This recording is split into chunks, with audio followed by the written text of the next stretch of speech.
Can one cultivator have two spirit foundations?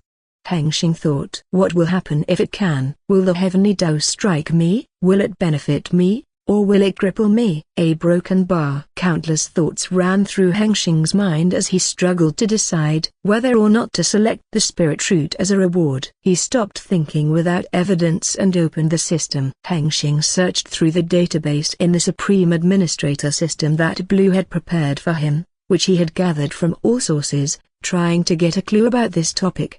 However, he found none. Even their knowledge of the Wu God did not contain anything about the two foundations or anything similar. No, it's too dangerous. A broken bar, Hengsheng murmured as he decided not to pick the spirit root as the reward because it was too dangerous, too many unknowns, and too many risks.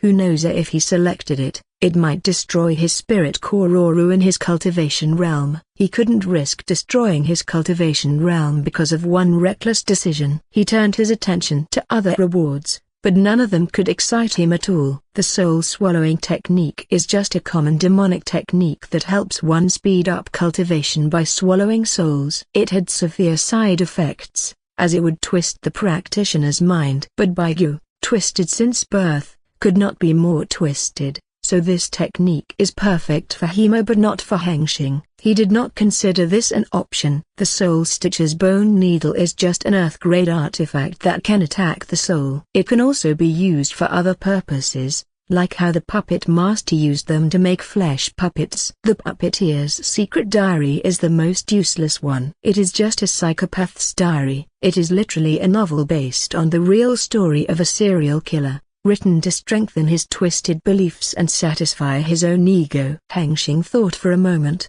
then made his decision. The bone needle seemed the most practical. Without hesitation, he selected it. Ding! You have obtained the selected rewards. A moment later, a warm feeling began to rise in his lower abdomen. It was the same feeling he had when he formed his spirit core as a child. That's right. Hengsheng had selected the spirit root at the last moment. Danger, the unknown, the risk. He couldn't imagine a world where his system couldn't overcome all this. The warm feeling started to become hot, and the heat continued to rise, and it did not seem to stop rising soon either. It started to make Hengsheng feel burning pain from the heat on his abdomen. He knew immediately that the problem he thought might happen was happening right now. Hengsheng accidentally cried out in pain. He concentrated his mind and then utilized his divine sense to observe the lower dantian and see what was happening inside. He saw something outside the lower dantian, but he reached out for the spirit core first. The image appeared within Hengsheng's mind. A transparent, glass-like blue sphere. His spirit core inside his dantian was now shaking violently as it reacted against the new spirit foundation that was about to emerge. On the outside of the dantian, it had changed from before. A thin layer of profound spiritual essence had appeared, enveloping the entire dantian, and something was emerging from its surface. The thing was a spirit root, two glowing roots sprouting from his dantian, one black, shimmering like a rippling wave, and the other green, pulsating with life. They intertwined but did not mix, each radiating power from its root source. A layer of profound spiritual essence that enveloped the lower dantian. This was his water and wood dual spirit root. Hengsheng closely observed them. Unlike the spirit core that lay within the center of the lower dantian, the spirit root sprouted from the dantian itself, as if it were a part of the dantian. As the spirit root was sprouting, the spirit core shook as if it was sensing the greatest enemy about to emerge, and the spiritual chi within dantian was being pulled into the spirit core, accumulating a large amount of chi for some purpose, causing the heat to accumulate within his body. Hengsheng tried to stabilize his spirit core with his will, but his efforts did not seem to pay off, as the spirit core was still shaking and it seemed even more violent as the spirit root continued to sprout.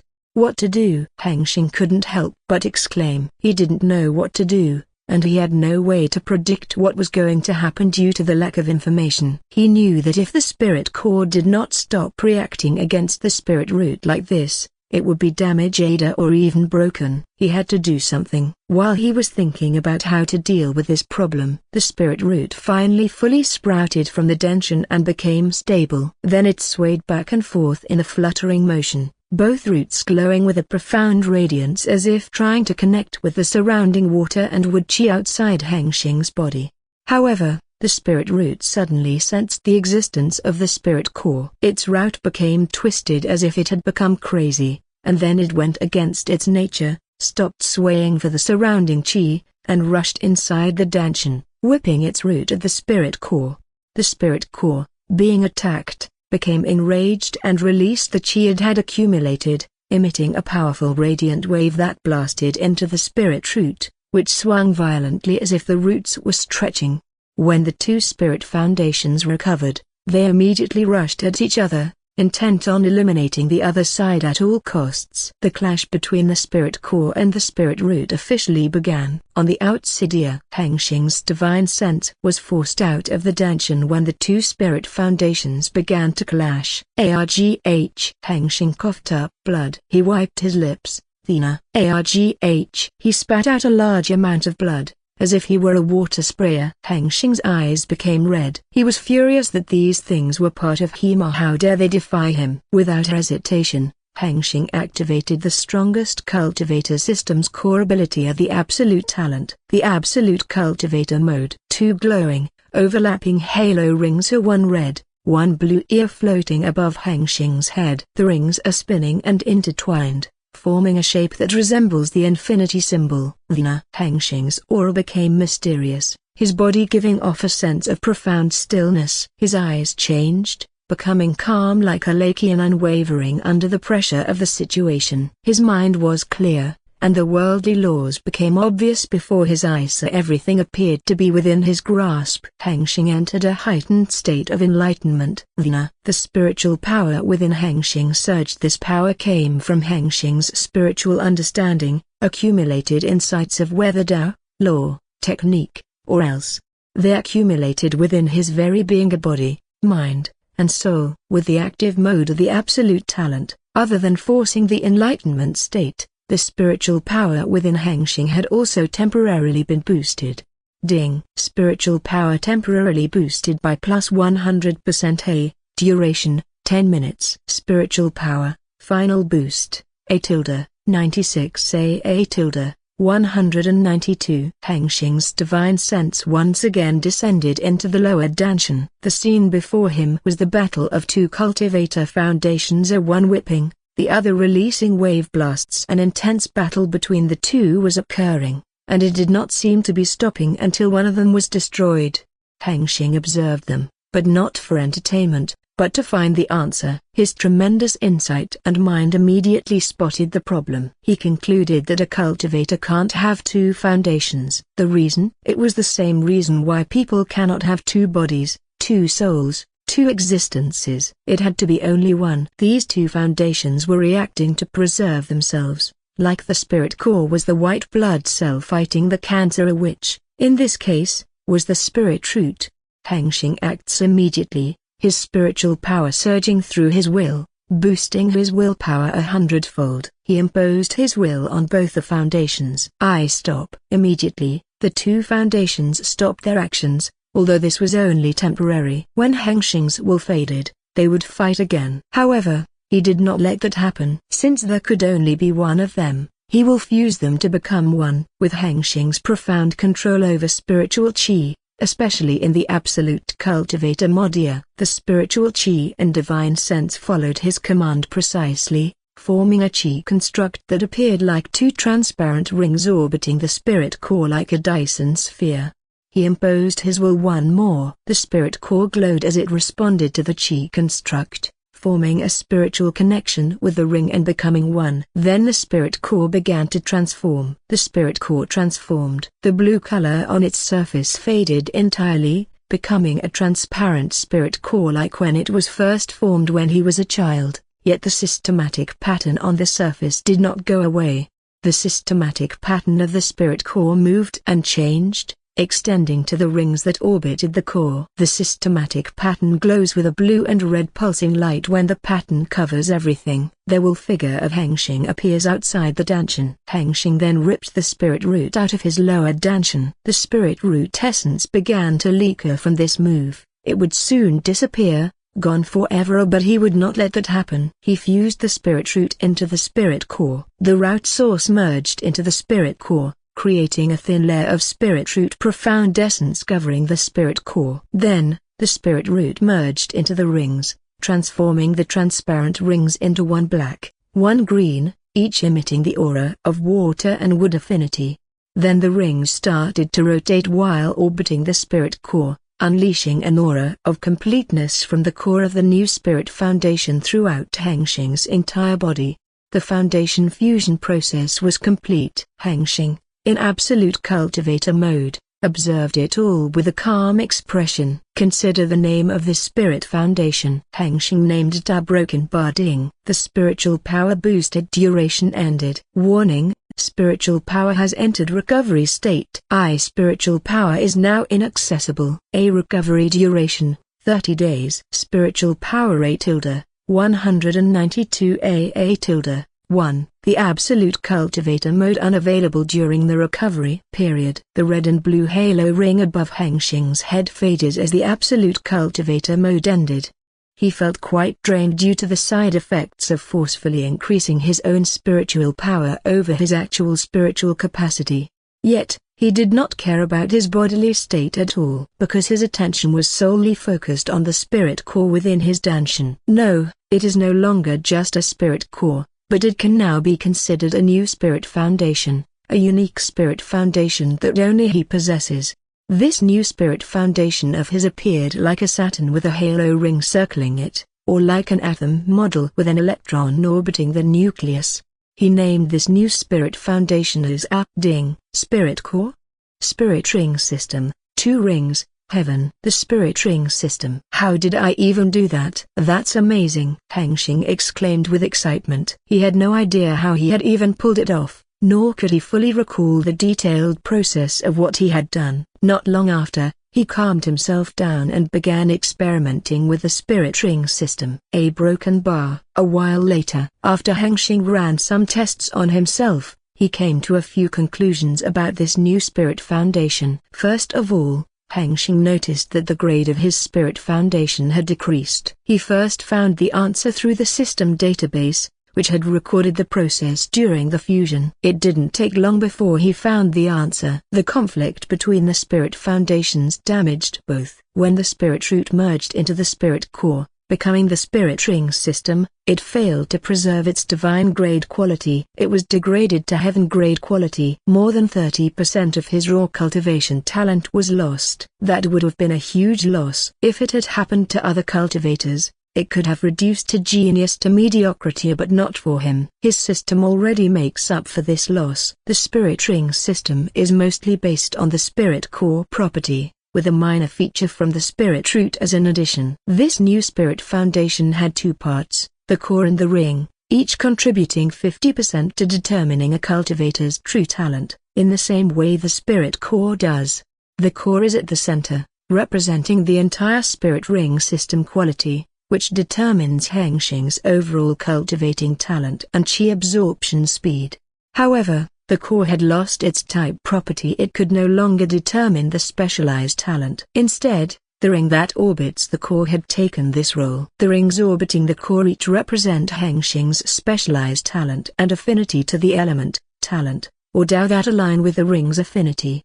This increase in affinity of the rings could not compare to the spirit root. It was still at the same level as the spirit core, but it allowed him to possess multiple affinities, with the number of rings increasing if he added a new ring on the orbit.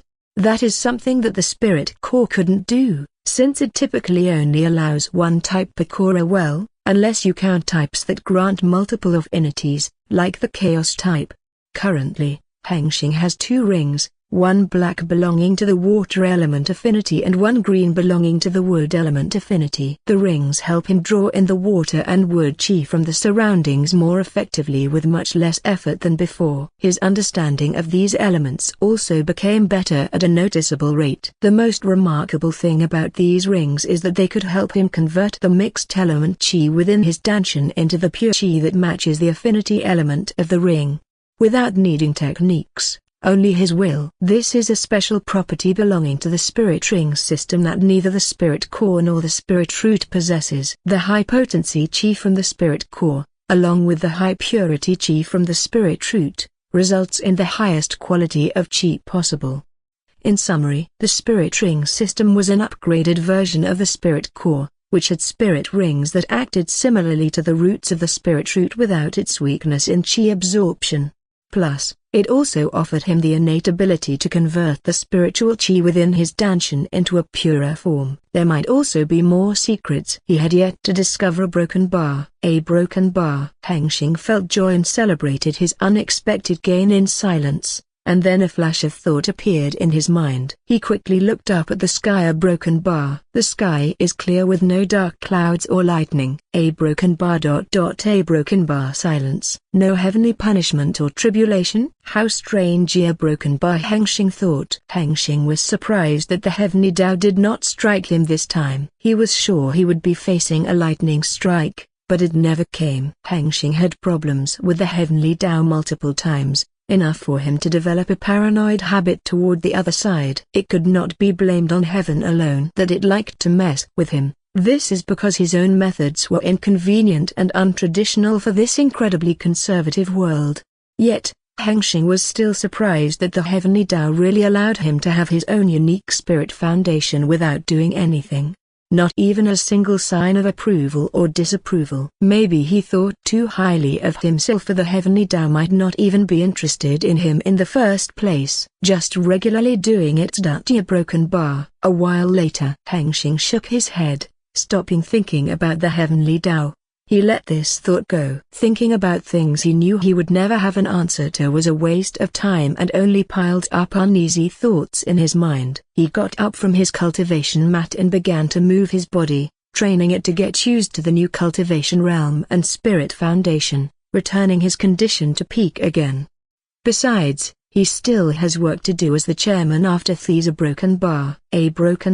The South Sea Gulf City. The Southern Sea Kingdom. The South Sea Gulf City is a coastal metropolis stretching along the shores of the South Sea Gulf, spanning nearly 100,000 kilometers across the southern edge of the myriad dynasty continent's mainland. Its sprawling districts, ports, and marketplaces form a continuous urban belt that hugs the coastline. This city serves as the gateway to the South Sea Archipelago, which consists of 10,000 islands of the territory of the Southern Sea Kingdom. Presently, the gateway city has become the capital of the Southern Sea Kingdom because it serves as the residence of the new dynasty, the Xiyuan dynasty, which was recently crowned due to an unexpected incident that occurred not long ago. It was a major incident that resulted in changing the ruler of the entire Southern Sea Kingdom from the Xi dynasty to the Xiyuan dynasty. The dynasty has changed, the rule has also changed, and the first order that the king of Xiyuan dynasty did after attaining the throne was to open free trade across the borders, whether from island to island or to other kingdoms. This made the Southern Sea Kingdom a new trade hub, with multiple merchant factions flowing into the kingdom seeking better opportunities. And the first to visit for all outside merchants who came seeking opportunity within this kingdom is the South Sea Gulf City. A broken bar. Along the coast, there are protruding islands, 1,000 of them. These islands are not very far from the coast, some only one step away from the shore, while others are a bit farther, about 10 kilometers from the shore, but they are still considered part of the city. Among the protruding islands, one has a special status from the rest. Located just 1 kilometer off the shore, it is one of the largest, spanning nearly 3,000 square kilometers. Uniquely, the island is shaped like a massive axe, with a broad blade facing the sea and a narrow handle connecting it closer to the mainland.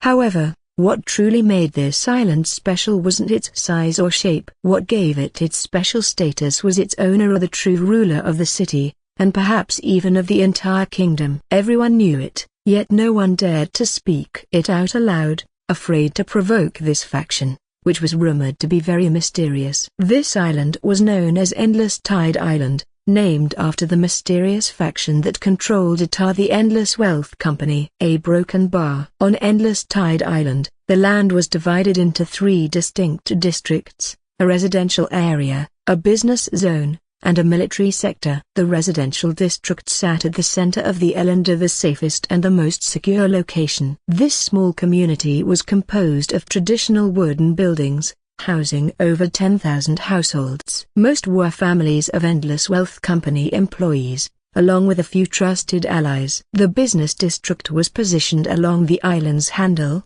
facing the mainland. This area bustled with trade, logistics, and administrative functions, acting as the bridge between the island and the main city on the mainland.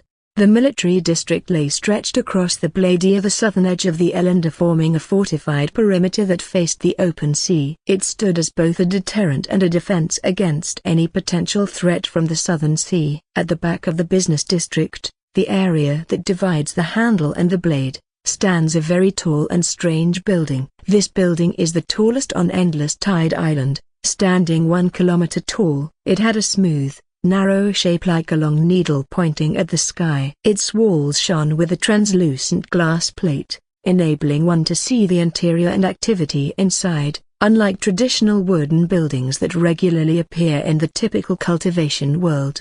Glowing characters ran up its side. Asuit was the name of the building and the lord of this protruding island, a name that everyone knew well. This is the headquarters building of the Endless Wealth Company. A broken bar. Xia walked through the crowd in front of the headquarters building. The glass doors opened automatically when she got close. She stepped forward, passing through the glass door into the headquarters building. Interior. Before entering the reception hall, she met a checkpoint where 2 guards were waiting to check her identity. The cultivation base's aura emitted from them was strong, on the same cultivation realm as her, the True Body Realm cultivators. Normally, True Body cultivators were treated with respect. They could become head of small factions on the continent. It was a surprise that they were working as guards on this small island. "You guys know me, why don't we skip this part?" Xia spoke lazily. One of the guards shook his head and said in a serious tone, "Apologies, Miss Xia, but rules are rules." The last one who tried to skip protocol is now hunting pirates in the South Sea, he said with a little unease while thinking about what his former co-worker had to face against the pirates. "There are multiple groups of pirates that roam all over the South Sea. They are very dangerous. Their reputation for cruelty has stood for 1,000 years. There is even a rumor that the pirate king of the South Sea is a spirit integration realm cultivator. Fighting these pirates is a dangerous task,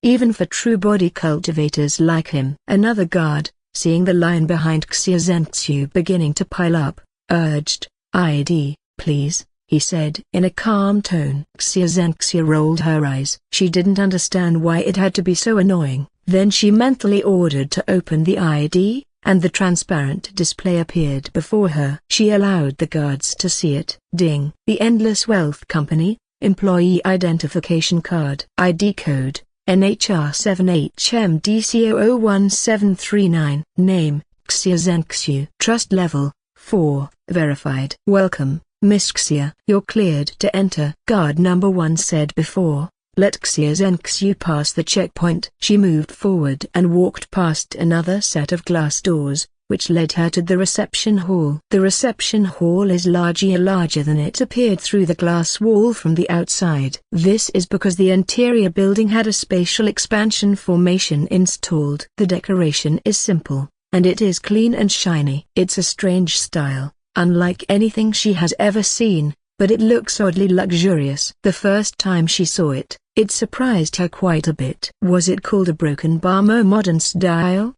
She thought. She didn't pay attention well when she was introduced to it. She didn't waste time, flying upward along the sky path within the building that allowed cultivators to fly. She flew past many floors and landed on the 77th floor. When she stepped onto the floor and entered the area with the golden glass door not far from the sky path, she could immediately sense the tense atmosphere in the air as she stepped inside.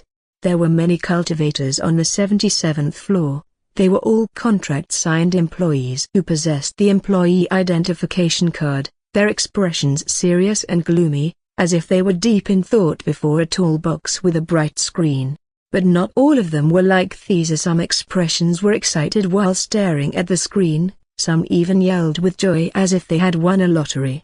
When they sensed a presence appear on the floor, they turned their heads toward Xia Zhenxiu's direction to see who it was. They bowed to show respect upon noticing she was a true body realm cultivator. She accepted the bow and gestured for them to return to what they were doing, then walked to one of the available toolboxes that no one was using. When she stood before the toolbox, she used her employee identification card to activate it. The bright screen seemed to identify her ID. Then, a woman's voice devoid of emotion appeared in her mind. Ding. Welcome to Endless Wealth Exchange. A broken bar. The 77th floor served as an exchange spot, but not an ordinary one, not to person, but employee to the company. Here, things could only be exchanged using the precious wealth points. This was her third time coming to this place. The first time, she had recklessly spent all her precious wealth points on some expensive cultivation resources that she later regretted. That was because she didn't pay attention when her mentor guided her about how the company worked, but she soon learned that if her trust level increased, higher grade items would appear for her to exchange.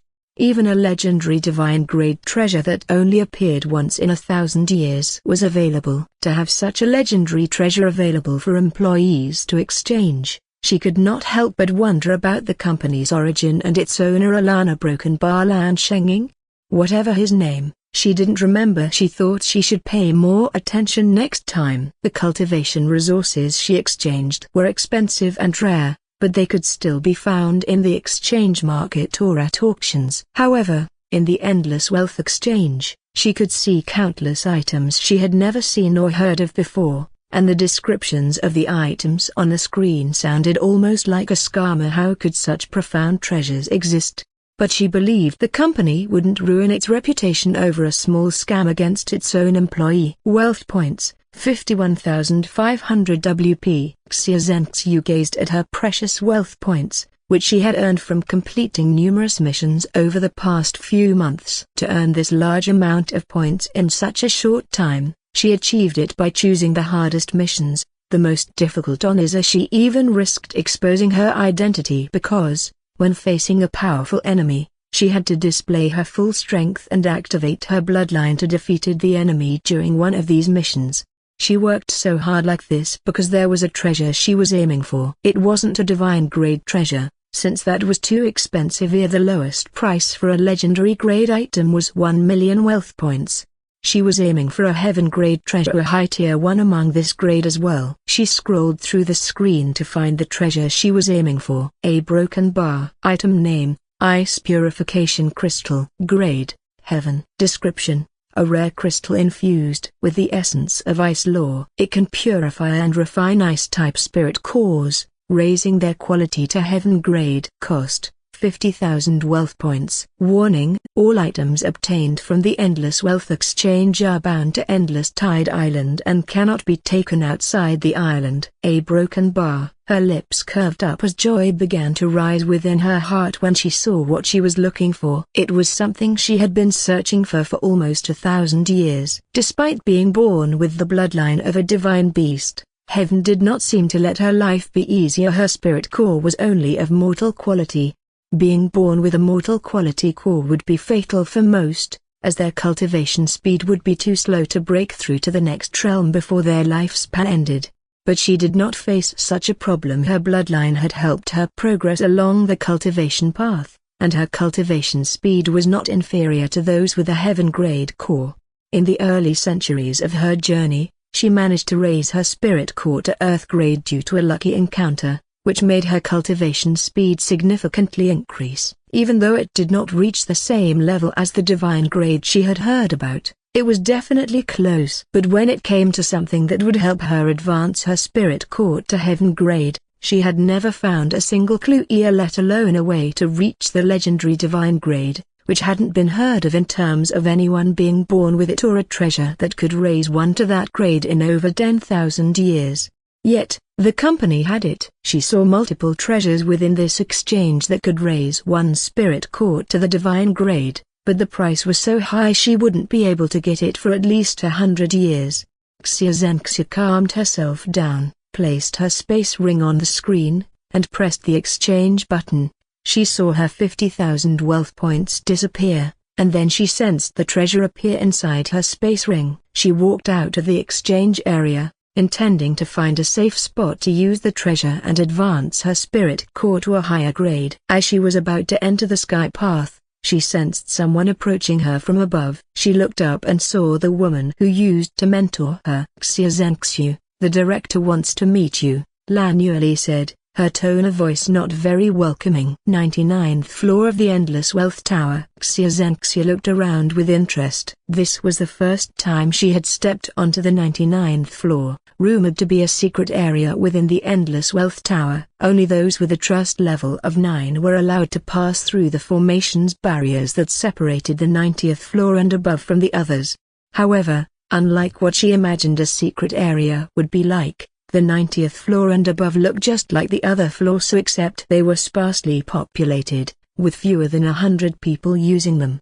A broken bar. "By the way, congratulations on becoming a true body cultivator already," Xia Zhenxiu said in a slothful tone. "There is nothing to congratulate. Just breaking through the true body realm is nothing," Lan Yueli said as she walked forward, leading Xia Zhenxiu through the corridor. "So, in the place where you came from, true body cultivators are not considered much, are they?" Xia Zhenxiu said. "You can just follow me quietly," Lan Yueli said in a moody tone. She had no intention of befriending this woman. She was quite annoyed that she had to act like a messenger instead of leveling her skill, as she was close to fulfilling the requirements to advance her mana level to rank 4.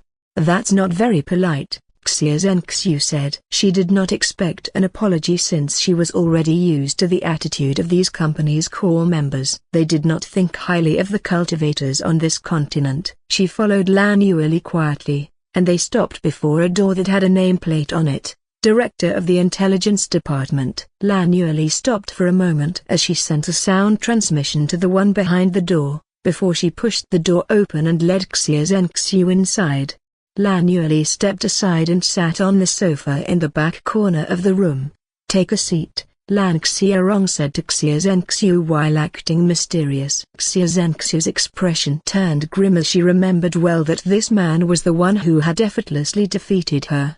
She stepped forward and took a seat before the obsidian stone desk. "Do you know why I called you here?" Lan Xiaorong asked, his voice calm. "No, please enlighten me," Xia Zhenxiu replied. She didn't understand what the other side wanted from her. "Do you remember your mission?" Lan Xiaorong asked. Xia Zhenxiu was confused and replied, "Yes, I do. My mission is to raise my strength. Become strong enough to lead my Xia clan against the Blood Fiend sect." Lan Xiaorong nodded and said, "This is why I called you here." "Pardon, I don't understand." "Did I misunderstand something?" Xia Zhenxiu said with confusion. As she sensed the atmosphere around the director had changed, she could guess the reason she was here was not good. Lan Xiaorong shook his head and said, "No, your mission is as you've stated, but I called you here because you clearly don't know what needs to be done to accomplish it." Lan Xiaorong did not let the woman remain confused. He continued, "I have access to what people exchange from the company. Here it shows you used 50,000 wealth points to exchange for an ice purification crystal. Is there anything wrong with the treasure?" Xia Zhenxiu asked. "No, the treasure itself is fine. I'm referring to your use of wealth points. They should have been exchanged for something that could aid you in re-establishing your cultivation base, not for some treasure." Lan Xiaorong slammed his hand on the desk. Xia Zhenxiu was startled. She hadn't expected the other side to suddenly turn aggressive. "Please explain. How was my choice wrong?" "If I use this treasure to advance my spirit core, my cultivation speed and strength will considerably rise," Xia Zhenxiu said, not backing down. She was the daughter of a noble dynastic clan. How could she tolerate this level of rudeness without retaliation? Lan Xiaorong smirked when he heard her arrogant and nonsensical words, then replied, "You don't seem to understand. Let me show you then." Lan Xiaorong tapped his desk, and then, a transparent display like an employee ID card, but it was not appeared above the desk, revealing itself to all three people in the room. "Simulator formation?" Xia Zhenxiu exclaimed in surprise, as she did not expect that there would be a simulator formation installed within this room. The simulator formation was one of the things that filled her with awe at the company's true origins. She could only imagine what kind of background was capable of using such a profound formation to train their cultivators. This mysterious simulator formation could pull her consciousness into an illusory mind space here, the simulated world, which could set the landscape or else as she pleases. This simulated world could also perfectly replicate her cultivation realm, all her techniques, and even her divine bloodline was not an exception.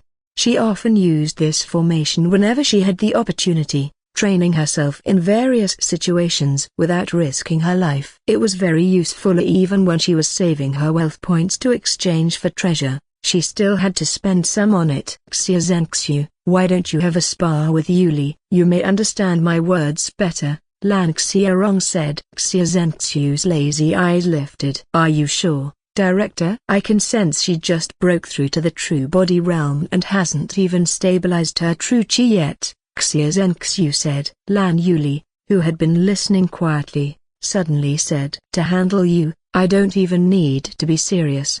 She spoke in a mocking tone. Xia Zhenxiu didn't mind Lan Yuli's mock. In her mind, this woman is just arrogant and full of herself because of her great origin. She waited for Lan Xiaorong to answer. I am sure. I will also set the battlefield as the snow mountain for your advantage, Lan Xiaorong said.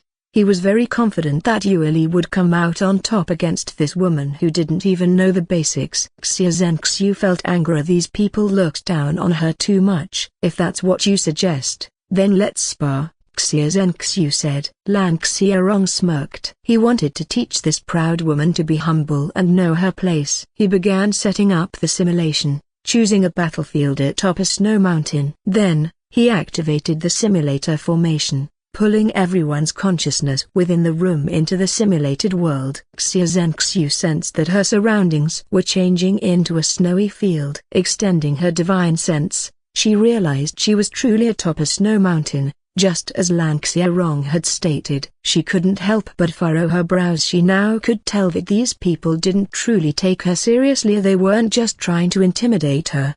The spar will be a full-force battle, 3 rounds, each ending by death or surrender. Lan Xiaorong explained the rules. Is there anything you want to ask before we start? Lan Xiaorong said to Xia Zhenxiu. Yes. What exactly is the reason I have to go through this? Xia Zhenxiu asked calmly, not intending to test the waters. Lan Xiaorong sensed her intention. He didn't bother trying to mess with her mind and answered truthfully. The reason is to make you understand what you are lacking, he said. Xia Zhenxiu nodded. She understood what the other side meant. He was saying she was weak. But that was only in comparison to him, a genius sword cultivator from the upper realm. In her mind, she is already strong. Very few cultivators in the same generation, in the same cultivation realm as her, could compare to her. Her solid cultivation base, the profound techniques inherited from the Great North Empire, her life and death experiences from 1,000 years of wandering, and the divine bloodline that set her apart.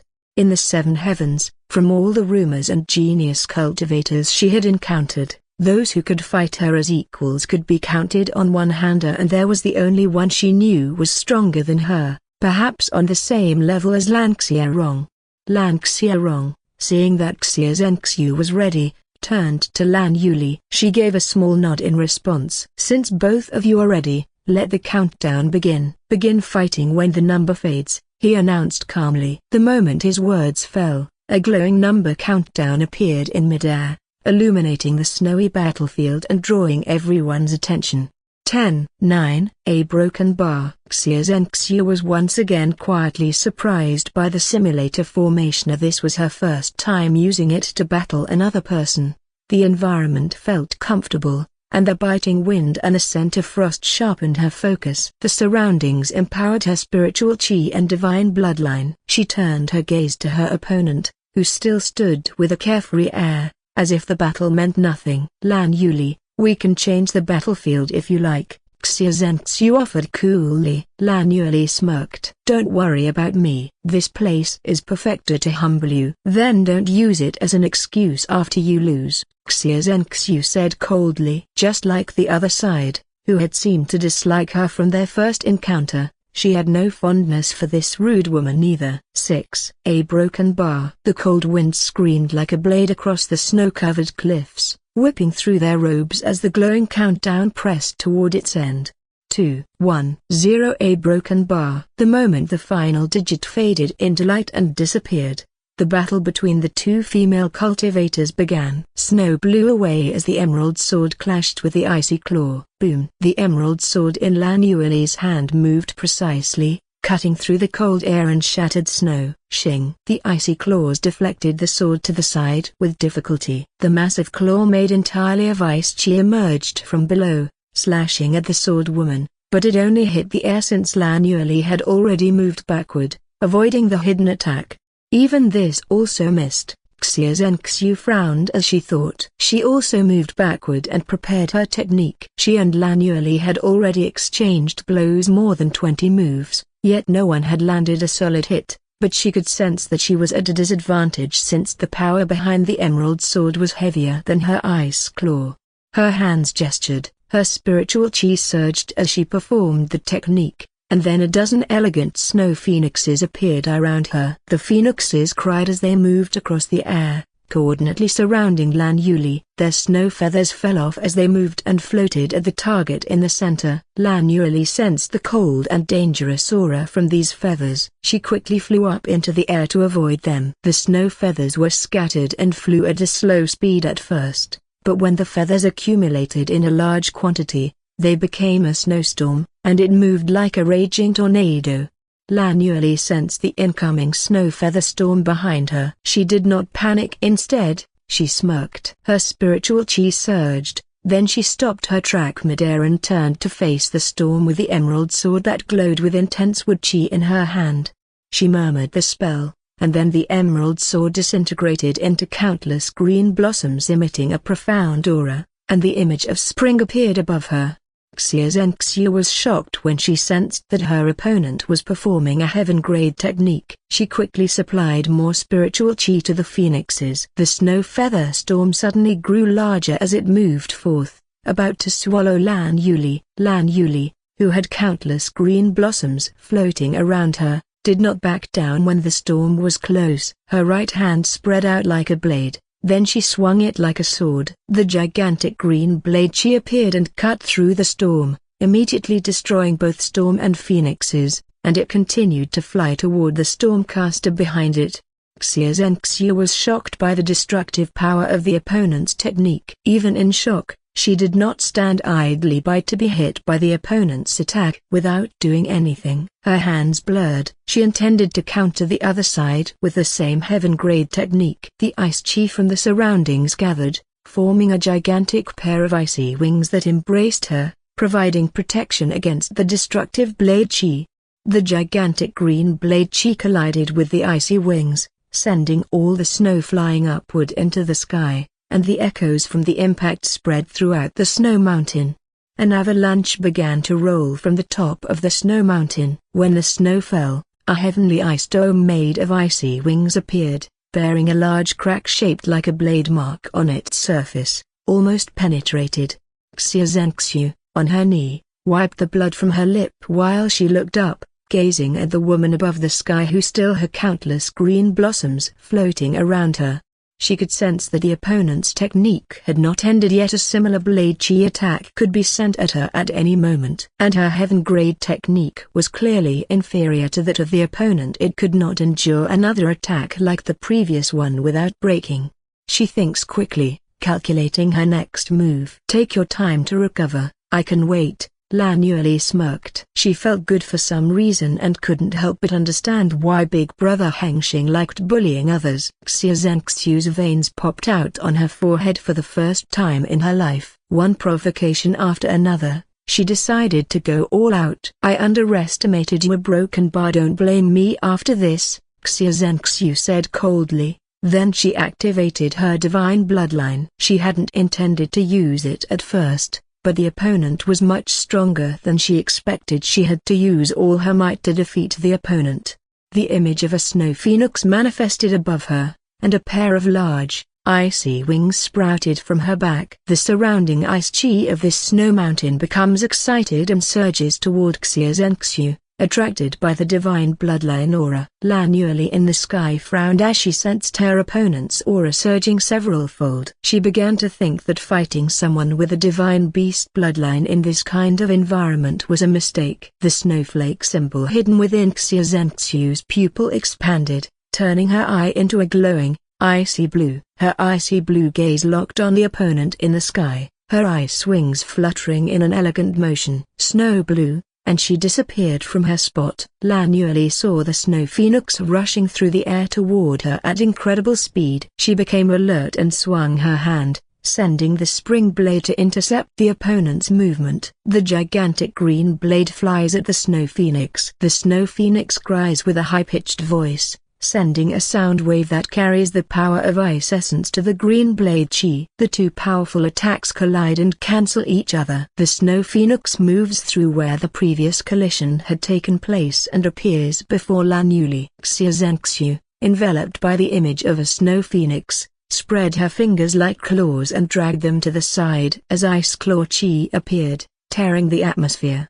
Lan Yuli became serious and swung her hand once more. The green spring blade appeared, stopping the incoming ice claw chi with a precise strike. Xia Zhenxiu moved at high speed and struck again with a blow of snowflakes from her icy wings. Lan Yuli protected herself with both hands crossed. She sensed the snowflakes turning her into an ice sculpture. The countless green blossoms around her swirled and burst out, expelling the snowflakes. Xia Zhenxiu was hurled backward by the burst of the green blossoms. She quickly regained her balance and rushed forward to finish the opponent, determined to prove that she was not as weak as they said. In this favorable environment, like this snow mountain, even her simple move was equal to a heaven-grade technique. The emerald sword returned to Lan Yuli's hand as the green blossoms disappeared. Using her sword, she blocked Xia Zhenxiu's claws one after another, just like at the start of the battle, but this time, she was the one at a disadvantage. She quickly activated her true body intent to turn the tide. True chi surged from within Lan Yuli's chest to her mouth, spraying crimson blood condensed with true chi. Combining true chi with her spiritual chi, the wooden sword was created. Her true body is the manifestation type capable of creating divine armament. She threw the wooden sword at the snow phoenix. Xia Zhenxiu's instincts screamed as she sensed great danger from the wooden sword, and she decided to evade. However, the wooden sword was something one could not evade. It stabbed into Xia Zhenxiu's abdomen and began to take root, suppressing the flow of spiritual chi within her body. She tried to pull the wooden sword out, but she couldn't get it out. Her expression turned pale as she sensed her spiritual chi mobilization speed decreasing dramatically. For a moment, she lowered her intensity on pursuing Lan Yuli and focused on getting rid of the wooden sword. Lan Yuli, seeing that her opponent had become much slower, did not take advantage immediately. Instead, she turned her gaze to Lan Xiaorong, silently asking for permission to use the other side of her power to defeat her opponent. Go ahead. I truly underestimated the power of a divine beast blood linear this time. It's my fault, Lan Xiaorong said through sound transmission. Lan Yuli smirked when she heard Brother Xiaorong's words. Then she unsealed her status window and activated multiple buff skills. Xia Zhenxiu finally could pull the wooden sword out of her abdomen. She gazed at her opponent. Despite being the one who was at an advantage, her opponent still maintained the same attitude, smirk at her as if she had already won. First of all, your foundation is weak, Lan Yuli said as a mysterious blue aura emerged from her body. Xia Zhenxiu frowned. She had never encountered this kind of aura before and grew cautious, observing carefully to see what her opponent was doing. Suddenly, under Xia Zhenxiu's careful gaze, Lan Yuli moved at a speed that felt like teleportation. It was faster than her with the divine beast wings.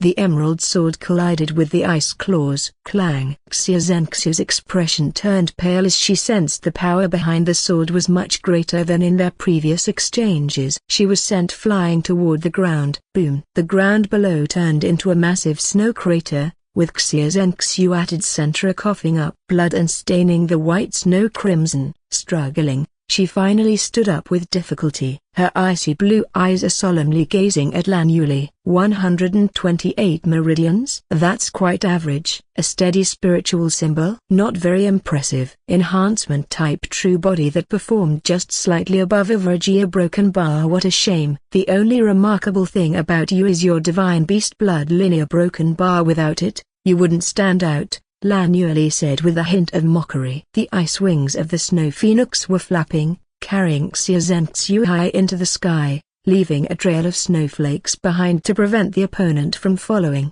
Twink! A sharp spark of green light appeared from below, cutting through the trail of snowflakes. The cold atmosphere was replaced by the warmth of spring as the green sword chi shot upward. Xia Zhenxiu sensed the attack coming from below and moved swiftly to avoid it. However, she couldn't fully evade. One of her ice wings was half cut, and the rest began to melt. It would take time to recover, which meant she could no longer outrun her opponent's speed with ice wings. Xia Zhenxiu turned swiftly, sweeping her ice claws at the coming emerald sword. Clang! Once again, she experienced the overwhelming power behind Lan Yuli's sword. She let herself be hurled by the impact. She could not understand how Lan Yuli had suddenly become so powerful. Both her body and chi were twice as strong after a mysterious blue aura enveloped her. Is that the secret technique from the higher realm? Xia Zhenxiu thought. Clang! Lan Yuli did not let Xia Zhenxiu off easily. She continued her pursuit, her sword precisely slashing at her opponent, pushing the icy claw fairy into a corner. Second, your proud techniques are trash. Lan Yuli roared as her sword hilt jabbed Xia Zhenxiu's rib. Xia Zhenxiu's eyes widened in pain, and she coughed up blood as she was hurled backward from the opponent's strike. She did not have time to rest, as Lan Yuli was already following close behind. She defended against Lan Yuli's sword with difficulty, keeping her distance and not letting the emerald sword get near her again. In the blink of an eye, the two exchanged more than 10 moves. Obviously, Xia Zhenxiu was at a disadvantage. She sensed that her opponent was merely toying with her, with no intent to end her, just trying to humiliate her.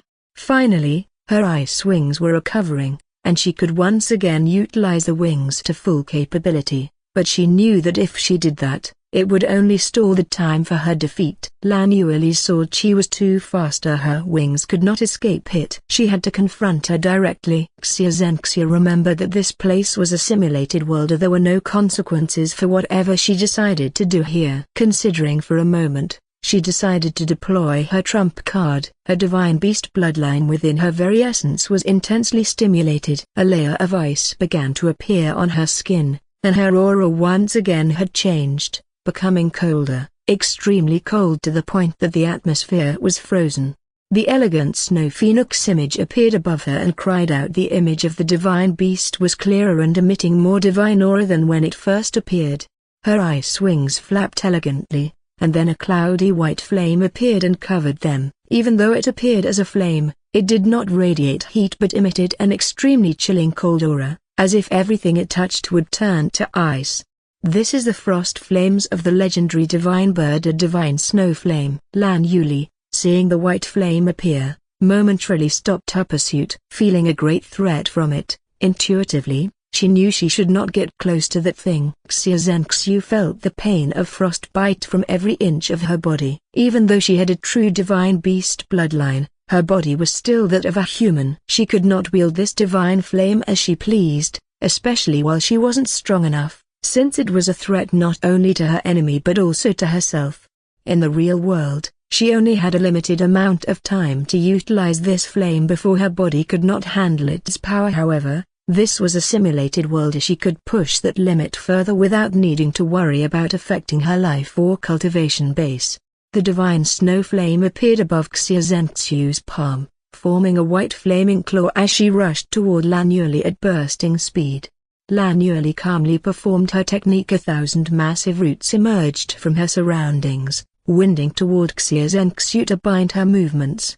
The roots were cut under the flaming claws and burned into ash by the frost flame, which couldn't hinder Xia Zhenxiu's movement. Yet, they were enough to disturb her senses. When Xia Zhenxiu reached Lan Yuli, her claws cut through her opponent's body, tearing it into pieces. but she did not celebrate her victory because she sensed that what she had cut was just a decoy. Lan Yuli's body pieces turn into countless blossoms and disappear. Xia Zhenxiu immediately notices her opponent at another spot, and 1,000 chi swords that fly toward her like a raging rain. Xia Zhenxiu summoned most of her strength, and the divine snow flame expanded, becoming large enough to cover the entire mountain. A clear, soaring cry echoed through the heavens, like a divine flute resonating with the soul. The white flame transformed into an enormous snow phoenix, flapping its divine wings as it soared toward and clashed against the rain of chi swords. Twing! The sky split into two colors of blinding white from the divine snow flame, and vibrant green from the spring season chi swords clashing like opposing seasons in the heavens. A broken bar. Soon, the sky returned to normal. Above the half-destroyed snow mountain, Xia Zhenxiu and Lan Yuli both had heavy wounds, but it was clear that Xia Zhenxiu was more severely injured, having also exhausted herself from overusing her divine bloodline power. Xia Zhenxiu had a pale expression, unable to understand why she couldn't win against this woman who clearly did not have an advantage like her divine beast bloodline or anything else. Gritting her teeth, Xia Zhenxiu began gathering a large amount of spiritual qi from both the surrounding and within herself, preparing to unleash her strongest technique. Lan Yuli, on the other side of the sky, sensing what her opponent attempted to do, smirked. "Lastly, you rely too much on your divine bloodline," Lan Yuli said coldly. At the same time, the green light pillar appeared in the 8 directions surrounding the entire mountain. 8 directions season-shifting formation. Lan Yuli roared. The mountain trembled, and then the coldness of the ice chi, expelled and streaming out of the snow mountain at a considerable rate, was replaced by the warmth of nature and the life of wood chi, changing the snow mountain into a green mountain full of vitality. Xia Zhenxiu panicked as her gathered qi became unstable and grumbled from the sudden shift of spiritual qi in the surroundings. Her strength also decreased largely because the ice qi in the surroundings had disappeared. The divine snow flame flickered and began to devour her body, turning it into an ice sculpture. Lan Yuli appeared before Xia Zhenxiu, who could barely move, and placed an emerald sword on her shoulder, which could sever Xia Zhenxiu's neck at any moment. "You know what to do," Lan Yuli said. Xia Zhenxiu's heart trembled, almost breaking. She had been defeated before, but never once had she experienced such a humiliating defeat, especially against someone with a lower cultivation realm than her. She closed her eyes, her eyelids trembling, swallowed her pride, and uttered, "I surrender." A broken bar. The surroundings shifted again, returning to the snow mountain peak where they had stood before the battle began. Xia Zhenxiu's body returned to its peak state, her qi was fully restored, all injuries disappeared as if they had never happened, and she was no longer frozen by her own power. The first round has ended. The second round will start in 30 minutes. You can use this time to think about a strategy for the next round, Lan Xiaorong said. Xia Zhenxiu's mouth trembled as she said, "There is no need for the next round." "Oh, our broken bar you already learned? Tell me what you realized," Lan Xiaorong said. All of Lan Yuli said a broken bar is true. A broken bar, Xia Zhenxiu said in a trembling voice. She felt like her 1,000 years of cultivation had been wasted. Her cultivation base was strong, but only when she compared herself to the cultivators in this 7 heaven. She could not compare to those like Director and Yuli. Most of her techniques were inherited from the Great Northern Empire, which was indeed powerful. However, in terms of profundity, Lan Yuli's techniques were clearly superior or more refined, seamlessly connecting numerous techniques and moves into one style. What Lan Yuli said about herself and the divine bloodline broken bar. It was undeniably accurate. She indeed relied too much on her divine beast bloodline. In the earlier battle, it became clear that more than half of her true strength came from her divine bloodline. When it could not provide her with its power, she was helpless. Her slothful eyes became serious, and then she asked Lan Xiaorong a question that she had never thought she would speak to anyone other than her clan. "Director, what should I do?" Xia Zhenxiu said. "What you need now is not to advance your cultivation realm beauty broken bar." He paused, gazing at Xia Zhenxiu to ensure she understood the weight of his words. You need to re-establish your foundation and solidify it, Lan Hengsheng said. What do you mean? Do I have to destroy my cultivation and start over? Xie Zhenxiu said in worry. Who would want to lose the fruit of 1,000 years of cultivation, even if it was necessary to become stronger? Lan Hengsheng shook his head. No, he said. Then he spread his palm, and a scripture appeared before him. He handed it to Xie Zhenxiu and said, "This is the Trinity Re-establishment Method, a technique that allows cultivators below the spirit integration realm to re-establish their meridians, spiritual symbol, and true body. This is what you need." Xie Zhenxiu received the scripture and read the introduction. Her eyes widened as she read it. Profound technique. Xie Zhenxiu thought. The technique explained the true meaning of the cultivator's Trinity core, the Qi, mind, and body. In other words, a meridian, a spiritual symbol, and a true body are these other foundations that deeply connect with the three danshan within the cultivator's body, which are very important as the foundation of the higher foundation. If cultivators had a weak and fragile Trinity core, their cultivation toward the higher realm would be more difficult, and their strength would be limited. If cultivators had a Trinity core that was strong and solid, their cultivation toward the higher realm would be smoother, allowing them to acquire greater strength through cultivation, with their solid foundation serving as the base to support the weight of their achievements. However, once the foundation is established, a cultivator normally can't change it through conventional means. One must take risks, invest time, and use significant resources to re-establish it anew. Re-establishing the foundation is challenging, but not unattainable, especially before entering the spirit integration realm. Once cultivators have entered the spirit integration realm, re-establishing the foundation becomes significantly more difficult. The introduction said this technique also contains a method to modify a cultivation technique to suit cultivators, rather than blindly following the technique's instructions, in order to achieve compatibility and efficiency beyond what their original technique could provide.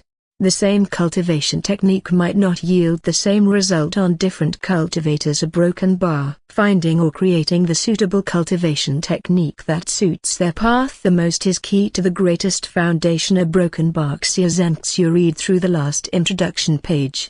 After she finished reading the last introduction page, she flipped to the next page to view the real content of this scripture, the method for re-establishing the meridians. However, what she saw made her eyebrow twitch. You are viewing a preview of this content. To access the full content, please purchase it from the Endless Wealth Exchange. Seeing Xie Zhenxiu finish her reading, Lan Hengsheng said, "We want a truly powerful cultivator, not just someone who is strong because of what they were born with, or a perfect warrior who will lead the people to reclaim the northern part of the continent from the demonic cultivators. You understand, right?" Xie Zhenxiu nodded and asked, "Director, how much does this scripture cost?" "Only 10,000 wealth points. Aside from that, I suggest you register at the Endless Profession Hall and choose any profession to learn. It will help you," Lan Hengsheng said. "Director, thank you for guiding me," Xie Zhenxiu said. Lan Hengsheng nodded, feeling satisfied for making this arrogant woman humble. "There is nothing more I have to say. I will send you off," he said, "and have the three of them out of the simulated world." After that, Lan Hengsheng sent Xie Zhenxiu out of the director's office. She bowed in respect and left through the sky path with Lan Yuli. Lan Hengsheng's expression turned grim when he stepped into his office.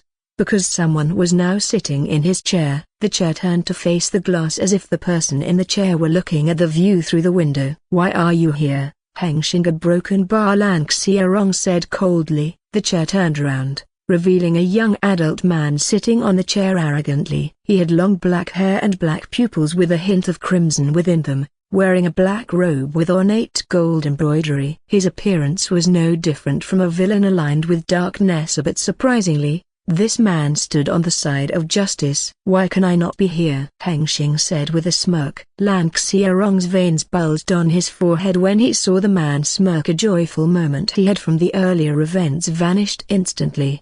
"I asked first," Lan Hengsheng responded. "All right, don't be too serious," Hengsheng said. Hengsheng, seeing that his actions seemed to be putting too much stress on the other side, thought that if he kept going, Xiaorong might have a stroke and die. Hengsheng gestured with his hand. Instantly, the positions changed. Lan Xiaorong, without knowing how, was now sitting in his chair, and Hengsheng stood before the desk. Lan Xiaorong was shocked. He did not know what method Hengsheng had used. As time passed, Hengsheng had become more mysterious and powerful. He still remembered that the other side could fight with a spirit integration realm cultivator while being just in early stage of a true body realm cultivator, a great feat he himself could not achieve. Not yet a broken bar, Lan Xiaorong thought. Seeing Lan Xiaorong's shock at his new dimensional shift ability, Hengsheng is satisfied and says, I came to observe how the divine beast bloodline possessor fights. It's quite powerful, isn't it? Lan Xiaorong heard him but didn't buy it, since he knew this Hengsheng could see what happened inside the simulated world, without needing to come here in person.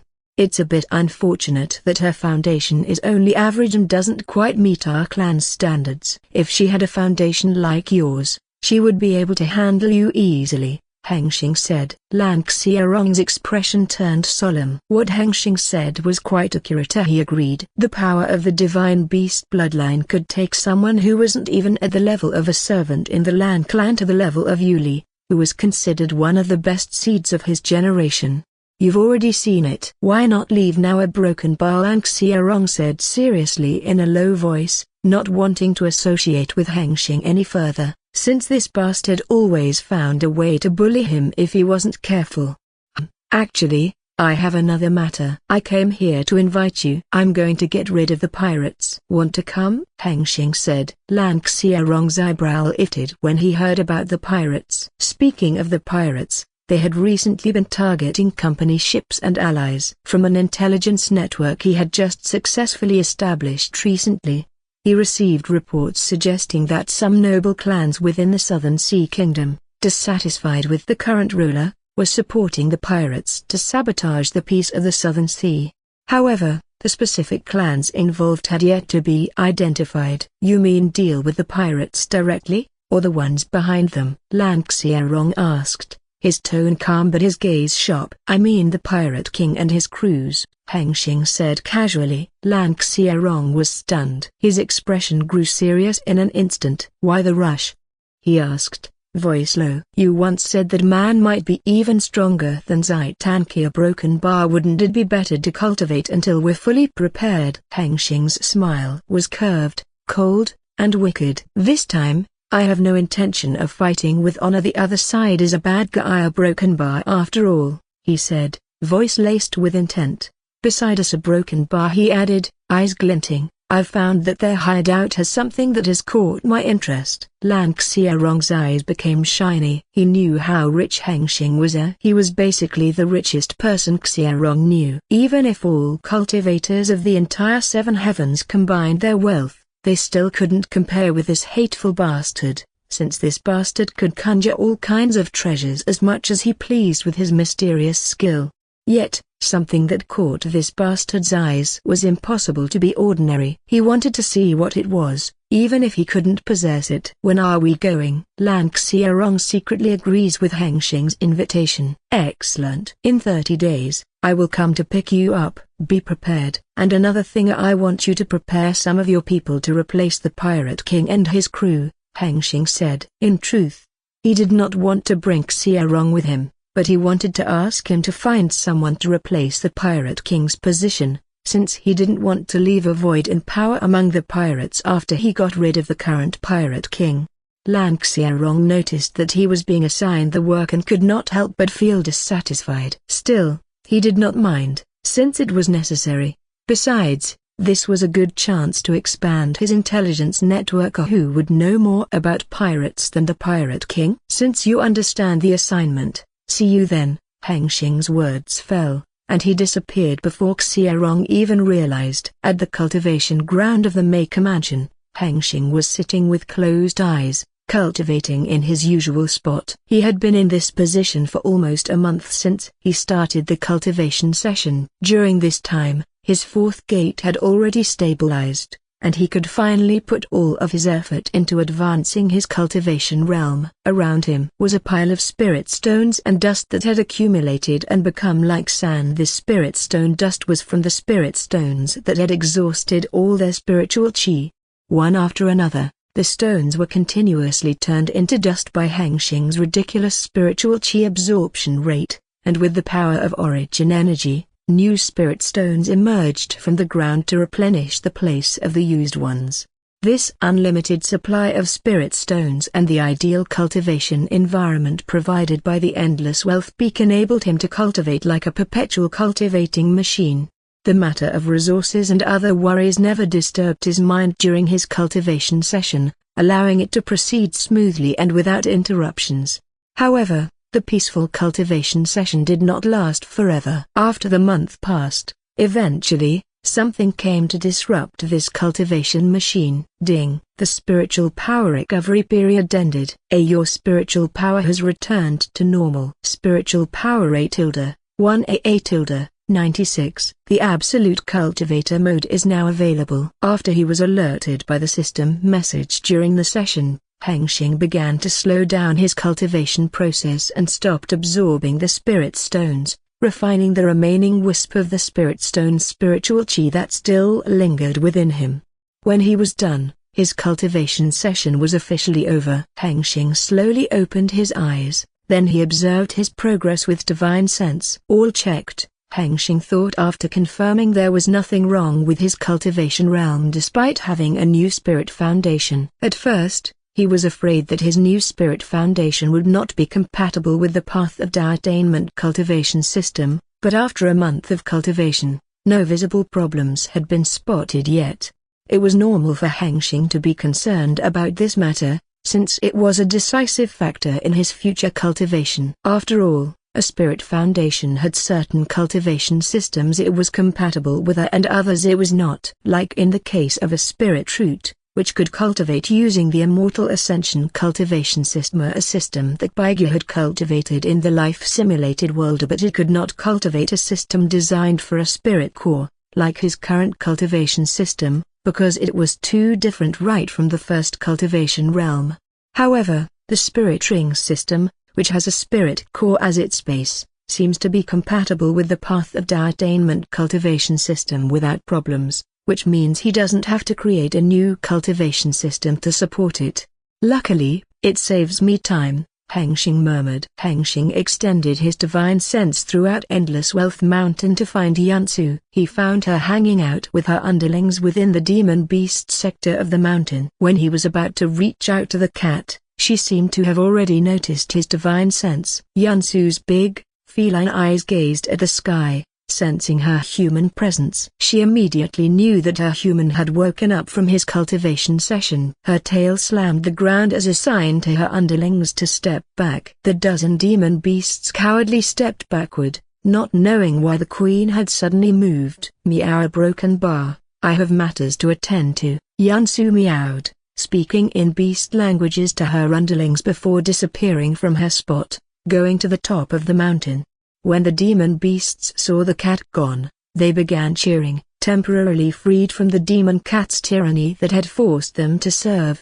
Hengsheng caught Yansu in his arms and played with her. Hiss. Yansu hissed when he played too much. All right, Hengsheng said, putting her down before starting to question her progress. How did your training go? Are you still feeling urged by the divine bloodline scent? Hengsheng asked. During his cultivation session, Yansu had also been undergoing a training session. He had assigned Hera to train her to control the urge brought on by her trait to consume powerful bloodlines. This was important training, since it could become a weakness if she acted irrationally whenever she sensed a powerful bloodline. The enemy could use this against her. Meow broken bar, Yansu said, indicating she was trying, but still couldn't fully control the urge. That's all right. Train harder next time. When you succeed in gaining control over the urge, I'll bring the woman with the divine beast bloodline to you. Got it? Hengsheng said. Meow broken bar, Yansu replied, her mouth watering. She remembered the scent of the true divine beast blood lineage. She wanted to eat that woman whole. Seeing a hungry beast oral emerge from the cat, Hengsheng shook her to bring her back to her senses. Meow. What just happened? Yansu cried in confusion. Hengsheng shook his head as he could not help. The cat is out of control. Did you have anything else to do before we left? Hengsheng asked the cat. Meow. Yansu cried and shook her head, indicating no, and gesturing that she was ready. Then we will go now, Hengsheng said as he picked her up, placed her in his arms, and used his dimensional shift. In the blink of an eye, one human and one cat disappeared from the Endless Wealth Peak. On Misty Crescent Island, one of the islands within the chain belonging to the Southern Sea Kingdom, Lan Hengsheng sat on a chair, hiding his face in the dark corner of a room, listening to the intelligence report prepared by the Endless Intelligence Department, agent, a spy stationed on the island. From all this information, my team concludes that the High Clan of Great Sea Island and 25 other clans under their influence are the ones who paid the pirates to target our ship, an agent said solemnly. Lan Hengsheng nodded as he listened to the summary. The enemy was bigger than expected. It was more than half of the noble clans of this kingdom secretly working against them. If the Xiyuan dynasty didn't have the Endless Wealth Company backing them, they would be eliminated in no time. Lan Hengsheng raised his hand, and then a space ring appeared. He handed it to an agent. The agent received the space ring, and his divine sense quickly scanned the contents within. His solemn expression immediately turned blissful. He used to be a loose cultivator. He did not trust the clan, sect, or dynasty, since these factions likely treated someone like him as disposable, never gave anything in return. But the Endless Wealth Company was different. They paid him, and paid him a lot. The treasures within the ring were numerous. Even if he split it equally with his assigned team, there was still more than enough for him to cultivate for a decade. This is a bonus. Go share it with your team as you please, Lan Hengsheng said, gesturing for the agent to leave. The agent heard what Lan Hengsheng said, and a thought of seizing all the treasure for himself arose in his mind before he shook it off, fearing that this might be a test. The agent bowed to Lan Hengsheng and left the room. What a generous, the man's voice echoed in the room. Lan Hengsheng was startled by the voice that echoed in the room where only he should have been, but he immediately recognized the voice's owner. This is the time? Lan Hengsheng asked, his voice steady as he recalled the appointment they had made a month ago. Yes, are you ready? Hengsheng spoke as he stepped out from another dark corner. A cat nestled lazily in his arms. Yes, I have my people on standby, ready to move at a moment's notice. Will you pick them up now? Lan Hengsheng asked. No, Hengsheng replied flatly. They'll only get in the way while we deal with the Pirate King and his crew. I'll bring them in once the place is cleared. So, we go now? Lan Hengsheng asked. He felt things were rushed, but he was also excited, knowing he was about to annihilate a batch of wicked criminals who had annoyed him for quite a while. Yes. Before that, this is the plan. I will keep the Pirate King away while you get rid of his vice-captain and the crew. Be careful, the vice-captain is at the peak true body realm. Got it? Hengsheng said. Lan Hengsheng nodded in understanding. He was stronger, much stronger compared to cultivators from the lower Emsa, but fighting someone at the peak true body realm while he had just reached the peak of the first gate was a challenge. Then draw your swords. We will fight immediately after crossing the space, Hengsheng said as he activated the dimensional shift again, enveloping them all. Lan Hengsheng was shocked by how rushed Hengsheng was. He quickly drew his sword just before being enveloped by the purple vortex, and the next moment, he appeared in an unknown place surrounded by 1,000 filthy pirates. The Blackfin Island, a small island that had a sharp fin of fish. If one spotted this island from the sky, the land mostly covered by lush green forest, with an active volcanic mountain at its seaside and a radius of only 150 kilometers, was incredibly tiny compared to the vast scale of other islands in the Southern Sea. Hidden deep within a vast sea of the Southern Sea, surrounded by dangerous reefs, the Spirit Storm, and the illusionary curtain formation that disorients intruders.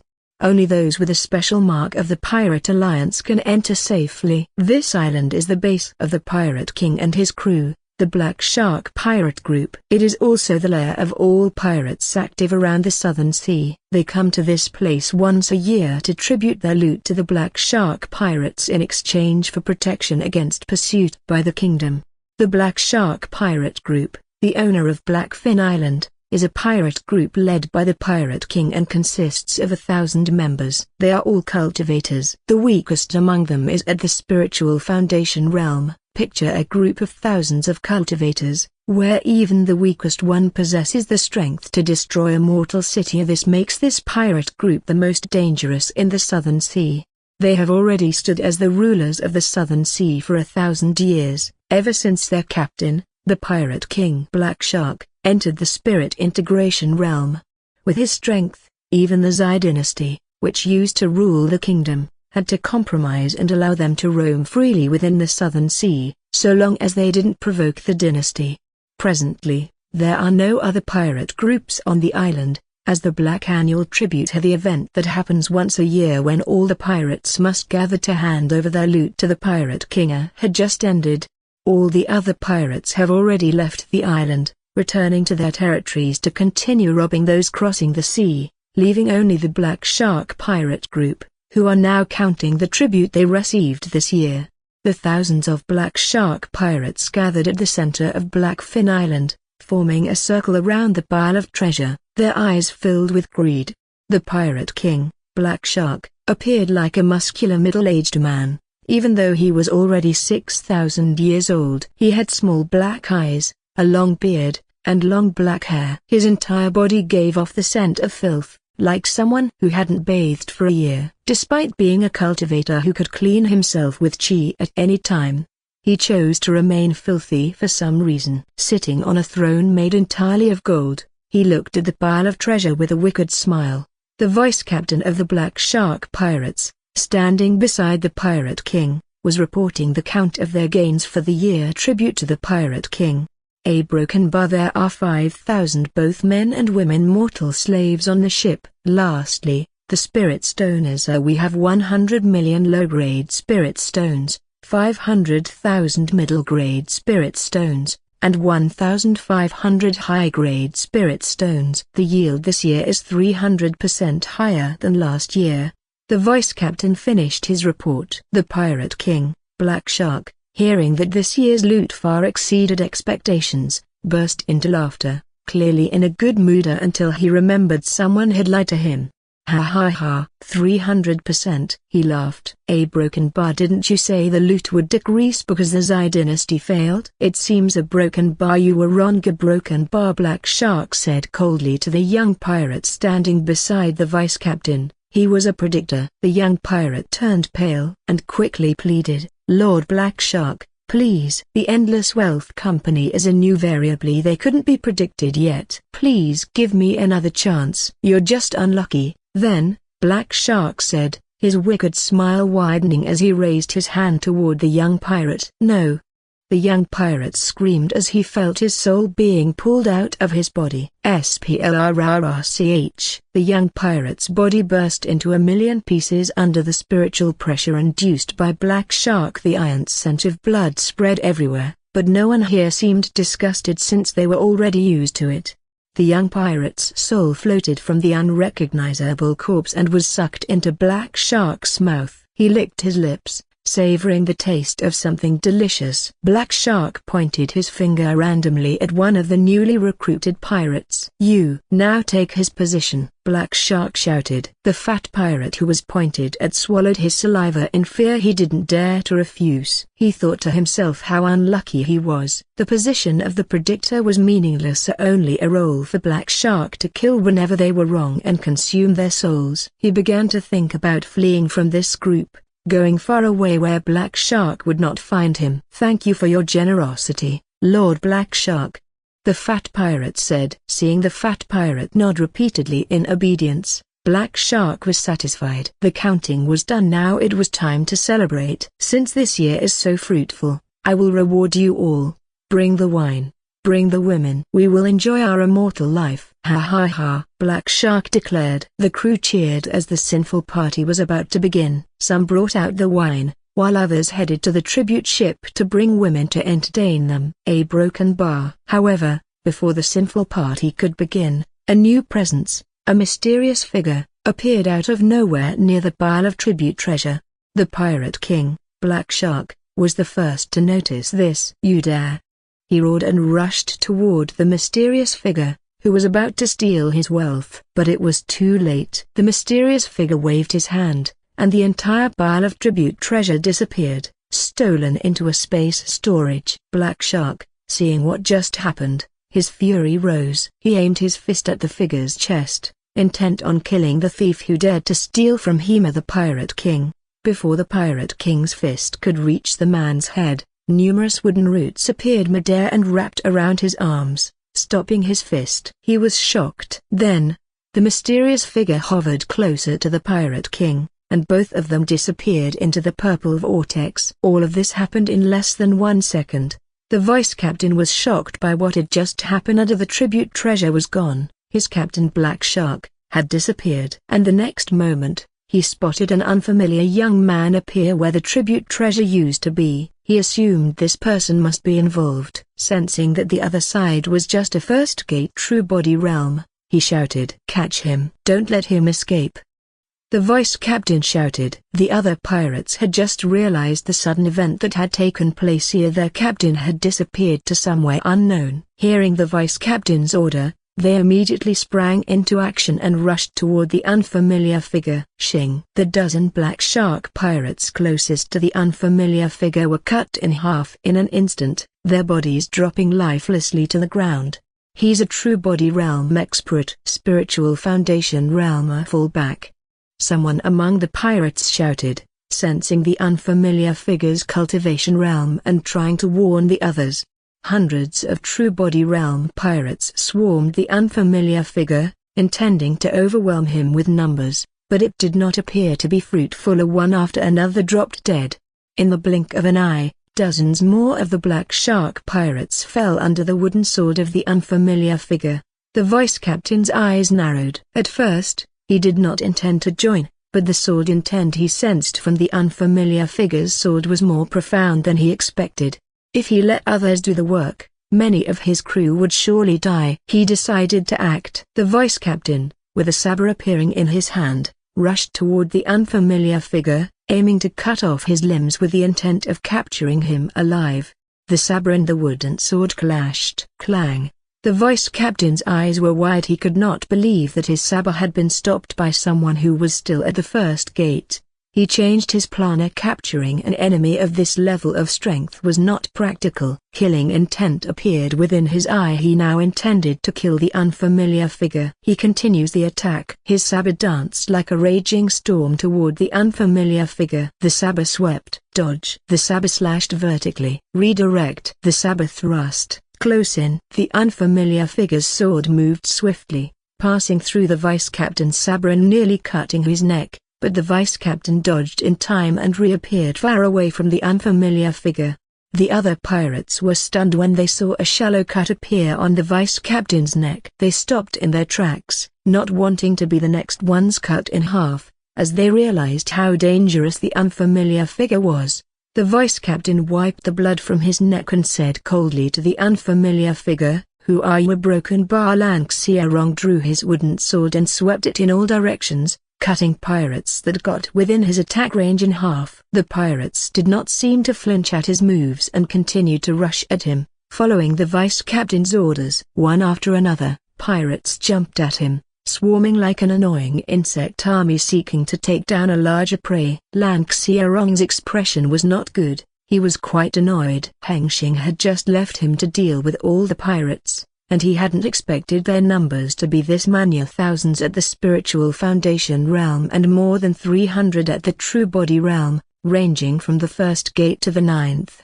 The pressure of being surrounded was no joke. He had to be serious from the very start. After cutting down dozens of pirates, a sudden shift in the vice-captain's movements caught his divine sense. The man he had been cautious of since the battle began, the strongest among all the pirates present here, the only 9-gate True Body realm cultivator, was finally making his move.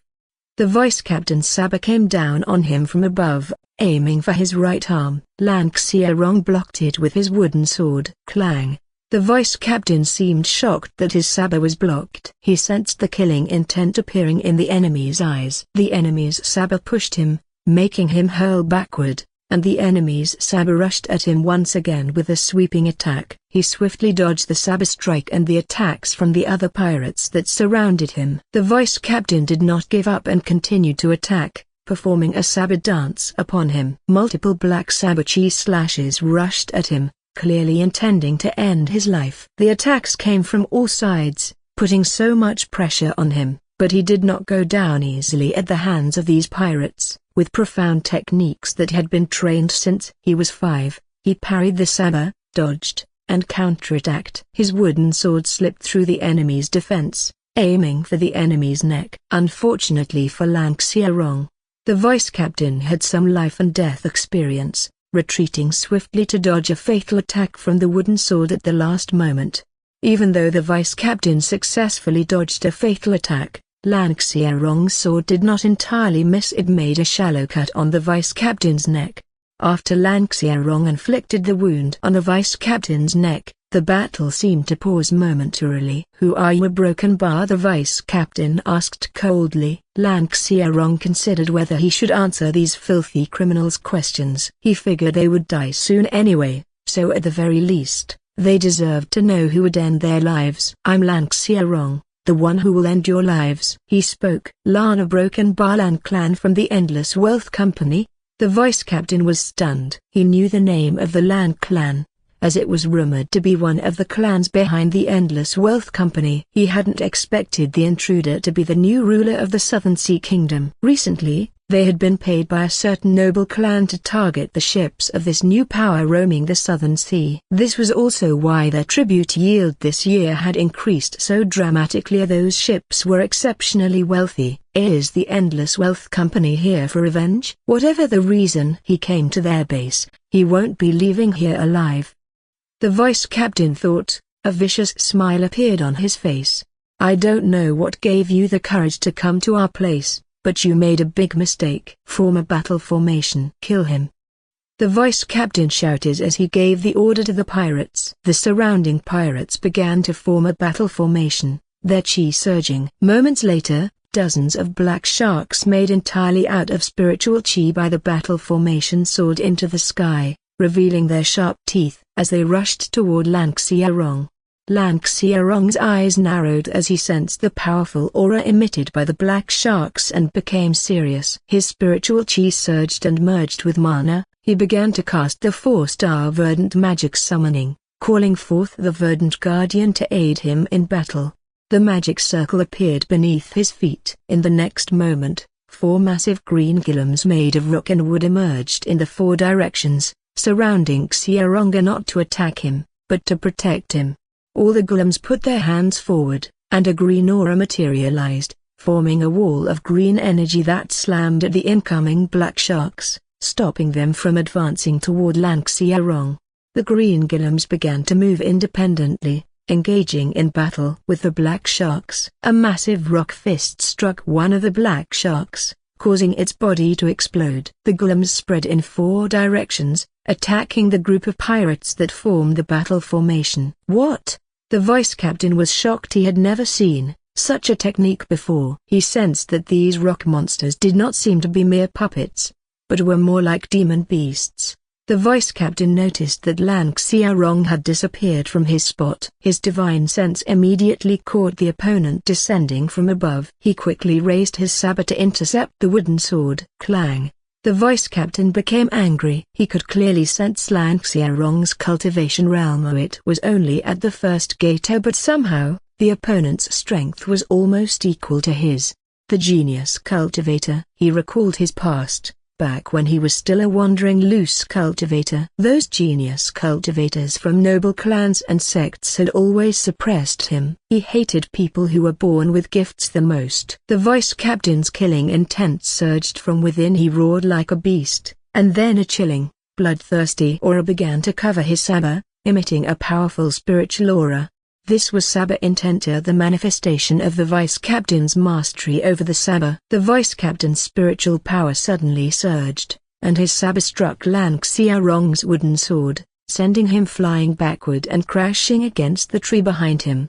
Lan Xiaorong was helplessly sent flying under the powerful saber strike, crashing against tree after tree before stopping at the 14th tree. He quickly got to his feet and flew into the sky, avoiding the vice-captain's follow-up attack that landed where he had just been. Boom! The forest below was devastated, and the vice-captain soared toward Lan Xiaorong in the sky.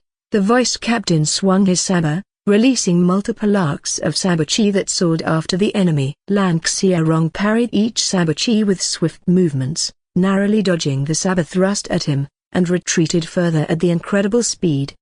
The vice-captain's saber shone with intense spiritual chi as he performed the technique. A shark's jaws full of sharp teeth appeared before him, biting at its target. Lan Xiaorong, seeing the enemy's attack coming, did not panic. Instead, he focused, and then, a sharp and profound aura began covering Lan Xiaorong's wooden sword. It was his sword intent. He performed his own technique. Instantly the verdant colossus sword appeared and clashed against the shark's jaw. Boom! The atmosphere exploded. The verdant colossus sword was destroyed, and the gigantic jaw descended on Lan Xiaorong's body. Lan Xiaorong's body was ripped into countless pieces by the shark's jaw. However, like Lan Yueli, he also has the same escape technique here. The torn body turned into countless blossoms and disappeared, and his real body appeared on the other side of the sky. The vice-captain was angry that he couldn't kill Lan Xiaorong with his technique. He rushed toward the enemy once more. This time, not just a shark's jaw, his entire body transformed into a gigantic, fiercely black shark, soaring through the night sky toward the enemy. Die! The black shark roared. Lan Xiaorong's expression paled from the earlier crash. His sword intent was clearly inferior to the other side's saber intent. That was to be expected. A martial intent required time and experience to cultivate. He had only just entered his mid-20s and couldn't compare to a cultivator with 1,000 years of cultivation experience. However, from the previous clash, he could identify his advantage that could be used against the opponent. He realized he had something the opponent lacked, of course, not counting the stat attributes or the skills from the system. It was the mastery of the law. He had long noticed that the system somehow helped him comprehend the worldly laws with far less effort than normal, far less than it was supposed to be at an unimaginable degree. This shortened his comprehension time by countless folds. His current mastery of laws could easily rival that of cultivators who had lived for thousands of years. Lan Xiaorong gazed at the approaching gigantic black shark with calm eyes. He assumed a sword stance, then activated a series of buff skills. His strength instantly surged, more than doubling. His wooden sword glowed with a brilliant green light and a profound aura of spiritual power as he was about to unleash the fourth technique of the flowering sword cultivation technique. The black shark appeared before him, just as the gigantic shark's jaws were about to close around him. Lan Xiaorong thrust his glowing wooden sword forward. For a fleeting millisecond, the entire area around Lan Xiaorong was bathed in brilliant green light. It felt as if time itself had frozen for a brief moment. The next moment, the black shark's entire body instantly disintegrated, turning into countless blossoms before disappearing. The blossom burial of 10,000 petals was the fourth technique of the flowering sword cultivation technique. A secret art without a clear technique grade classification. With a single thrust, the sword infuses the target with the user's all power and comprehension of the worldly law or Tao. If the target failed to defend against it, their body would disintegrate by user power from within, turning them into 10,000 blooming petals, scattering into the wind. This profound technique was not without risk. If the enemy's power surpassed the user's, the backlash would be fatal. The one who cast it could face the same fate, torn apart and scattered like blossoms in the wind. Lan Xiaorong felt a wave of relief. His gamble had paid off. But when his gaze swept across the battleground beneath, he saw the remaining pirates trying to flee the island, their morale shattered after witnessing their vice-captain's death. His eyes turned cold. Without hesitation, he soared toward them and began the massacre. In a region where only silence reigned, The vast expanse of sea stretched endlessly, far removed from any continent or island, the vast, silent waters, the terrifying stillness, where not even a single wave stirred, if one observes it from above. Where no trace of land dwellers could be found, only the mindless sea demon beasts ruled these depths, the completely undisturbed region of the realm. The spiritual chi of heaven and earth in this place was so sparse that it was barely perceptible. The spiritual chi density was far lower than anywhere on the continent, so low that, if not for the subtle resonance of the heavenly Tao, one might mistake this place for the ordinary mortal realm without spiritual chi. This place was the outer region of the seventh heaven, the farthest rim of this realm, only slightly next to the void between the heavens, a lonely, desolate, and untouched by civilization. However, this silence and stillness of this region were about to be disturbed. High in the night sky, above the vast expanse of sea, suddenly, a swirling purple vortex tore open the sky, spitting out two human figures before disappearing. The Pirate King, Black Shark, felt dizzy from crossing the dimensional tunnel. But with his high cultivation realm, he quickly regained his senses, stabilized his body midair, and stared angrily at the mysterious man in black and golden robes before him. "Return what you stole, thief!" Black Shark roared, his voice rumbling across the endless sea, making a wave appear on the sea's surface. "What are you talking about? If it were really yours, it'd still be with you. But now it's in my hands, so it's mine." Hengsheng replied with a smirk. Hengsheng's words made the veins bulge on Black Shark's forehead. It had been a very long time since anyone dared steal from him, let alone talk back afterward. The last fool who did this had long met the Yama King. "Ha ha, broken bar fool." Black Shark laughed coldly and shouted to Hengsheng, "I gave you a chance to return what's mine here. Now, I'll rip it from your corpse." Black Shark roared, spittle flying from his mouth as his rage boiled over. The great saber, a 2-meter, single-edged saber, a famous weapon among pirates, appears in Black Shark's hand. He let out a wild, thunderous roar that shook the sea itself, sending tidal waves surging across the still waters. In the next instant, he disappeared from his spot, reappearing before Hengsheng with terrifying speed, bringing his great saber down in a brutal swing aimed straight at Hengsheng's head. Da-doom! Black Shark's great saber clashed violently against the fist that wore a 5-colored wooden gauntlet. The impact unleashed a terrifying storm. Sky and sea seemed to reverse as shockwaves rippled across the heavens. Without time for Hengsheng to rest, the great saber swept through the atmosphere, tearing toward Hengsheng once more. He blocked it with a profound martial technique, but when they clashed for the second time, he felt that immense, crushing power flood through his entire body. Doom! Hengsheng activated his true body. Red lines of true chi surged across his skin, enhancing his physical strength 40-fold. He struck Black Shark squarely in the face, but the blow seemed to have little effect. Black Shark returned a creepy smile before slashing his great saber in retaliation. Boom! The two exchanged over 100 moves in less than a minute. But despite his boosted strength, Hengsheng was clearly at a disadvantage. Black Shark's saber tore through his skin multiple times, while Hengsheng's fists and palms hardly landed a blow to the Pirate King. Because of his higher speed, Hengsheng flew backward with all his might, retreating for the moment. As he distanced himself, his mind raced. This Pirate King fought nothing like Zaitanki. Their battle styles were completely different. He compared what he had with the opponents. Even though his overall strength was not much inferior, his speed was no match for a spirit integration realm expert. As he assumed, the evidence was once again in front of him. With the tremendous speed, Black Shark instantly appeared like a ghost before Hengsheng, roaring like a furious beast. Saliva sprayed from his mouth, splattering onto Hengsheng's skin as his hammer-like fist slammed toward Hengsheng's head. Before Black Shark's fist could land, Hengsheng's eyes gleamed with brilliant gold light. A blazing heat blast shot forth, striking Black Shark squarely in the face. The searing force made him scream in pain and halted his advance. Hengsheng flew far away and cursed to himself for trying to fight with a spirit integration realm expert head-on with only his cultivation realm. It was not a very good idea since the other side was way faster than he was due to the spirit integration cultivation realm's innate trait of spirit-infused body, allowing the cultivator in this cultivation realm to move at a speed beyond physical law limits. Hengsheng decided to stop trying to fight fairly against a spirit integration realm expert. He decided to use his divine artifact, a timber grasp cycle. The last time he fought with a spirit integration realm expert, Zai Tanki, he did not use his divine artifact since he knew the other factions might be watching.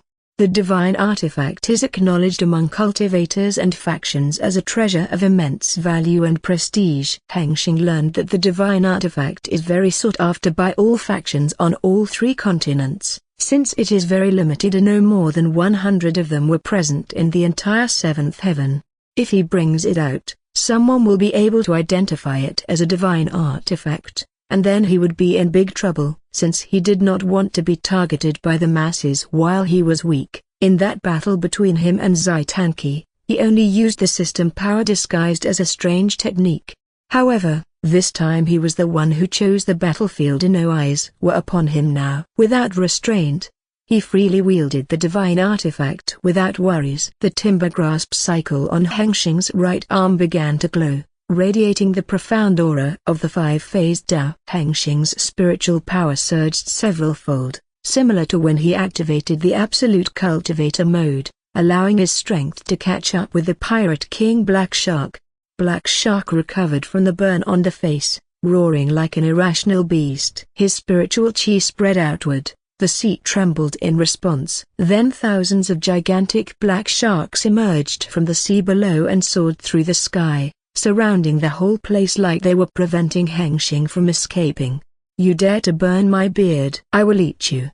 The pirate king, Black Shark, roared. Black Shark was like any cultivator who practices the incomplete soul-consuming technique, which will make their mind unstable. In Black Shark's case, he became irrational, often acting like a mindless beast. Black Shark disappeared and reappeared above Hengsheng's head, swinging his saber at the foolish thief's head. However, before Black Shark's saber landed on the target, the wooden gauntlet struck his abdomen, making his eyes widen as blood sprayed from his mouth, and the impact sent him flying backward.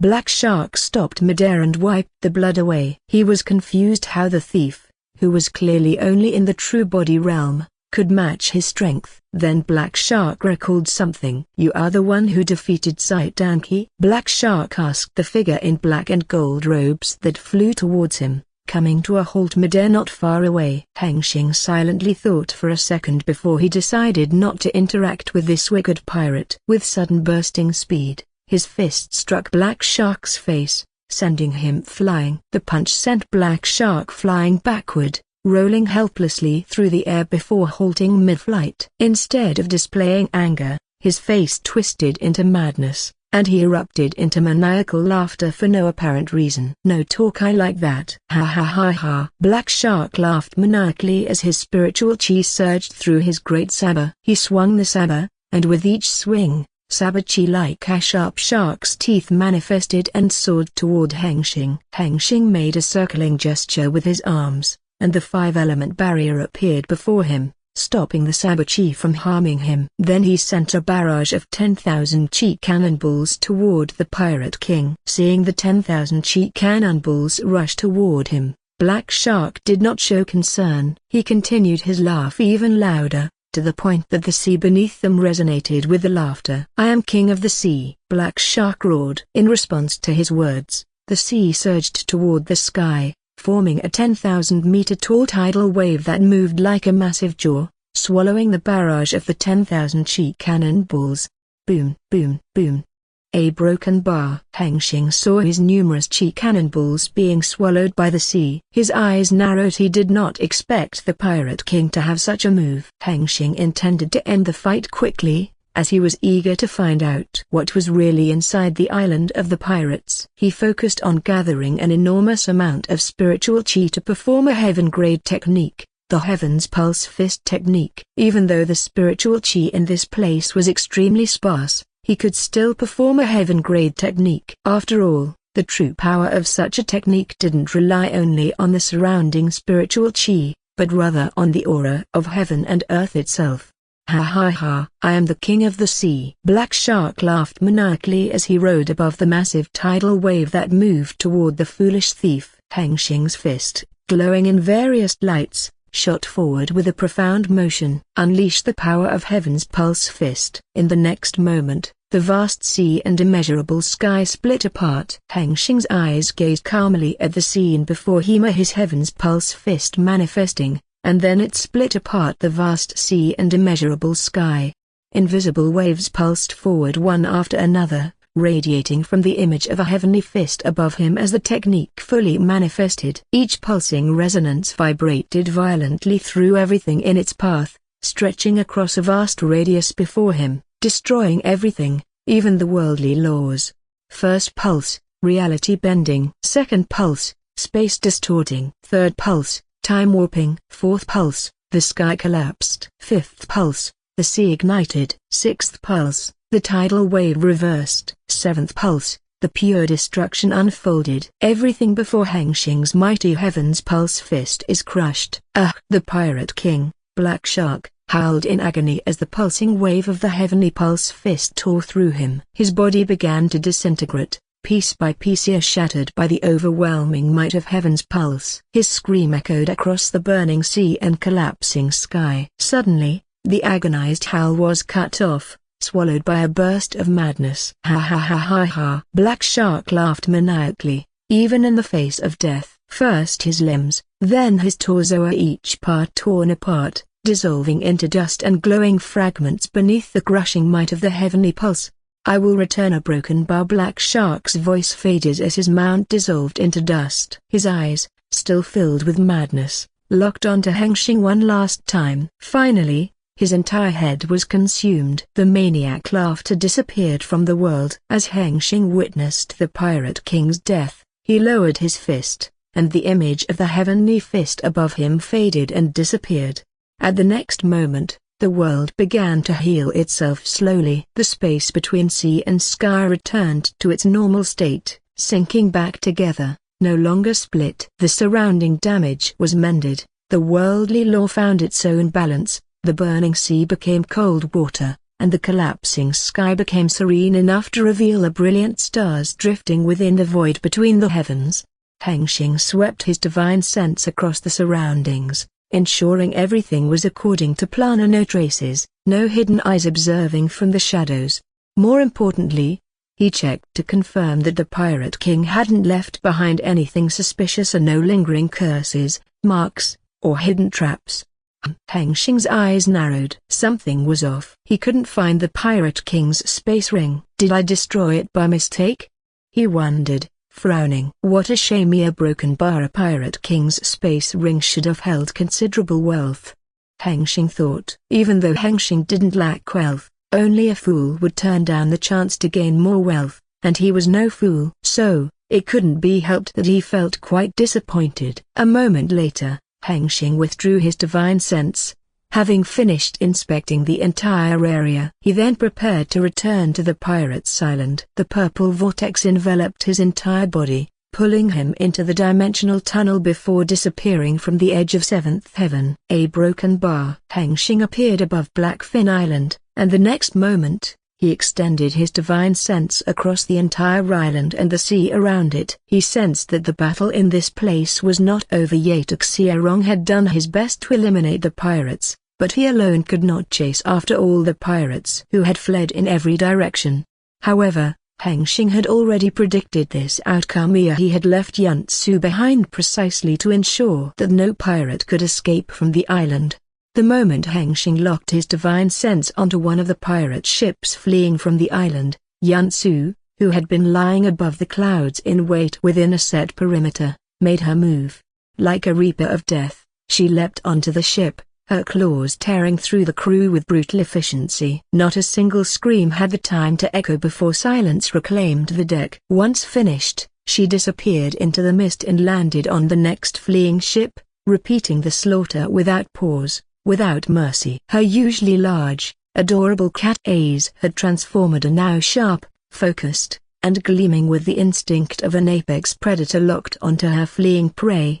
her tail lifted at a perfect 90-degree angle, the tip swaying with a playful color, a subtle, almost whimsical sign of her delight. She loved hunting. Hengsheng had finished observing the scene. Then, without a word, he moved, joining the massacre. His figure blurred, appearing above another pirate ship attempting to escape. One of the pirates noticed Hengsheng's presence, his eyes widening as he pointed at the unfamiliar figure that appeared above the ship.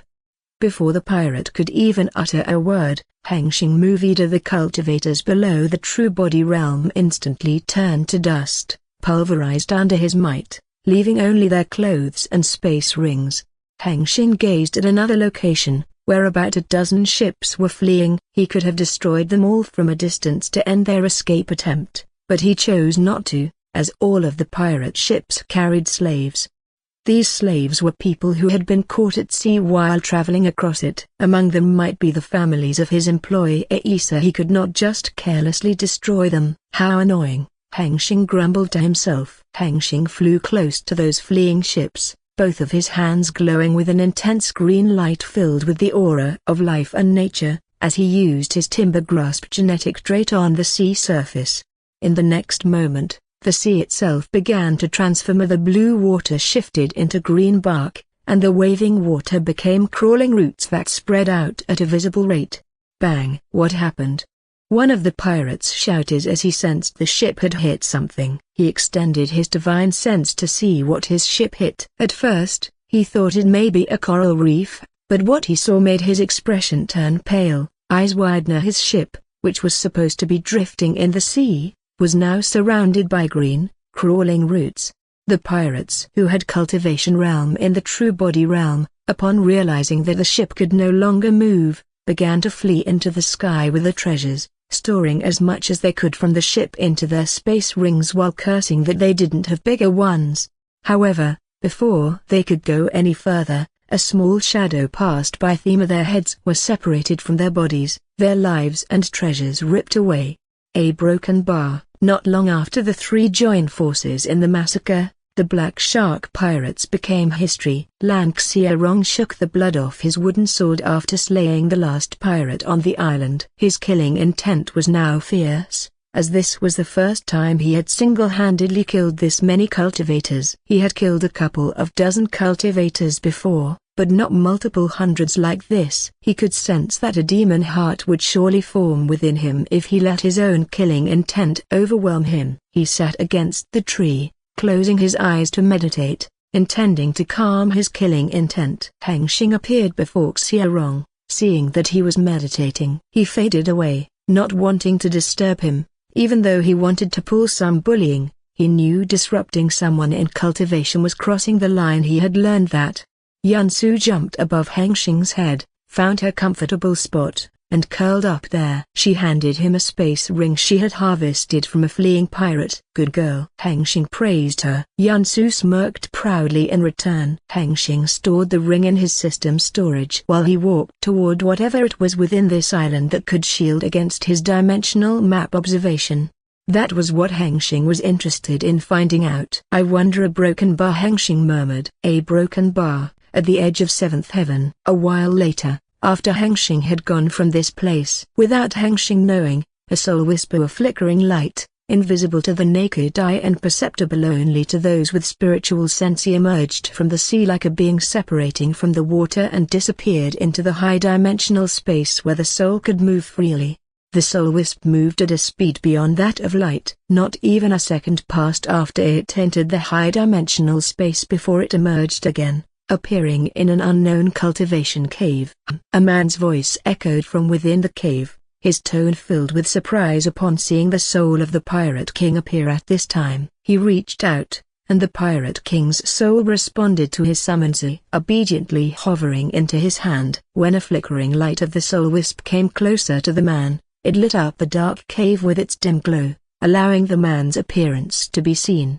This man appeared to be a middle-aged man with perfectly developed body muscles almost too bulging, as if they would be excessive if any larger.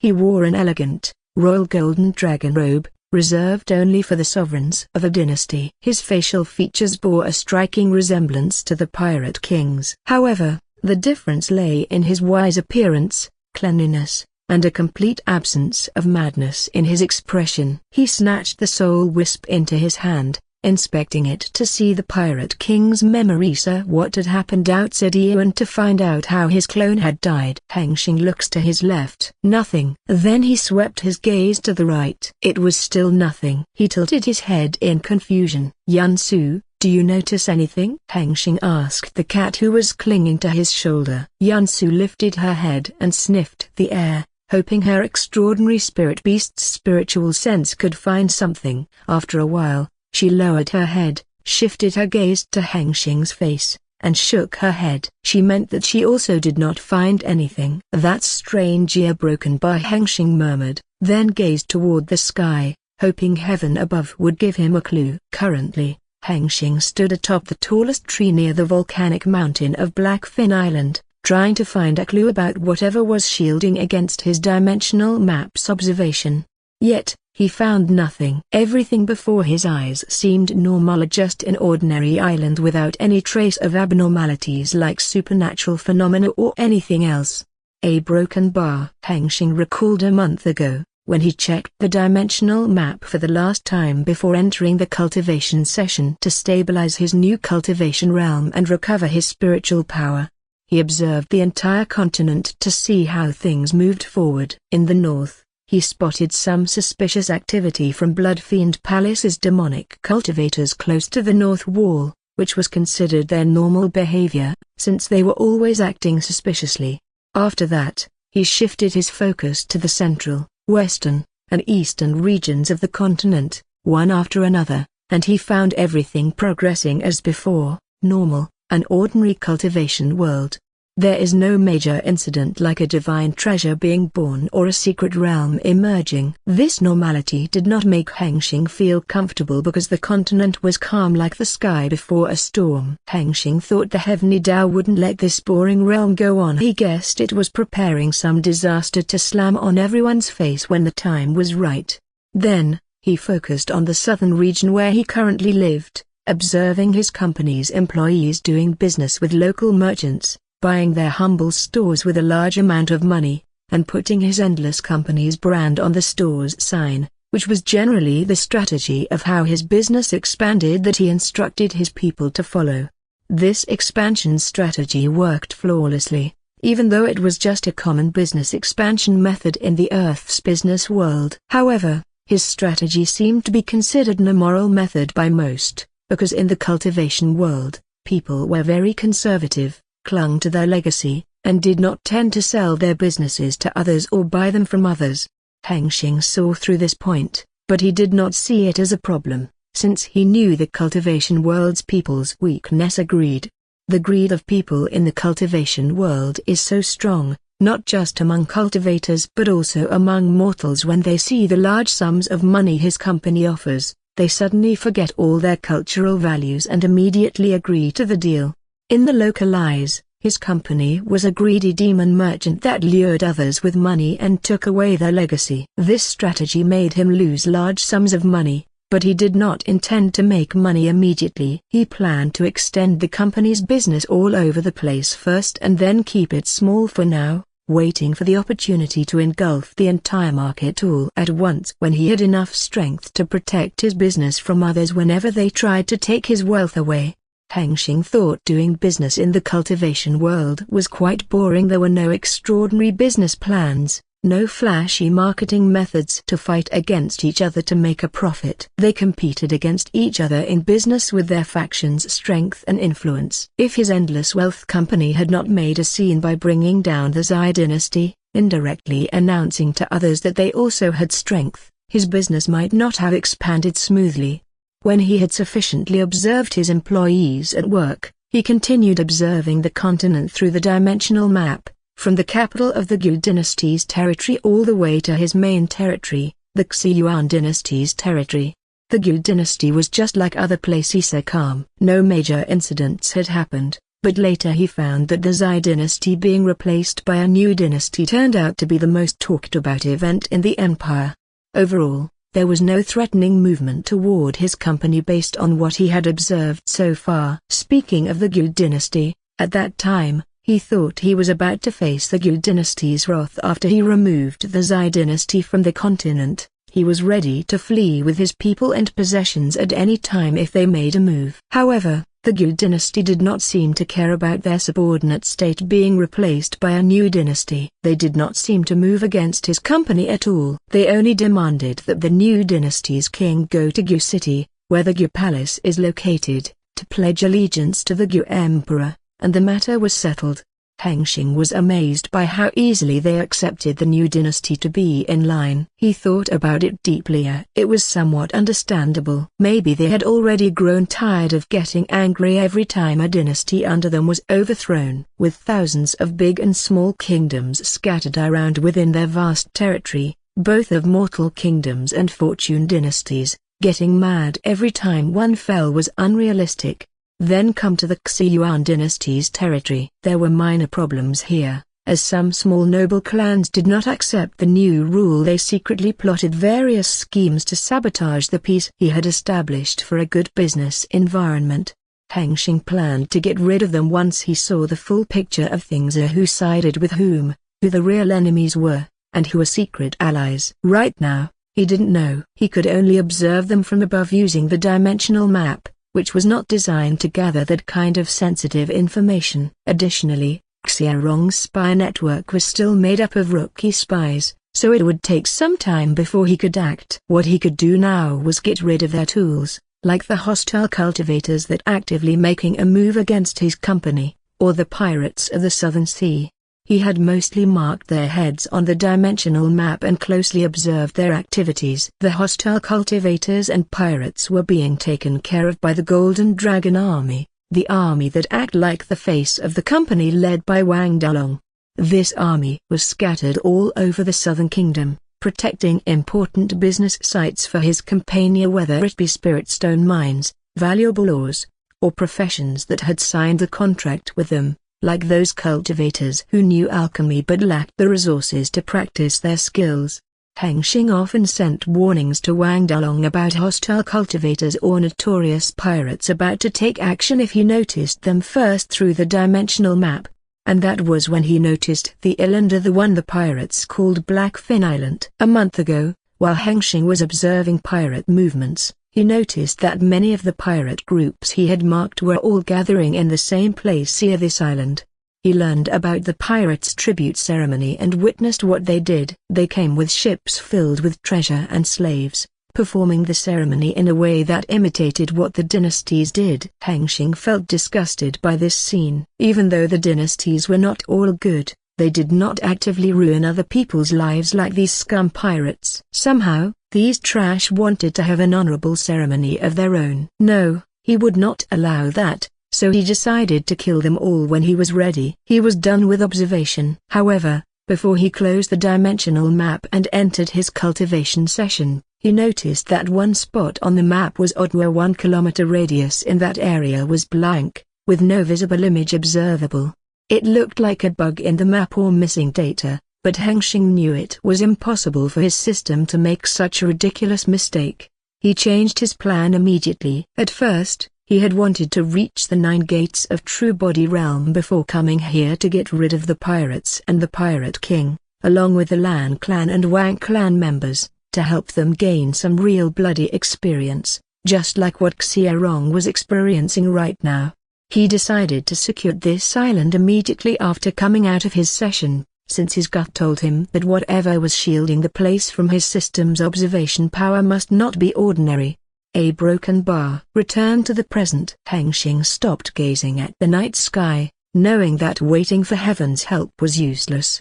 He checked the dimensional map to ensure he was in the right place. The dimensional map appeared before Hengsheng's eyes, and he saw that he was now nowhere to be found within the display. This confirmed that he was currently standing in the blank spot on the map. He decided to observe the place once more. However, this time not with his divine sense, but with the inspection, a basic system function that he had upgraded by including the heavenly insight mode of the solar rise system. The glowing golden rings appeared within Hengsheng's eyes. Ding. Heavenly insight mode activated. Insight cost 100 system points per second. -100 SP. -100 SP. A broken bar. By activating this mode, his inspection function's power will be boosted several-fold and nothing escapes his gaze. Hengsheng quickly swept his gaze all over the place, hoping to find whatever it was as fast as possible, since every passing second meant a loss of system points. He gazed at the tree next to him. Pine. Age, 699 years. Tier 3. Description: an ordinary pine tree, standing 69 meters tall. A broken bar. A broken bar. He gazed at the pebble under his feet. Rock. Age, 8,999,999,89. A broken bar. Years. Tier 3. Description: an ordinary rock, 64 millimeters in size. A broken bar. Then, he gazed at the karma threads and causality lines. These threads and lines were deeply intertwined, almost becoming a near very hard for Hengsheng to comprehend at his current cultivation realm. However, the heavenly insight mode helped him in this regard. He didn't need to understand them, as the system had already unfolded them for him. He ignored the karma threads, and the next moment, they faded from his vision and disappeared one after another as the system filtered them out. Until they were all gone, he filtered the karma threads out from his vision because he thought what he was looking for might not be related to people. The karma threads would not help him much. He focused all of his energy on the causality lines. Everything had a causality line attached to it, since everything had a beginning. The cause of the beginning resulted in all things. Before Hengsheng's eyes, countless causality lines faded one after another as the system filtered out those unlikely to be related to what he was looking for. Not long after, only a few lines of causality remained, each much more prominent than the others. But only one caught his attention. He removed all the other lines from his vision, leaving only that one before him. Hengsheng observes this causality line with caution. This causality line was very special compared to the others present here, because it was ancient. So ancient, it was almost as old as the Nine Heaven Realm itself.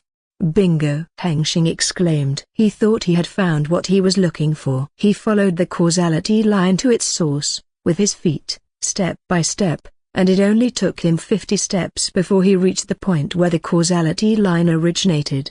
He bent down and gazed at the thing that was the source of the ancient causality line. Ding! A broken bar? What the a broken bar? Hengsheng murmured in confusion at the appearance of the thing before him, because it was too normal.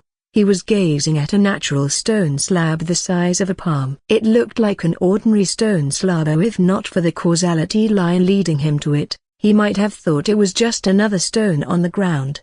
Hengsheng thought for a second about what to do next, because he had no clue what it was. It couldn't be just a stone. Would it be dangerous if he touched it? Meow! Yansu meowing. Before Hengsheng could do anything, Yansu jumped off his shoulder, curious about why her human was intensely gazing at his stone slab. How dare a mere stone get more attention than me?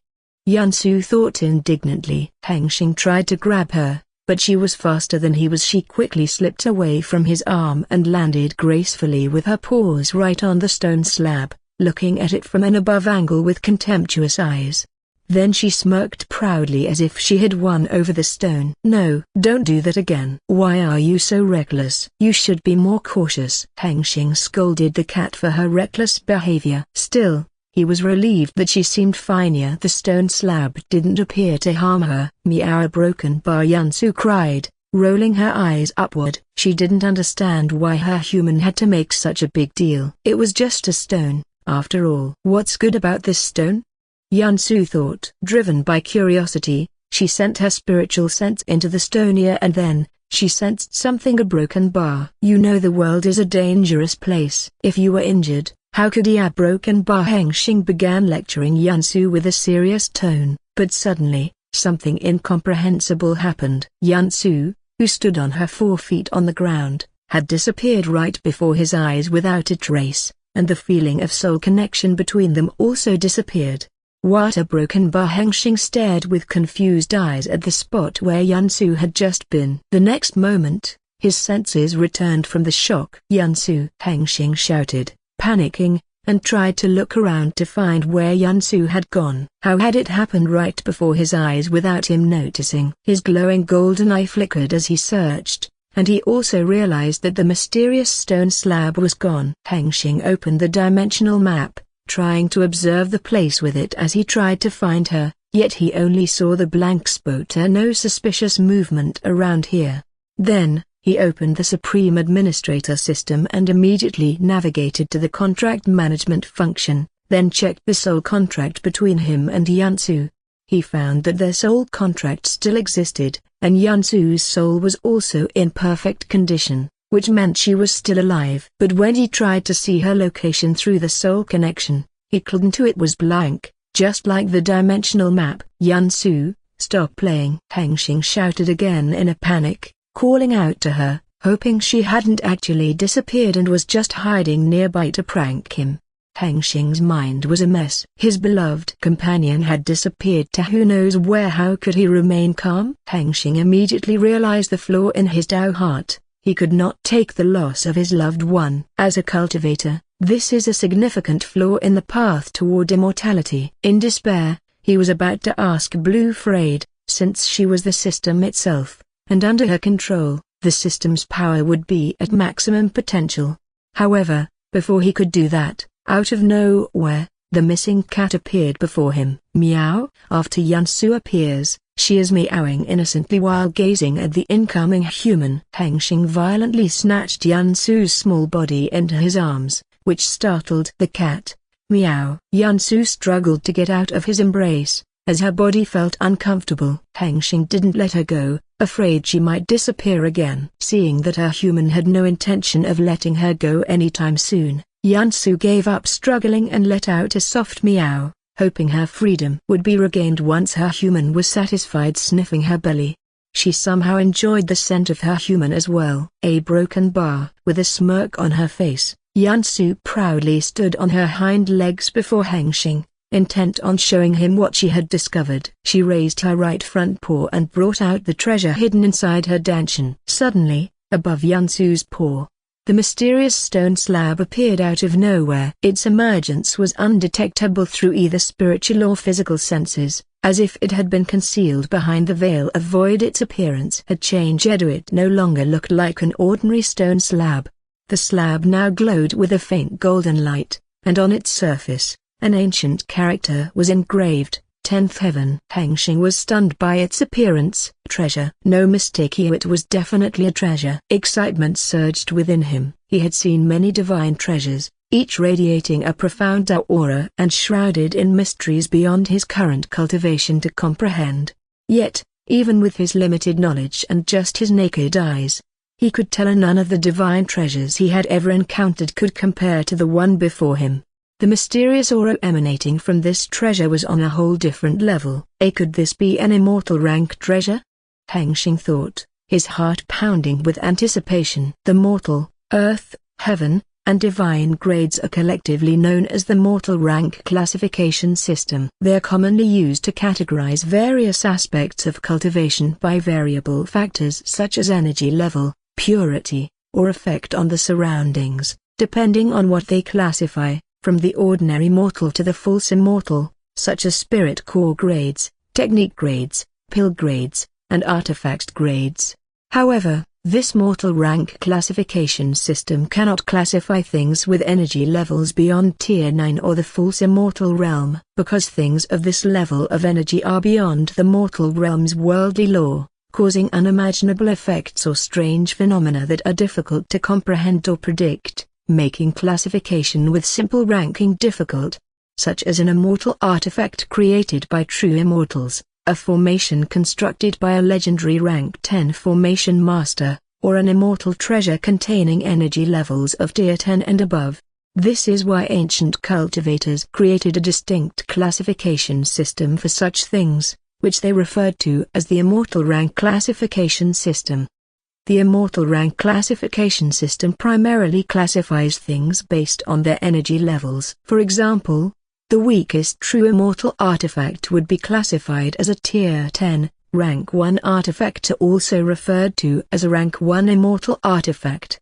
Hengsheng recalled what he knew about the things beyond the mortal rank classification system from Wu God's memories, from the Lord of all senses memories. The most hateful thing that he met in the heavenly Tao world, classified using the immortal rank classification system, was the 5 elemental seal formation at Tier 11 seal formation that had sealed him beneath the 5-pillar realm. Ding! A broken bar? Hengsheng's eyes narrowed. Even though the treasure took a new form, he still couldn't identify it with his inspection. Turning to Yansu, he asked, Yansu, do you know what it is? Yansu's lips curved into a wide smirk as she began to explain using her front paws and a series of meows. Meow, a broken bar, meow, a broken bar, meow, a broken bar. Hengsheng watched the little cat trying to explain, but he couldn't grasp her meaning. This was far beyond the simple interactions they were used to. Seeing that our human couldn't fully understand her gestures and meowing,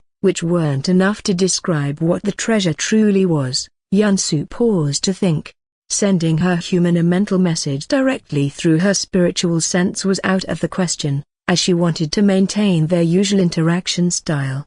Then, a flash of thought came to her. She sent a mental command to the treasure and then looked at Hengsheng, signaling him to inspect it again. Hengsheng nodded in understanding. The golden ring within his eyes flashed with golden light as he activated inspection, which received power boosted by the heavenly insight mode once more on the treasure before him.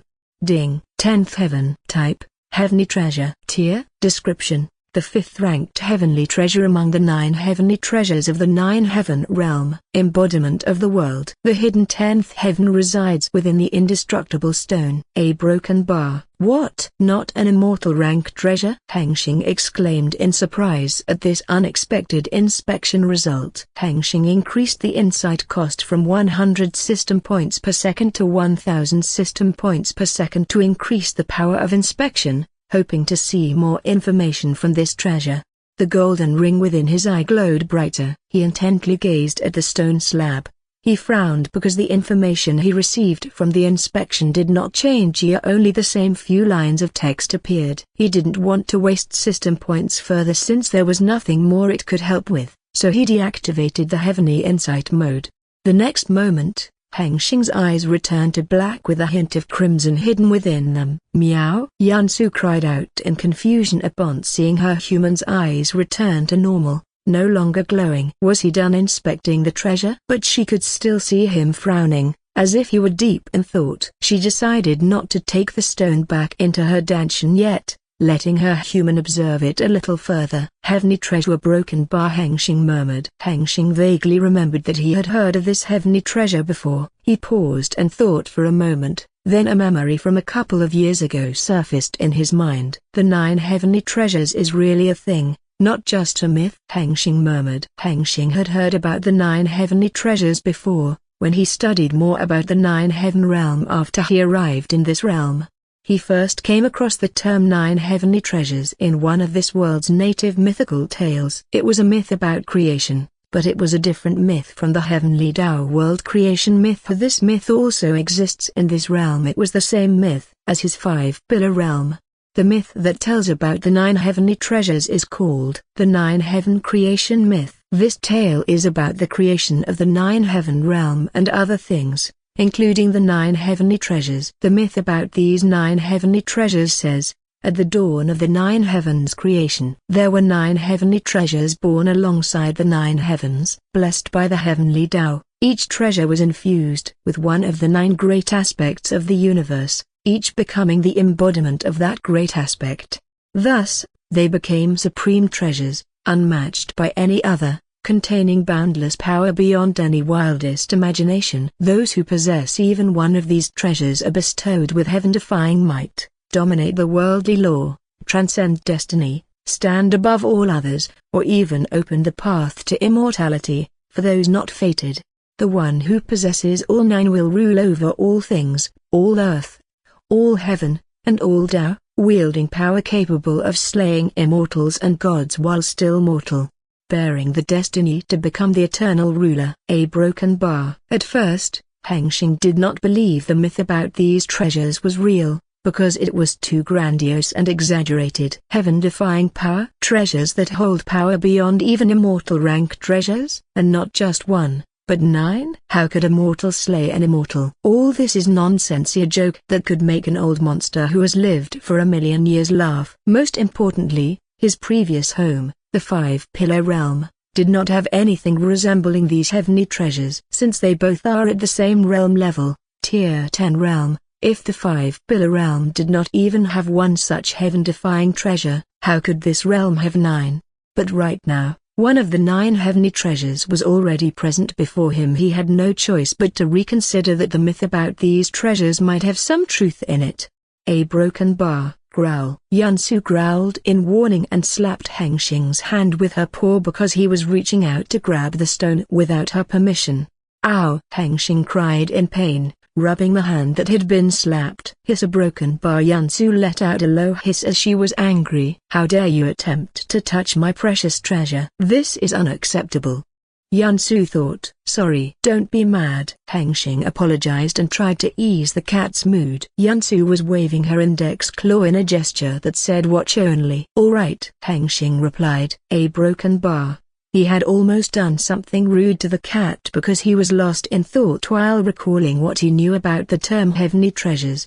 He resumed recalling his memories about the heavenly treasure, but there was nothing more. This was all he knew. Back in the day when he learned about this, the heaven-defying or rule over all part of the heavenly treasures myth was too exaggerated, making him think they were nonsense, not real things, just another fairy tale used to encourage young cultivators, which later caused him to stop learning about these heavenly treasures early. Otherwise, he would have learned more about them. Aside from the short sentence describing generally what the heavenly treasure really was, he did not know anything more about them. He didn't know what other 5th-ranked heavenly treasure among the 9 heavenly treasures meant. Did the heavenly treasures have a ranking as well? Aside from this one, the 10th heaven, what are the other heavenly treasures called? What kind of powers do they each have? Did they really live up to being heaven-defying like the myth says, or were they just overhyped? He had no clue.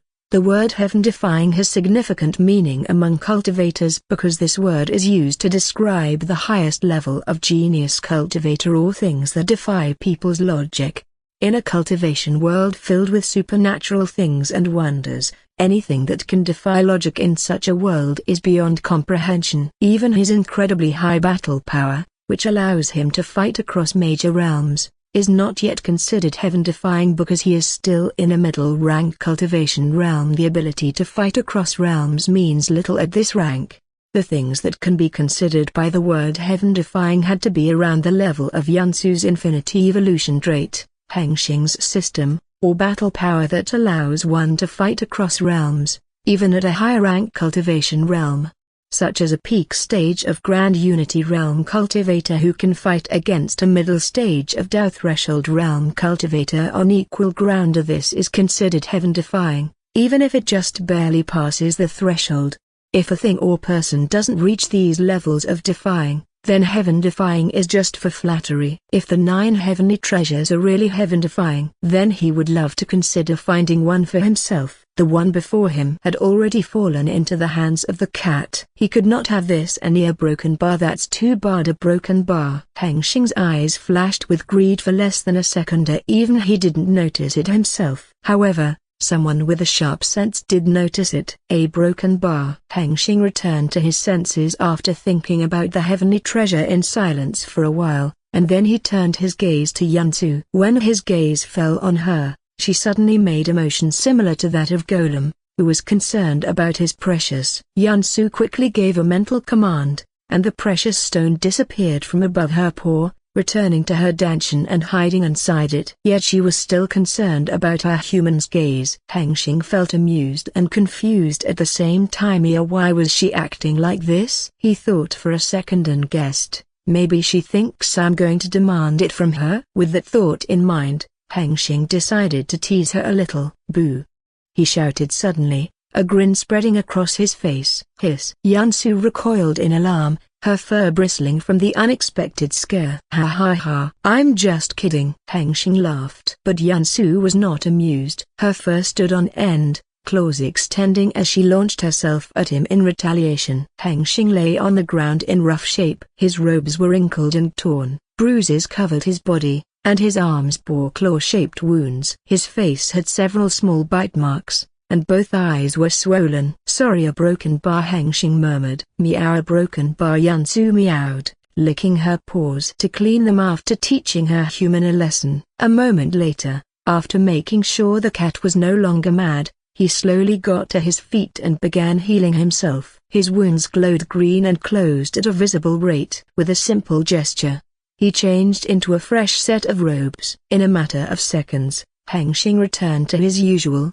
perfectly glorious appearance. No one could tell he'd just been badly beaten. Hengsheng considered asking Yansu about the 10th heaven, but his divine sense caught Xiaorong approaching from a distance. He had to set his curiosity aside for now. Xiaorong landed in front of Hengsheng. He glanced around, briefly inspecting the area. The ground beneath Hengsheng's feet was splattered with fresh blood, still warm as if it had just been spilled, yet no corpse was in sight. He frowned slightly, wondering what Hengsheng was interested in such a place. "Did you find what you were looking for?" Xiaorong asked in a low voice. "Yes," Hengsheng replied with a smirk. "Can you tell me what it is?" Xiaorong asked, his curiosity piqued. "I could," Hengsheng said, still smirking. "But if I tell you, I'll have to kill you." "Are you sure you still want to know?" His tone turned cold as he pretended to be mysterious, releasing a faint killing intent toward the other side. Xiaorong's expression turned pale, and he instinctively took a step back as he felt a chilling killing intent pressure upon him. He clenched his teeth in both anger and embarrassment. After knowing Hengsheng for so long, he could tell the other side was just trying to mess with him. Still, he knew better than to test him. Who knew what this bastard was gonna do if he dared to urge back? "A broken bar, forget I asked," he muttered, crossing his arms. He clicked his tongue in frustration and looked away. "Bastard, a broken bar." Xiaorong secretly cursed the other side in his mind. "What did you say?" Hengsheng said. Xiaorong paled, suspecting that this bastard had developed a technique to read other people's minds. He quickly shook this nonsense out of his head. "Nothing, a broken bar," Xiaorong said in a timid, "I thought so." "Broken bar," Hengsheng replied with a smirk. He felt better after venting his sour feelings from being beaten by the cat on poor Xiaorong. "Let's get to work, follow me," Hengsheng said. After that, Hengsheng, Yansu, and Xiaorong took her off into the sky, surveyed the entire island, and extended their senses here and there to ensure there was no hidden danger. They found many hidden big and small treasure vaults everywhere, assuming they belonged to the pirate cruiser corpse pit filled with 1,000,000 corpses of those who unfortunately fell into the pirates' hands, and the formation core, a formation controller that used to control multiple formations that covered the island. When the survey was finished and it was confirmed that there was no danger remaining on the island, at least none visible, they returned to the center of the island where they had first appeared.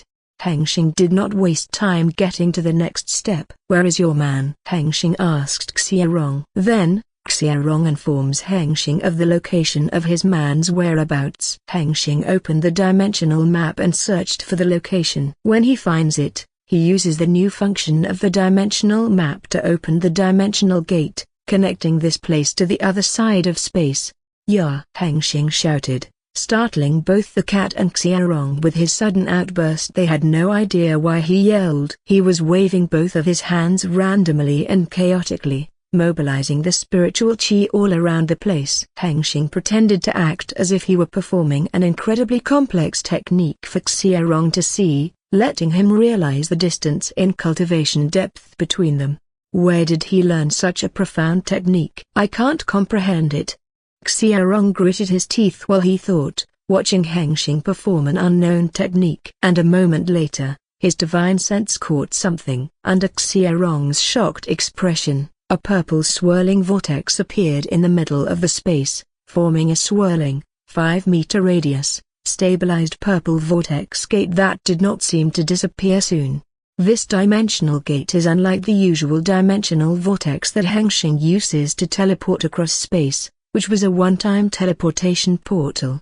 This dimensional gate is a stable dimensional tunnel that allows people to go in and out as many times as they want, as long as Hengsheng continues to supply it with his qi.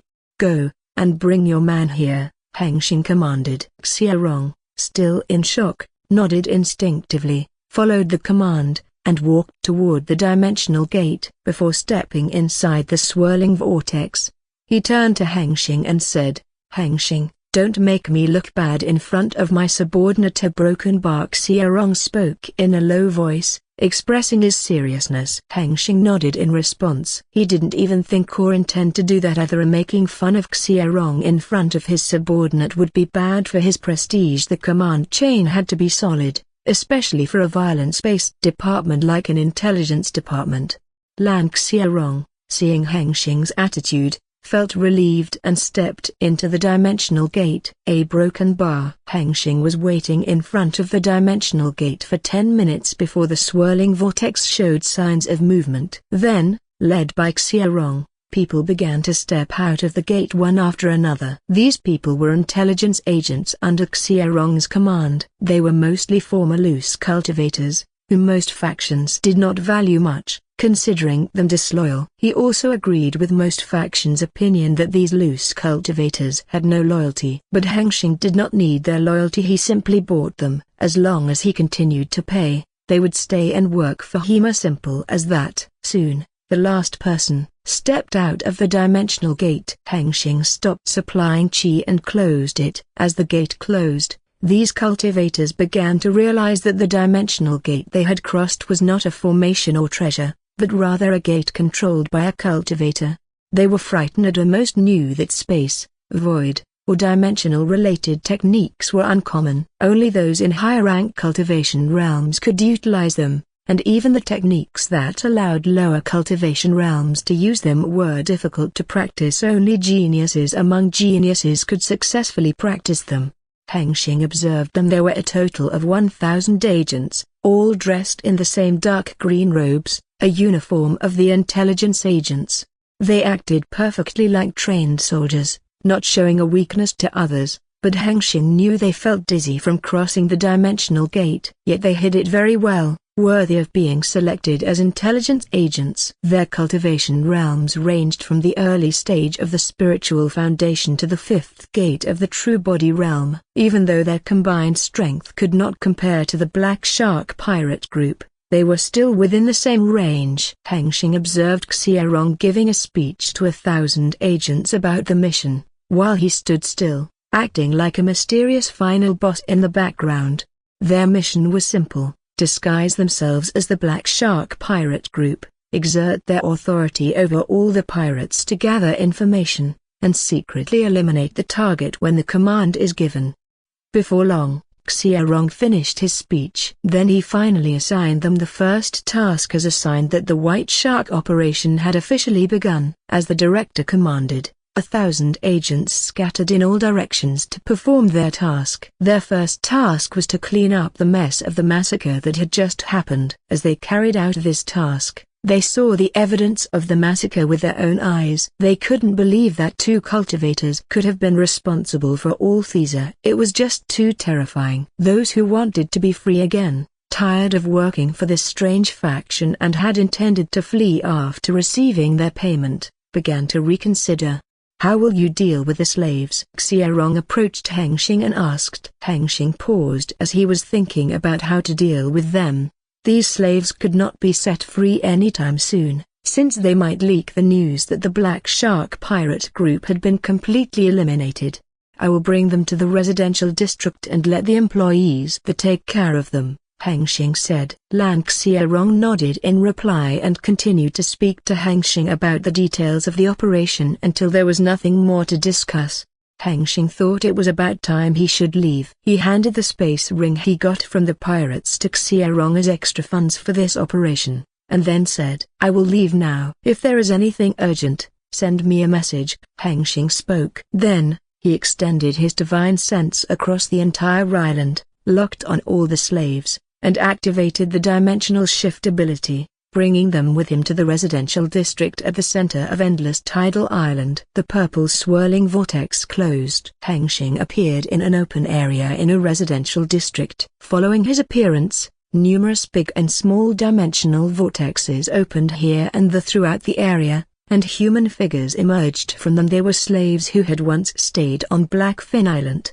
When Hengsheng looks at these slaves, his heart fills with an indescribable emotion, and one word emerges within his mind: weak. The slaves that emerge from the dimensional vortex are more than 100,000, 99% are unconscious, and some are even more severely in a coma state. Only 1% are strong enough to remain conscious, yet still, no one is on their feet. They collapse on the ground. They were mostly mortals. Some possessed spirit cores but had no cultivation realm. They were too weak to travel through the dimensional tunnel. That's why they ended up in this state. Pathetic. A broken bar, Hengsheng murmured as he felt disdain toward the slaves, then frowned as he realized something was off about himself. Hengsheng realized that he was beginning to develop a disdainful feeling toward the weak. This feeling had not reached the point of seeing the weak as worthless, but it was enough to make him feel uncomfortable around them. He did not know what caused this feeling to emerge. Did I change? After acquiring the superpower, the absolute power corrupts absolutely. Is this quote true? Or does this feeling not originate from himself but is imbued in all cultivators by the heavenly Tao, like an extreme greed, innate trait that all people in this world have? Hengsheng thought. Whatever it was, he felt that if he let this feeling develop, he would one day become like other cultivators who treat mortal life as worthless or merely a resource, existing only to fuel their cultivation.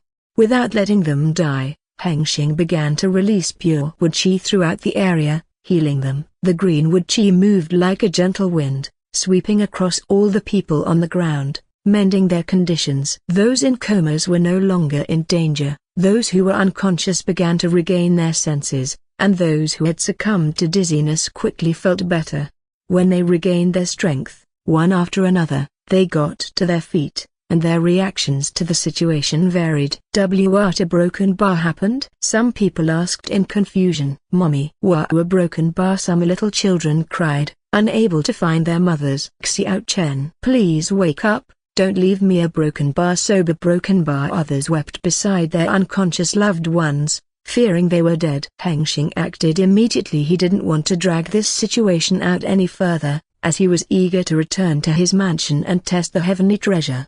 His divine sense sent a mental message to the minds of all the slaves. Well, they were no longer slaves. A broken bar former slaves, since his faction didn't promote slavery. So technically, they were freemen. A broken bar, no, not truly free either, since he was holding them in a closed area until Xiao Rong's operation ended. In this case, they were now his prisoners. Anyway, he sent a mental message explaining their situation and informed them that a cultivator would come to visit them soon. After Hengsheng sent the mental message, he prepared to leave. However, before he had the chance, a young man, who somehow managed to notice his presence among the countless people, pushed through the crowd, stopped in front of Hengsheng, and knelt on both knees.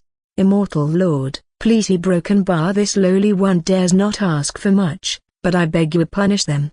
The young man pleaded, his eyes burning with vengeance as he pointed toward a group of men within the crowd. After seeing the young man's actions, the crowd began to notice Hengsheng's presence. One by one, they knelt in immense fear, their bodies trembling uncontrollably. They were clearly terrified by the presence of a cultivator to the point of developing PTSD. This makes sense. The years spent on the island ruled by the wicked pirates were not good for the people's mental health. Also, Hengsheng was quite surprised that there was a mortal who could notice him while he was intentionally concealing his presence. He thought for a moment about why this young man requested him to kill other slaves and immediately understood. He cursed himself for forgetting to consider this. The group of men that the young man was pointing at was likely slaves who had served the pirates and abused their status toward the other slaves. When Hengsheng's gaze landed on the group of men, they trembled in fear. Some even wet themselves. Judging by their reaction, they were undoubtedly guilty, just as he had assumed. Hengsheng considered whether or not to comply with the young man's request. After some thought, he decided against it. He had no intention of killing others simply because someone asked him to. Your karma is not mine. If you want vengeance, take it yourself, Hengsheng said to the young man. At the same time, Hengsheng activated an inspection on him, suspecting that the young man possessed something special that allowed him to perceive his presence, and his assumption was correct. The inspection revealed that the young man had a spirit reception physique that heightened his sensitivity to spiritual qi, a valuable trait that could shorten the time needed for cultivation. Not a very powerful physique, but better than nothing. Blue, add this young man to the Wealth Keeper training program, Hengsheng said in his mind. The Wealth Keeper training program is the Endless Wealth Company's cultivator training initiative. It selects young individuals from humble backgrounds or orphaned origins who show good potential or signs of special talent. The company takes them in while they are still mortals or in the early stages of cultivation and raises them. Its purpose is to nurture cultivators for his faction from the ground up and instill loyalty toward Endless Wealth Peak. He created this program because he cannot rely on loose cultivators for important matters, so he needs loyal individuals to serve as key figures, as the 100 members of the Lan and Wang clans are not enough to support a large-scale faction. Yes, Master. Also, the employees have already accepted the quest. They'll be arriving in a few minutes, Blue responded. A good job, Hengsheng complimented. This is my duty, Master, Blue replied, her tone carrying a hint of joy. A broken bar. What's your name? The Immortal Lord asked. My name is Minai, the young man replied, lifting his head in hopes of seeing the Immortal's face clearly, but the Immortal was already gone. The young man felt disappointed. In the end, the Immortal Lord didn't care about mortals like him. His anger burned even hotter as he remembered how his mother had died. He wanted to take revenge himself, like the Immortal Lord had said, but he couldn't. They were bigger, stronger, and they knew martial arts. Suddenly, he felt chilled as his special senses warned him. He quickly turned and saw the group of men approaching. You bastard! How dare you ask an immortal to kill us? You're dead! The ugly man shouted, leading his group toward the younger man in a rage. After noticing the immortal had left, Minai gritted his teeth. He thought he wouldn't survive this. But before the group of men could reach him, some of the slaves leapt at them. You raped my wife! A random middle-aged man roared, punching the gang leader in the face. Another man yelled something as he jumped and kicked the gang leader in the chest, sending him crashing to the ground. Kill them!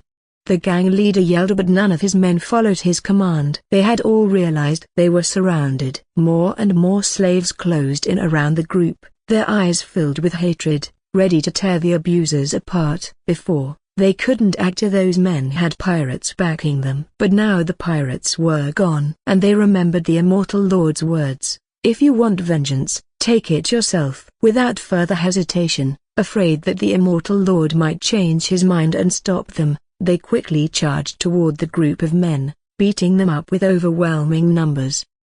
Please stop. The group of men all fell to the ground in less than 10 seconds. Being massaged by countless feet. Their begging was useless, so it only encouraged the vengeful ones to kick even harder. Minai was shocked at how quickly things turned, but he didn't want to miss his chance to take revenge either, so he stepped forward and joined the kicking party.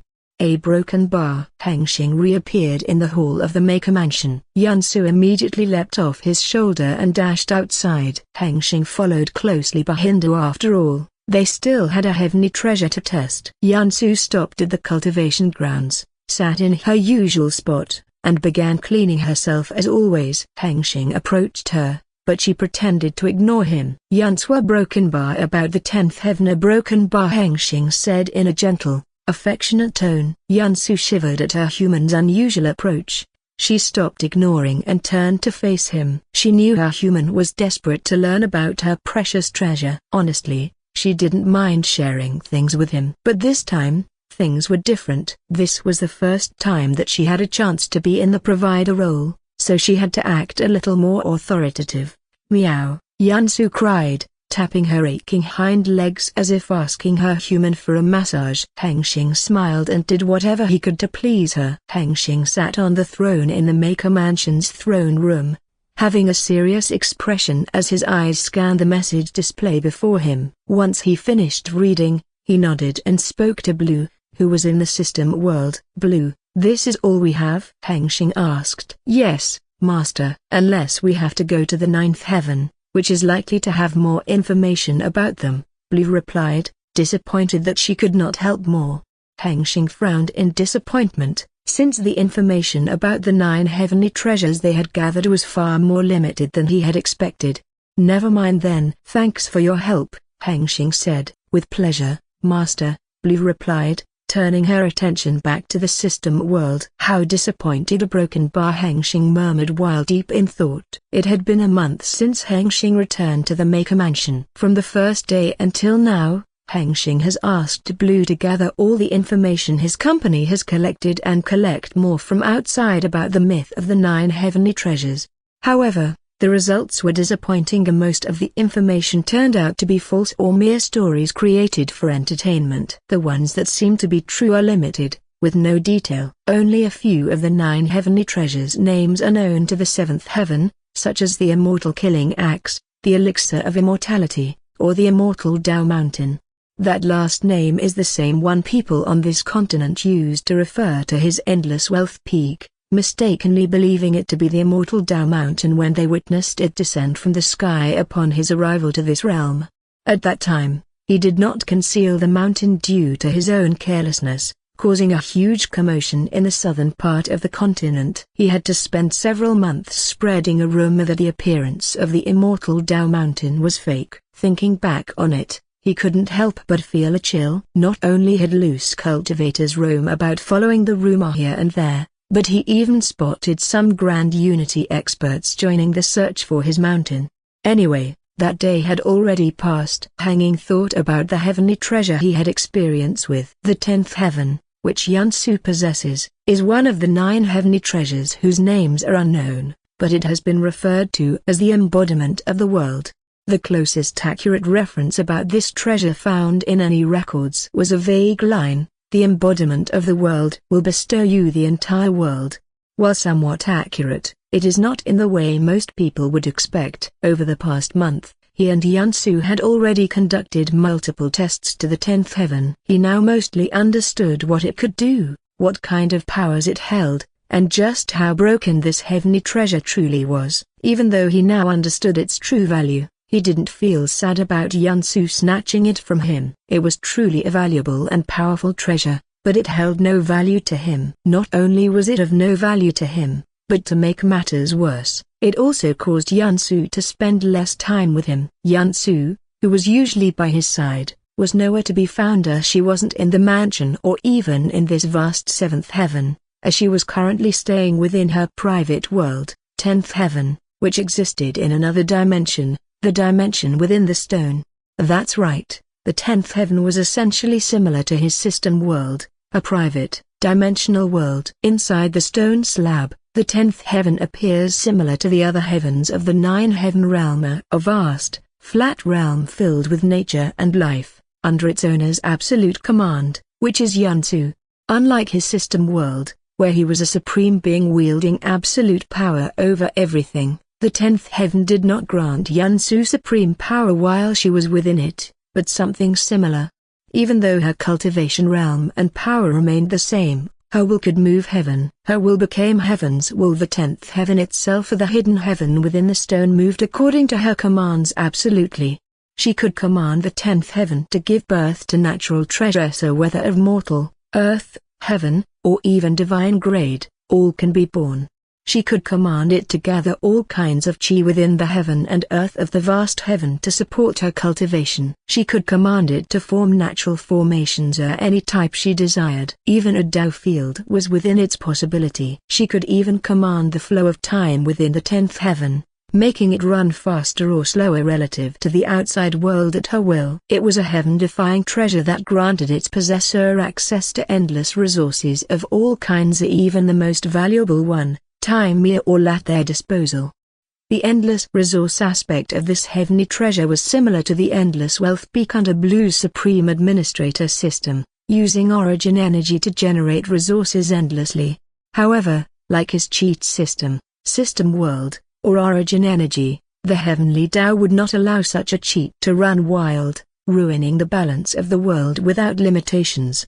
Fortunately, The heavenly treasure restrictions were not as severe as those placed on his own system-based power. Yansu could share the resources within the 10th heaven with Hengsheng while he was inside it. He could use those resources to create artifacts and bring the finished products outside without issue. No heavenly tribulation will strike upon the artifacts like the one crafted using origin energy-based material. However, natural treasures, craft raw materials, or living beings could not be taken out, or they would simply disappear once outside the 10th heaven. This was the only limitation that the 10th heaven had. Also, there was another limitation, though not exactly a limitation, it was a difference that set the 10th heaven apart from his endless wealth peak. While his endless wealth peak, using an origin energy, could instantly create things, the 10th heaven followed the path of the Grand Tao. The natural treasures within the 10th heaven were not magically bypassed all required processes and created instantly, but were born through natural processes, which required time. If Yansu wanted to command the 10th heaven to give birth to a natural treasure, she would need to accelerate time within the 10th heaven while remaining outside to obtain the treasure as soon as possible.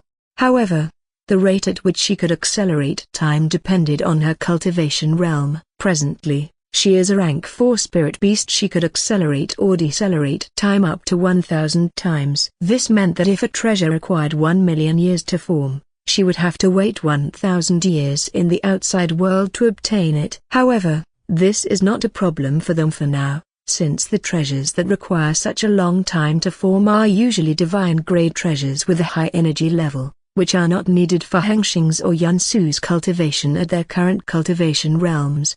Besides, they did not need a resource from the 10th heaven in the first place, since they already had endless wealth peak as a resource point. The 10th heaven, for Hengsheng and Yansu, is just a vast gardener, a new playgrounder holding little value in their path of cultivation. How did this thing even end up on the island of pirates anyway? Hengsheng murmured. He had no idea how such a heaven-defying treasure could have been lying among the peddlers on the ground, unnoticed for who knows how long. Did someone place it there? Did it come with the storm? Or had it always been there all along, hidden in plain sight? No idea. All he knew was that it now belonged to Yansu. He would ensure it stayed that way, protecting it as if it were his own. Thinking about Yansu, he found himself missing Hero. It had already been a day since he last saw her. Hengsheng opened his dimensional map and saw a blank spot at one location within the mountain. That was where the 10th heavener and Yansu were. Hengsheng had already figured out the blank spot on the dimensional map that led him to the 10th heaven. The blank spot on the dimensional map was the result of the heavenly treasure's concealment barrier, which completely hid all traces of its presence. No divine sense or divination method could penetrate, as if nothing existed there. However, his dimensional map somehow countered that concealment barrier, revealing the hidden veil as a blank spot. It was a silly flaw in a heaven-defying treasure, but he couldn't blame it. After all, his dimensional map wasn't a product of this cultivation world. It was normal for such a mistake to occur when facing his system's power. Hengsheng wondered what would have happened if he hadn't found it first. But the pirates had. A chill ran down his spine at the thought. It would have been a disaster if those wicked pirates had gained access to unlimited resources. Only now did he realize that eliminating the Pirate King early hadn't just saved the millions of weak and innocent of this kingdom, it had also saved his own ass from being beat by them. Hengsheng was in the training ground within the Maker Mansion, training his battle style, refining his martial intent. A martial intent shrouded his entire body, making his skin glow with a faint golden aura. He closed his eyes, blinding himself, and didn't extend his divine sense either. He intends to harness his senses, perceiving everything around him only through his body. Yansu, standing on the side of the training ground, acted as his training assistant, sending the beast ball flying toward Hengsheng. Hengsheng's ears caught the whisper of wind. His skin perceived the shift in temperature. He instinctively moved, turning toward the incoming attack, and with precise movement, redirected its momentum, deflecting it to the side. Another attack came. This time, with precise control over his body and spiritual chi, Hengsheng raised his index finger. He only used a tiny wisp of qi gathered at the tip as he poked the weak spot of the incoming beast ball. The qi construct crumbled instantly into the pure qi and disappeared before it could have a chance to explode. Then, one after another, repeated attacks continued to rain on him. He confronted them with only his technique. The training continued. The number of beast balls continued to increase as time passed. At first, only one ball was launched per round, then 2, then 4. Now, more than 1,000 beast balls were being shot at him all at once, yet not a single one could touch him. Hengsheng's movements appeared instinctive, dodging, defending, and attacking all beast balls without fail, as if his body no longer needed conscious thought to act. Each transition in stance flowed seamlessly into the next. Every punch and slap was delivered effortlessly, yet the power behind each one remained undiminished, expressing the full extent of his might. As time passed, his movements became sharper, more refined, drawing ever closer to the goal he had set for this training session. The flawless Yansu, on the side, opened her jaws wide, gathering a vast amount of qi in her mouth, as she prepared a powerful move. Seeing her human finish off the last beast ball of the previous round, she unleashed 10,000 beast balls at him all at once. Hengsheng's instinct screamed as his body sensed the countless attacks coming at him. They filled the entire space here. There was no room to dodge. Hengsheng sensed that he was so close to his goal. He did not intend to give up his progress halfway. Gritting his teeth in defiance, he used the limited nanoseconds before the attack reached him to assimilate all his martial path understanding into one will, one intent. Every muscle, every bone, every cell within his body, is stimulated as the new codes have been added to his very being. At that moment, his martial intent peaked and broke through its limit. Ding! Martial intent has leveled up. Martial intent, LV. 3A seamless, A, LV. 4A flawless. The next moment, the faint golden aura that shrouded Hengsheng's body flickered, then burst into a blazing yet steady golden glow. Hengsheng could sense that he had become very sharp and powerful. He could feel every movement he made. Without hesitation, he began to move, both of his hands glowing with the blazing golden aura of martial intent. Unlike before, his movement was not only instinctive, precise, and seamless, but also flawless. No useless motion was made. Every movement carried the will of his martial path. He unleashed the fist strike in all directions, against the countless incoming beast balls. Shadows of countless fists burst forth around Hengsheng, each one striking with pinpoint precision. One by one, the incoming beast balls were shattered, their qi constructs crumbling into pure qi and disappearing. The destruction was so swift and seamless that it seemed as if they all burst apart in the same instant. The compressed air generated by his numerous fist strikes was released at once as he delivered the final punch. Hengsheng stood at the center as the air blew away in all directions, like a big balloon had been popped. A broken bar. Hengsheng withdrew his fist as he opened his eyes, ending the training session. Clap clap clap. A broken bar. Yansu sat on the floor, clapping her paws together, congratulating him for successfully leveling up his martial intent, before leaving without a word, as her duty was finally over. Hengsheng wants to cuddle as a reward, but she has already disappeared. To ease his disappointment, he shifts his mind to what he gained and opens the system panel. Ding! The strongest cultivator system panel. Name: Lan Hengsheng. Age: 33 years. Race: Hyperhuman. Tier 5. Spirit Foundation. Spirit Ring System. Divine. 7 rings: Water, Wood, Fire, Metal, Earth, 5 Element, Chaos. Cultivation Realm. True Body Realm. 6th Gate. Cultivation Method: the System Maker. Cultivation Scripture. Rank 7. Techniques: the System Maker. Combat Scripture: Heaven, Tao, Heaven Piercing Index, Heaven, Thousand-Armed Divine Palm, Heaven, Sun God Incarnation, Heaven, Chaos Mine Labyrinth, Heaven.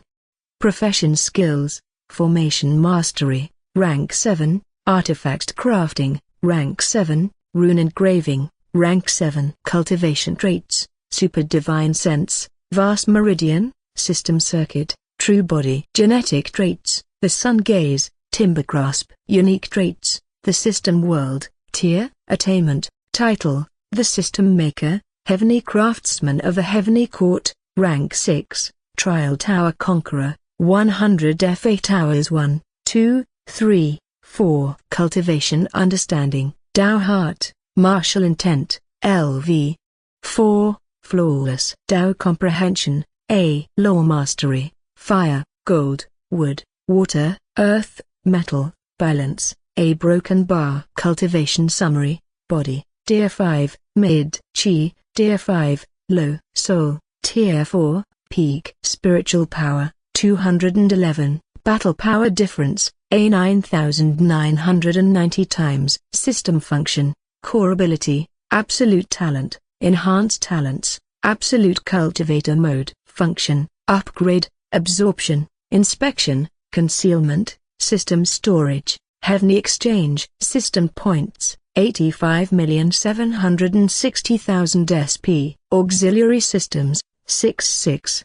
The Supreme Administrator System, Tier 7. The Ultimate Leveling System, Tier 7. The Dimensional Traveler System, Tier 7. The Primordial Tower System, Tier 7. The Life Simulator System, Tier 7. The Infinite Sign-In System, Tier 7. Hengsheng nodded in satisfaction. Martial intent was one of the cultivation aspects that could hardly be cheated with his system. While the upgrade function could raise its level, the results were poor. His martial intent became shallow and fragile, lacking true depth. He had experienced this firsthand when upgrading it from level 1 to 2. The life simulator couldn't help much either, because he needed to assimilate martial path understanding. Even though he could accumulate this understanding through simulation, assimilation required his real body to remember it down to the instinctual, cellular level.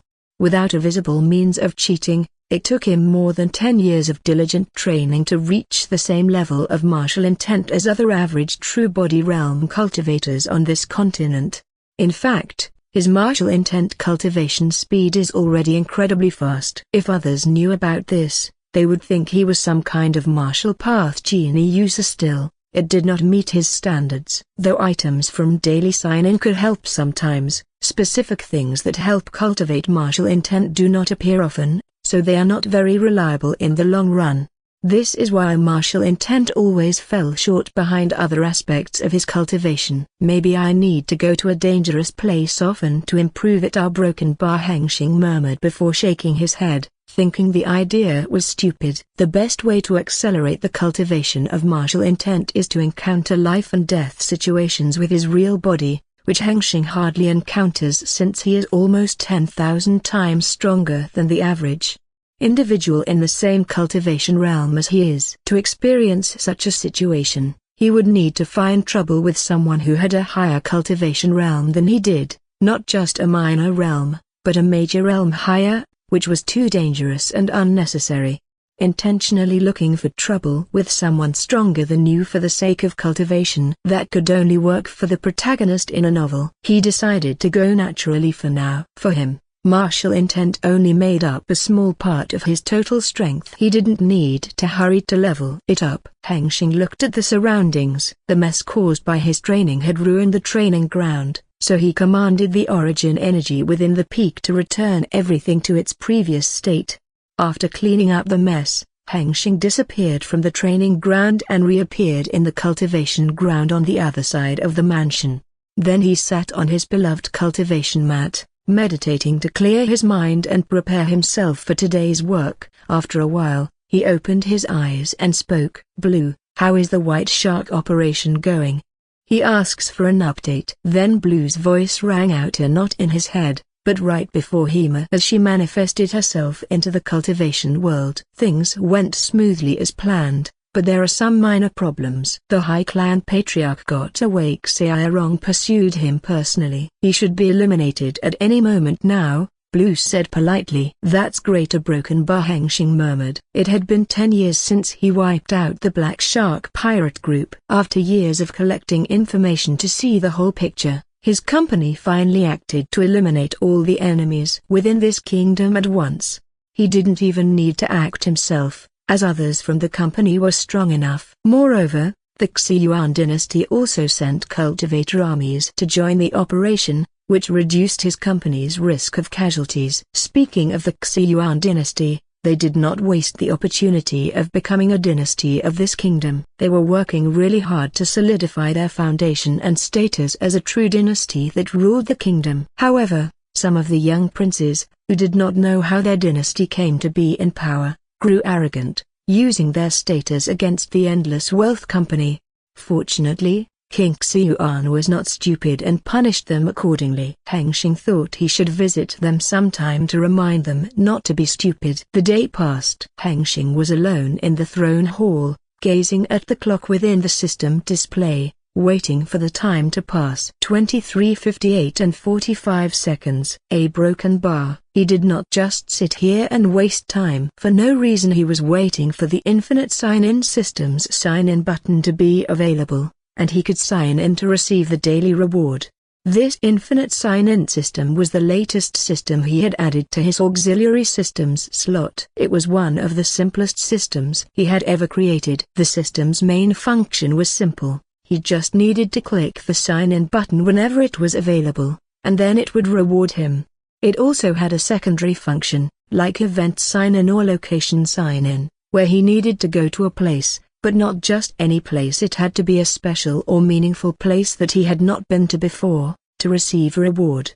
Simple, yet overpowering. With this system, he could shut in, remain in a closed room all day long, for 10 years, 1,000 years, or even forever, and still advance in his cultivation realm while receiving all kinds of resources daily for cultivation and self-improvement.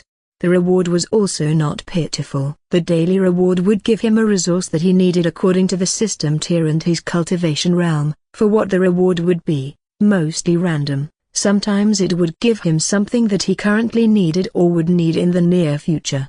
The types of reward could range from a simple spirit stone to a heaven-grade technique, such as the heaven-piercing index technique, which he received upon reaching the 1-year sign-in milestone.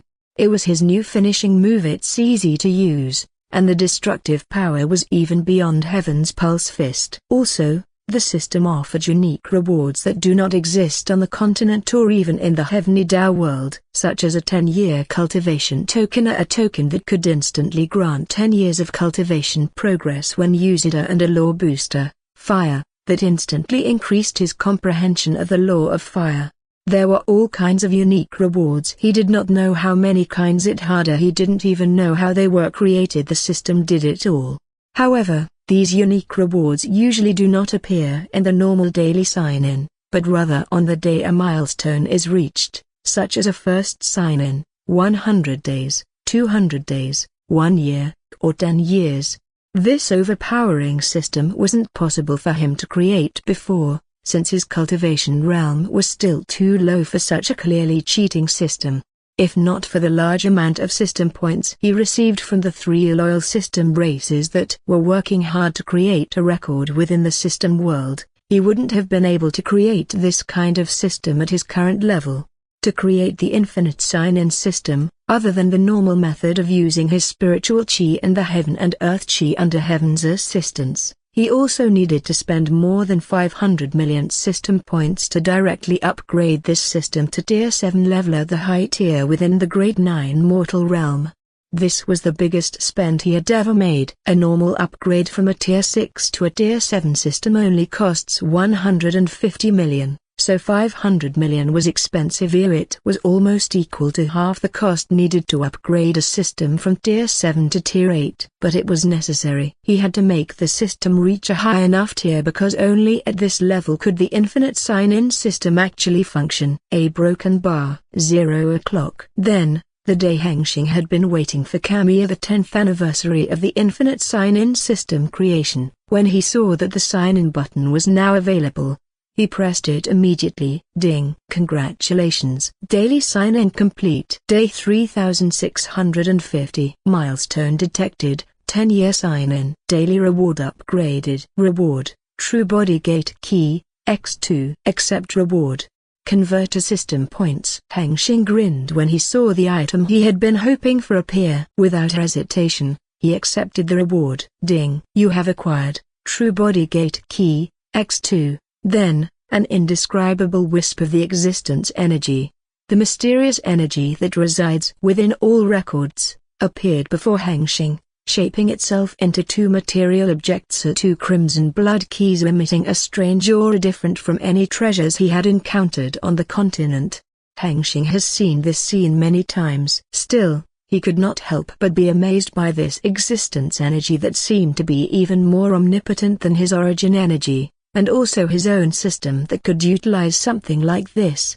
Hengsheng grabbed both of the crimson blood keys in his hand. At this moment, these items were crucial to him because they could help him break through the 7th and 8th true body gates. He had been stuck in the 6th gate of the true body realm for almost a year. Normally, he should have reached the 9th gate by now since he had been nurturing himself with top-tier resources every day for 10 years, but he was stuck. It was only due to one mistake. It turned out that the mistake was upgrading his race to Tier 5 other hyperhuman. Back to 10 years ago, when he had just broken through to the 4th gate and upgraded all his auxiliary systems to Tier 5, he no longer needed to hurry to upgrade any system. With the overflow of system points, he created the infinite sign-in system. After that, he began to upgrade everything he could in the system panel: his cultivation scripture, techniques, progression skill, spirit ring, and, of course, his superhuman race. Here was the problem. At first, everything seemed fine. With his race becoming Tier 5, he could wield power beyond his actual cultivation realm. He was faster, stronger, and his genetic traits evolved and became his main battle force. Everything was great. If he had to face the Pirate King again, he wouldn't even need to use his divine artifact. With just his pure cultivation realm and no system abilities, he was 100% sure he could stomp the Pirate King under his feet with ease, relying only on the might of his body. However, the problem revealed itself when he attempted to break through to the 5th gate 9 years ago. A broken bar. He failed miserably. His cultivation was almost destroyed because of that failure. When he recovered from that lethal injury using his unlimited resources and system power, he began reviewing how he could have failed such a simple breakthrough. He later discovered that due to his Tier 5 race, his body had become stronger than his main cultivation realm. This meant that the true body gates within his body had also grown stronger. They were so strong that his divine sense and spiritual chi could not tear open the gate. However, as the system maker, all problems could be solved. The thought of his cultivation path ending had never even crossed his mind, and most importantly, the infinite sign-in system already existed at that time. When the next milestone came, he received the Crimson Key as the reward, the same reward he had just received. Now he could use them to open the gate whenever he reached the peak of his current true body gate. Hengsheng, lying lazily on the giant throne, sat up and assumed a proper posture in the lotus pose. He thrust one of the Crimson Keys into the system storage, as he only needed one. He had reached the peak of the 6th gate 9 months ago, but without the Crimson Key, he could not break through. Here he was. Without wasting more time, he began his breakthrough to the 7th gate. A broken bar. At the boundary between the Southern Sea and the Great Sea, the vast sea that lies between 3 continents. Lan Hengsheng soared in the sky above the vast sea, filled with numerous small islands below, at a speed beyond sound, chasing after Hai Yi, the Hai Clan patriarch. He gripped his sword tightly and instantly accelerated his soaring speed. In just a second, Lan Hengsheng appeared before Hai Yi, whose face turned pale upon seeing the enemy already standing before him. Lan Hengsheng's spiritual chi surged as he performed a technique. A massive green wooden cage of roots and flowers appeared and encircled them. Hai Yi's one-edged saber appeared, striking at the cage with his peak 9th gate of true body realm strength. Boom! A section of the cage was destroyed, but it quickly recovered as the roots crawled to fill the gap that had been cut. Hai Yi was about to strike again to escape, but Lan Hengsheng appeared next to him already, forcing him to stop his attempt and defend against the enemy's attack. Clang! Hai Yi sensed the force behind the sword, which made his arms numb. He retreated and wondered how the enemy, who was clearly only at the 4th gate realm, could wield such power. There is no place to run. You will fall here, Lan Hengsheng said coldly. Hai Yi gritted his teeth, knowing he was not the other side's opponent. Suddenly, The talisman in his pouch became active, and his pale expression turned into a wicked smile. Hengsheng walked through the southern sea Gulf City, where numerous people moved about working, relaxing, enjoying their lives. The city filled with vitality.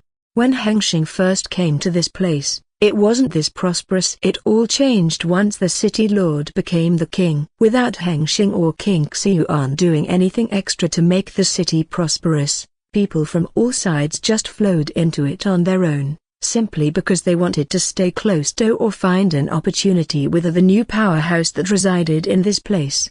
The result was that the local people received great benefits. In just a few years, most lives improved. The weak did not starve, and the common people became wealthier. He didn't know whether to feel proud or indifferent about having contributed to improving the lives of the people here. No, he stopped his thought. Hengsheng shook his head, thinking that he should stop having a mindset like the people from Earth. He had been living in this world even longer than he had lived on Earth.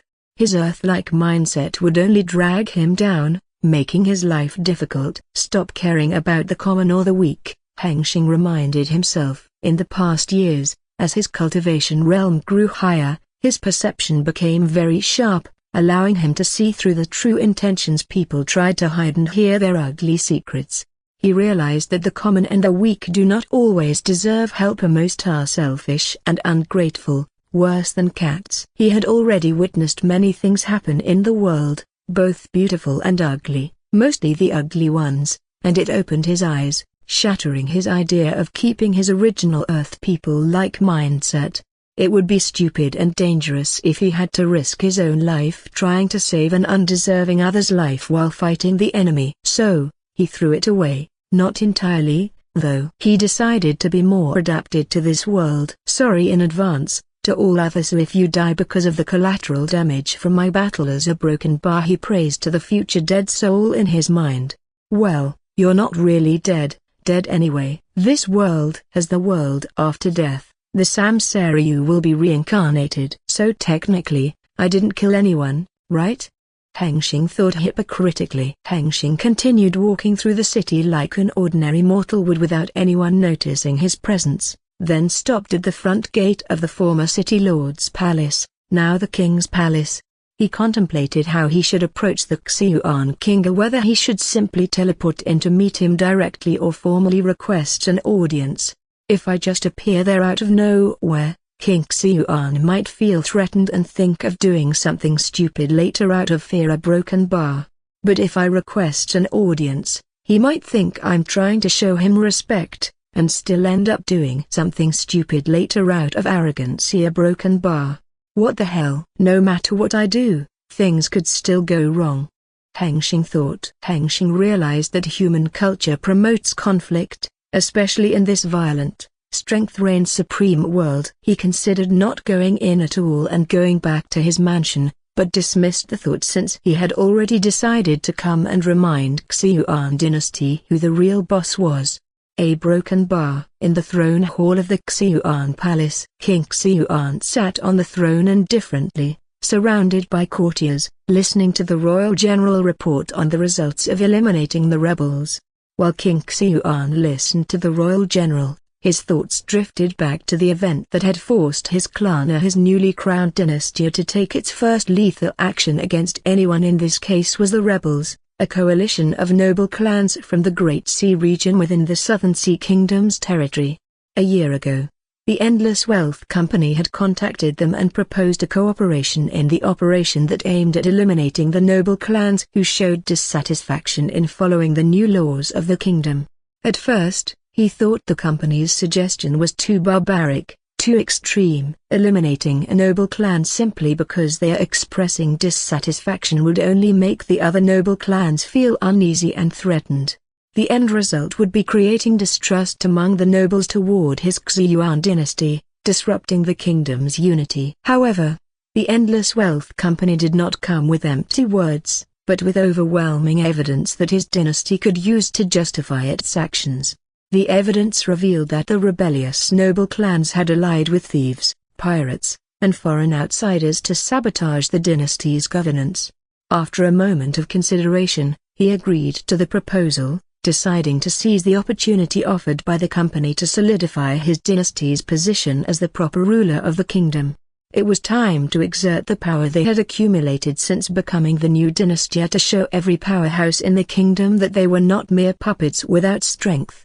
Discussion on how things would proceed continued for many months, and they began to act when the time came 3 months ago. They took on the role of the facier, the frontman of the operation, while the experts sent by the Endless Wealth Company remained hidden within their army, accompanying them in secret. The raid began with the weakest of the rebellious clans, and as he expected, the other noble clans demanded an explanation for his actions. But once they saw the evidence, most of them asked to join the raid, hoping to claim a share of the ruins left behind by the destroyed clans. He accepted their support, further expanding the size of his army, and led the combined forces of the kingdom's major powerhouses to crush the rebellious noble clans. In just a little over 2 months, the High Clan at the head of the rebellious nobles was destroyed, with only the patriarch managing to escape. The success of this operation greatly strengthened the Xiuan dynasty's presence among the remaining noble clans within the Southern Sea Kingdom. Most had already accepted them as the rightful dynasty, though some still believed he and his dynasty were merely puppets of the Endless Wealth Company. That perception would soon change. Once he broke through and became a spirit integration realm expert, he would stand on equal footing with the kings or top experts from the other fortune dynasties. And the Endless Wealth Company, whom others considered the real ruler, would be forced to reconsider the status between themselves and his Xiuan dynasty.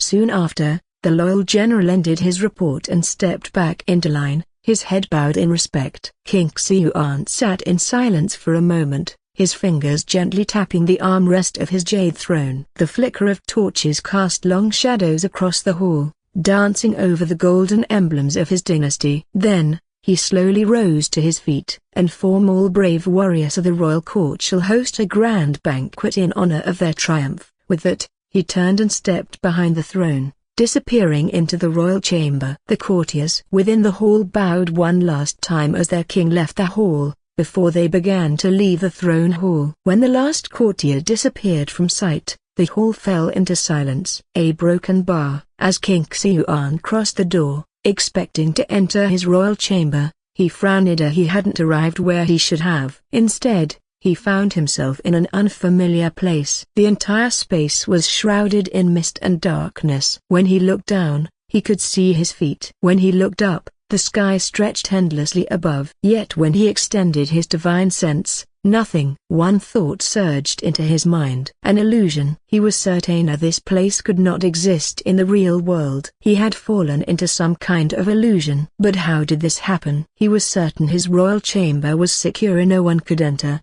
set an illusion formation, or cast a spell without being noticed by him or the royal guards. By whom, then? His spiritual chi and divine sense surged outward, blasting skyward in an attempt to shatter the illusionary realm with sheer force. However, his effort was useless, like throwing a stone into the void. Nothing changed. "No need to be so vigilant, Lord Xiuan." "Aha, my apologies, Your Majesty, King Xiuan." A calm voice echoed from behind, causing King Xiuan to whirl around instantly. "What do you mean by this, Chairman Lan?" A broken bar. King Xiuan frowned deeply. He hadn't expected Lan Hengsheng, the head of the Endless Wealth Company, to appear here. What is his goal? Eliminate me? Does he know I'm about to break through to the next cultivation realm and seek to prevent it from happening, to stop the Xiuan dynasty from growing stronger?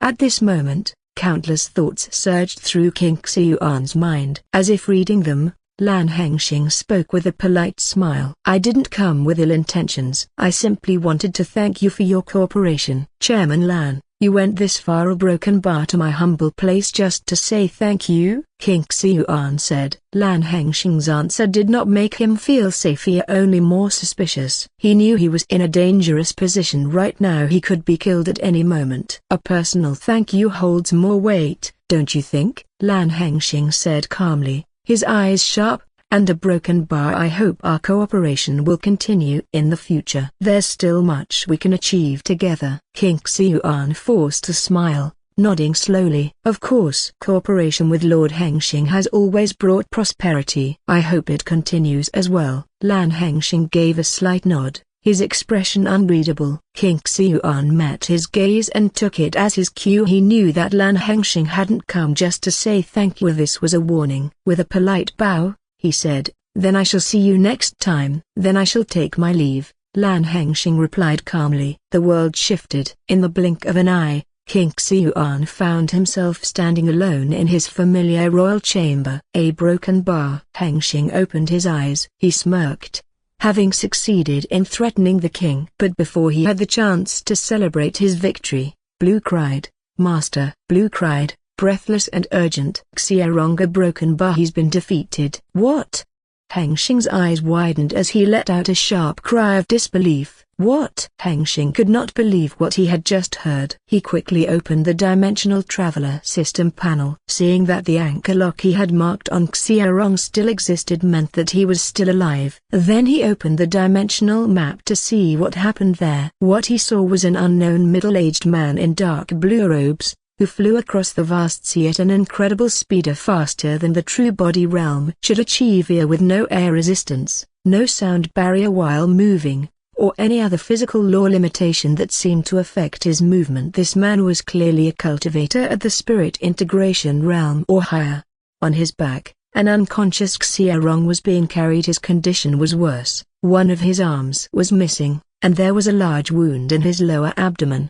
Hengsheng assumed Xiarong's Danshan must have been destroyed. Fortunately, he had not been killed yet. Seeing his cousin in this pitiful state, immense fury surged through Hengsheng's veins. His aura leaked, and his concealment to release. "How dare you touch my people?" Hengsheng thought furiously. He was at the center, emitting a chaotic crimson aura that leaked outward. The people on the street sensed his aura. The weak instantly unconscious and collapsed to the ground. The strong retreated in fear. Noticing his reaction had caused trouble to common folk, he quickly withdrew his aura, and then he disappeared from his spot as he teleported back to his mansion. Once he appeared at the Maker Mansion, he immediately spoke. "How did this happen, Blue?" Hengsheng asked coldly, still filled with anger. Blue sensed Hengsheng's anger and didn't waste time with words. Instead, she conjured the display screen before her master, replaying the event before Lan Xiarong became this pitiful state. Hengsheng gazed at the display screen with a serious expression as it began to replay the event that had taken place. "A broken bar. There is no place to run." "You will fall here," Lan Xiarong said coldly. The situation seemed to be on Lan Xiarong's side. The High Clan patriarch, Hai Yi, was already on his last leg, being cornered, with nowhere to run anymore. However, Hai Yi's grim expression suddenly turned into a wicked smile, as if he had a plan to get out of this situation, or even better, to turn the tide. Seeing Hai Yi's reaction to this situation, Lan Xiarong became more careful not to be close to the enemy, sending the sword chi attack from a distance. With a flick of his hand, green wood sword chi burst forth, slicing the air and the sea below in half. Hai Yi's wicked smile faded. He raised his saber and performed the technique, summoning a water chi saber that formed a wall to defend against the incoming sword chi. Boom! The water chi saber shattered immediately. Moreover, Lan Xiarong's sword chi continued to move toward Hai Yi. Hai Yi's face turned pale, and he shouted, "Senior, please help me." Lan Xiarong became alert when he heard Hai Yi shout, as he suspected Hai Yi had a helper. His divine sense swept across the area, yet found nothing. Then the sword chi slashed through Hai Yi, severing 30% of his left side, including his hand, leg, and chest, leaving him severely injured. "Ugh!" Hai Yi screamed in pain. As a ninth gate true body expert, his life force was powerful. Even when severely injured, it was still not enough to kill him. Hai Yi's expression was filled with feelings of betrayal. He turned and resumed his escape attempt, slipping through the gap in the wooden cage wall that had been damaged earlier by the enemy's sword chi. Lan Xiarong, who expected the helper to appear and had been waiting in a fighting stance, was surprised when no one appeared to intercept. Seeing Hai Yi about to escape, He did not let it happen. He executed the killing move. The giant verdant chi sword materialized before him and shot at Hai Yi with immense pressure. Hai Yi saw the powerful sword fly at him. He attempted to defend against it with everything he had, but nothing worked. Everything was shattered under the might of the giant green sword. When the giant verdant chi sword made contact with Hai Yi's body, his entire body was consumed by its power and disintegrated into countless pieces. Hai Yi was dead. Lan Hengsheng saw that his mission was complete, but he did not relax, as he sensed a powerful presence appear within his divine sense range. He turned to the powerful presence's owner, the unknown middle-aged man in dark blue robes descending from the cloud above. Lan Hengsheng's brow furrowed as he sensed the other side's cultivation realm, a spirit integration expert. He knew he was in big trouble now, and he did not know the other side's intention. Hai Yi thought this unknown expert was on his side, but somehow, this expert let him die. "Are you the Endless Wealth Company's head?" the unknown expert in a dark blue robe asked. "May I ask what offense my humble faction may have caused, Senior?" Lan Hengsheng said, cursing inwardly at whatever Hengsheng had done to draw the attention of this unknown expert. The unknown expert in a dark blue robe appeared disappointed after hearing that Lan Hengsheng wasn't the head of the Endless Wealth Company. The unknown expert assumed. After witnessing Hengsheng's fight with the Hai Clan's patriarch, he learned that Hengsheng's strength was far beyond his actual cultivation realm, which meant that his cultivation base was solid, something hard to achieve without fine inheritance and resources. Even if this one was not the head, he must be in a high position. He must know something. Ignoring Lan Hengsheng's question, he said, "Tell me where the divine artifact is, and I will give you a quick death," the unknown expert said. Lan Hengsheng gritted his teeth, cursing Hengsheng. How could that bastard make such a mistake and let others know about the existence of his divine artifact? Knowing that a clash was hard to avoid, given the clearly hostile attitude of the other side. "I don't know what Senior is talking about," Lan Hengsheng said. "He tried to get out of this one last time." "Lie," the unknown expert said. Without more words, he disappears and reappears next to Lan Hengsheng. Lan Hengsheng immediately noticed this. His body reacted, and he raised his wooden sword to swing at the unknown expert. However, the power gap between the two cultivation bases was too vast. Lan Hengsheng was at the fourth gate of the true body realm, but the other side was in the spirit integration realm, and not at the early stage, but the peak stage. The unknown expert flicked his hand, severing Lan Hengsheng's right arm, the arm that had dared to swing the sword at him, then placed his palm on Lan Hengsheng's lower abdomen, sending powerful chi to destroy his dantian. Lan Hengsheng's expression was confused. He was in shock, and he realized what had happened to him. Everything happened so fast that he could not even process. Lan Hengsheng was coughing up blood. His body fell from the sky as the spiritual chi within his body was in chaos. Then his neck was grabbed midair by the hand of an unknown expert. With a weak body, his gaze turned to the one who had destroyed his dantian, ruining his cultivation path. With vengeful eyes, the unknown expert, seeing Lan Hengsheng's reaction, snarled and said, "Your sin is possessing what you should not." After his words ended, he put Lan Hengsheng into a deep sleep, then placed him on his back and began moving toward the center of the Great Sea, intent on taking him back to the palace for interrogation to find where the divine artifact is and who possesses it, as per the Sea Lord's order. A broken bar. Hengsheng gritted his teeth in frustration. How dare anyone treat his people like these, especially since what happened to Hengsheng was too brutal. Hengsheng was about to activate the anchor lock to teleport Hengsheng back to Endless Wealth Peak, but he decided not now. He wanted to see where this man in dark blue was from, where he gonna take Hengsheng to, and how he knew about his divine artifact, something known only to a close circle consisting of Lan Clan and Wang Clan members. They couldn't betray him due to the soul contract. How did this man know about it, when aside from that close circle, everyone else who knew about it was already dead? Hengsheng turned his gaze to the dimensional map, intently watching the man in a dark blue robe every movement, without even blinking, not intending to let this guy out of his sight.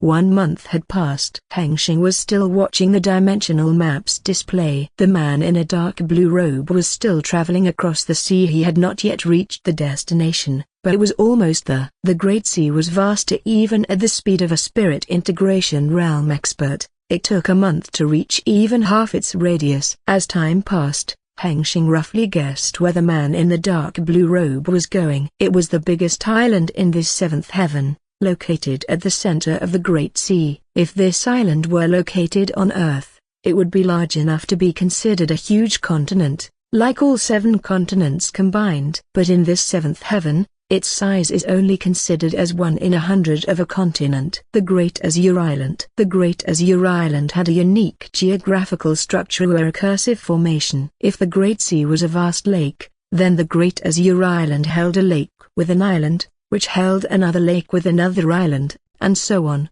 layer upon layer.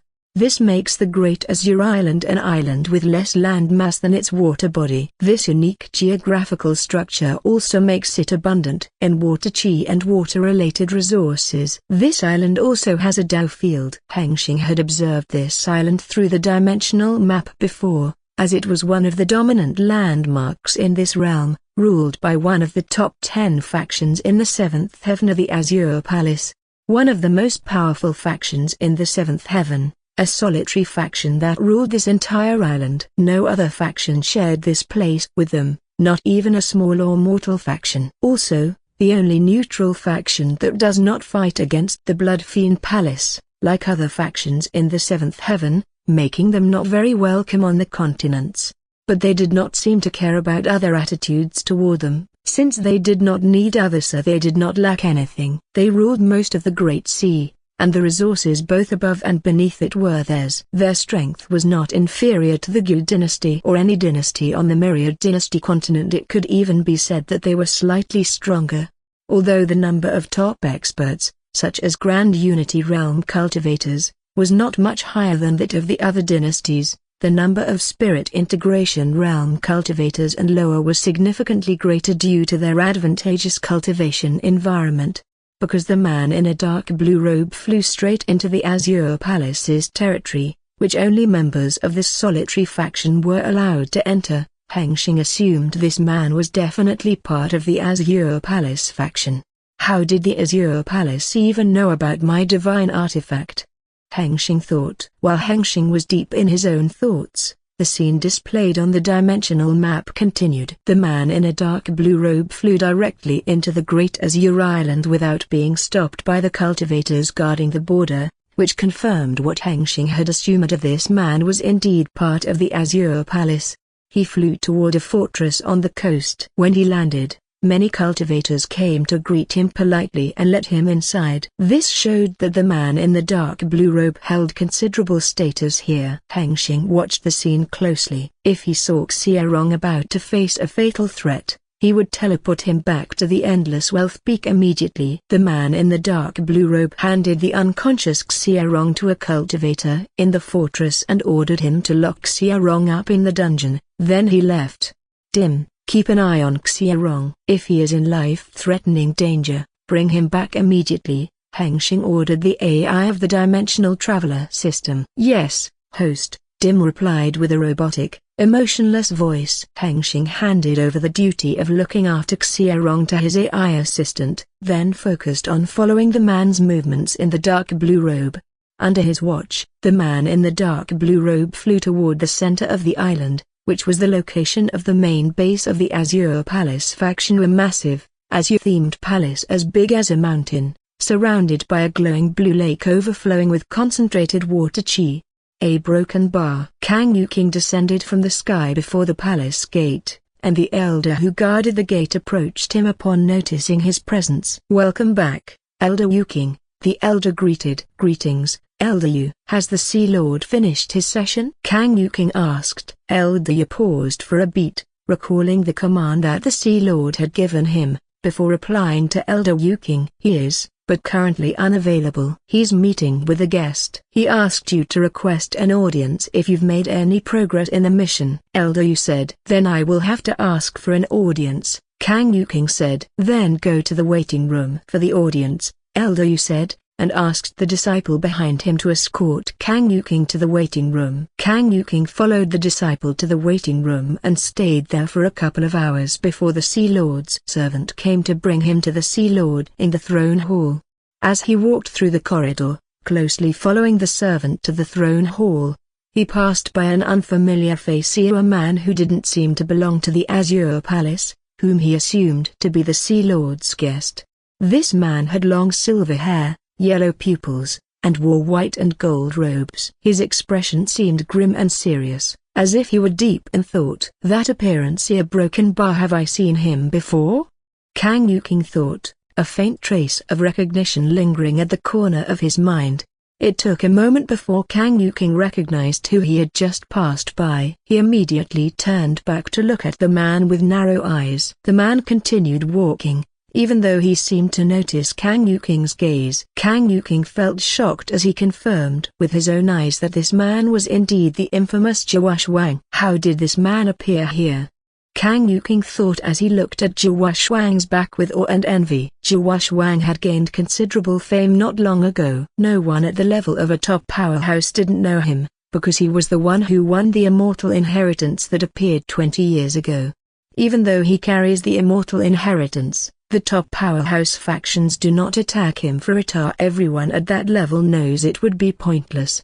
An inheritance of this level cannot be stolen. Countless have tried and failed throughout the long history of the seventh heaven. Only young and ignorant factions would try it. They'll fail, or worse, let these immortal inheritors escape. And when they do, those inheritors will return one day to destroy them. Top powerhouses like the Azure Palace, or other factions that have stood for hundreds of thousands of years and learned from history, have concluded that forming good karma with someone like Jua Shuang is the wiser path. Also, these immortal inheritors are mostly heaven-defying geniuses. Even if top powerhouses try their chances against them, there is no certainty or guarantee that they will succeed in capturing or killing them.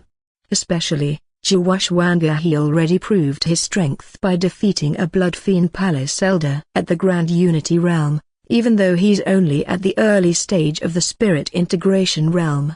This man is a heaven-defying genius. Among heaven-defying geniuses, Elder Yuking, a broken bar, the servant said, interrupting Kang Yuking's wild thought. Kang Yuking's mind returned to the present, stopping his thoughts about Jua Shuang's existence. His body turned as he continued following the servant to the throne hall. Soon, they arrived at the gigantic door decorated with numerous crystals like sapphire and images of the legendary Azure Dragon. He's waiting for you, the servant said as he opened the door to the throne hall for Kang Yuking. Kang Yuking stepped into the throne hall. In his sight, within the vast hall other than the figure on the Azure throne, there was no one else but him. He stopped his footsteps not far from the throne and bowed to the Sea Lord. Kang Yuking greets the Sea Lord. His tone was respectful. The figure on the Azure throne opened his eyes slowly, as though his presence alone caused the air to still. Rise, Yuking, the Sea Lord said calmly. Kang Yuking raised his head slightly,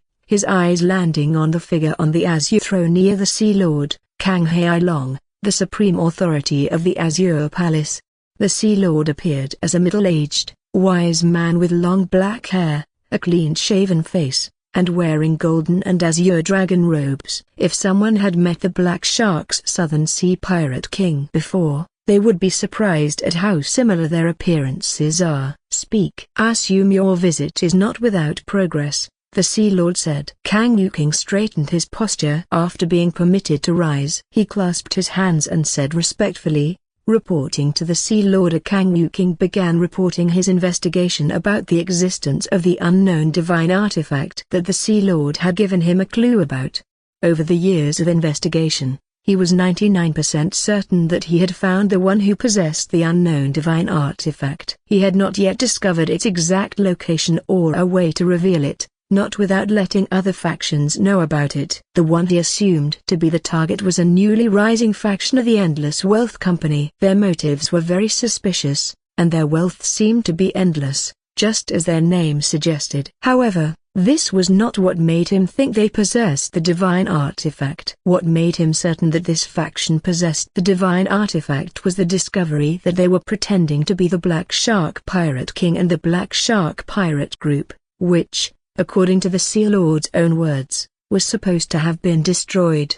The Sea Lord sat motionless on his azure throne, his expression unreadable. Listening to Kang Yuking's report. Not long after, Kang Yuking finished his report on the investigation and explained the next steps he would take to get his hands on the unknown divine artifact as quickly as possible, without drawing attention from other top powerhouses. The Sea Lord, Kang Hailong, sat motionless on the throne, remaining silent after Kang Yuking's report ended, as he thought about a certain face that had appeared in his clan near the Pirate King Black Shark's memories. "Have you found out who was the one that killed my clone?"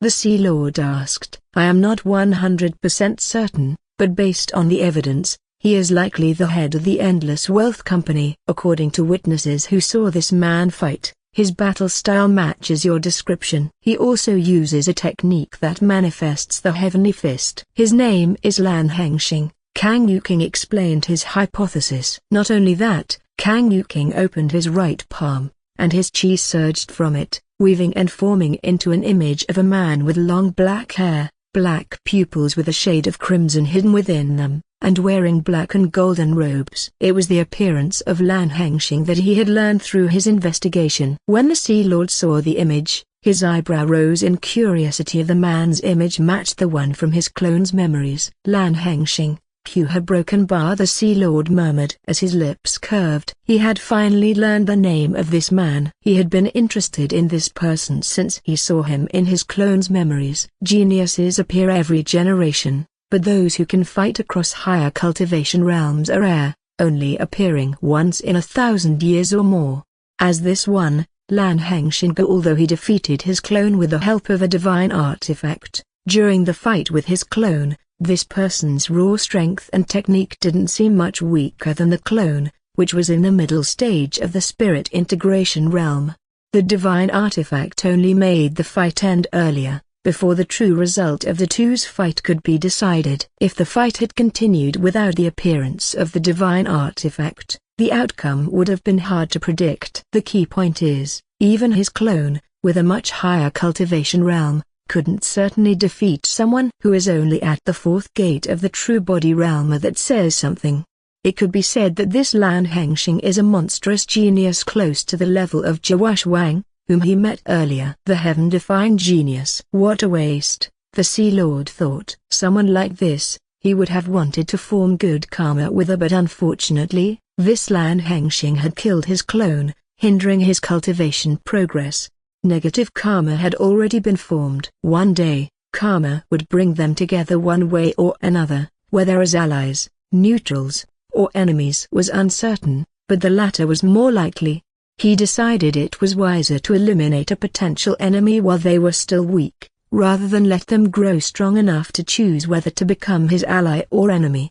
"Yuking," the Sea Lord said as he was about to give an order. "Yes, Sea Lord," Kang Yuking replied as he bowed with both hands clasped. "I allow you to mobilize the Elders of the Dark Sea, find Lan Hengsheng, eliminate him and his faction, and retrieve the divine artifact. If the Gu dynasty interferes, you have permission to engage," the Sea Lord commanded, his posture authoritative. "As you command, my broken bar," Kang Yuking said, bowing to accept the order. However, before he even finished his bow, a fist appeared out of nowhere and struck his cheek, sending him flying into the wall of the throne hall with a deafening crash.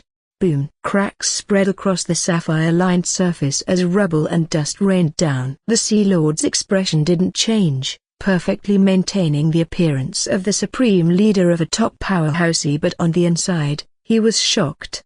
A figure slowly emerged from thin air, bathed in faint golden light. Hengsheng stepped into view, his robes fluttering slightly from the burst of force, his eyes cold and unreadable. "I heard you were looking for me," Hengsheng said calmly as he gazed at the Sea Lord, his tone cold. On the side, Kang Yuking groaned from within the rubble, blood trickling from the corner of his mouth. The blow was heavy and had a mysterious effect on him. He could not mobilize his chi, rendering him powerless. He tried to stand with a weak body and raised his head slightly, looking at the one who struck him. When he realized who it was, he was shocked. Hengsheng could feel the eyes gazing on him. He turned to Kang Yuking and then said, I'll let you live.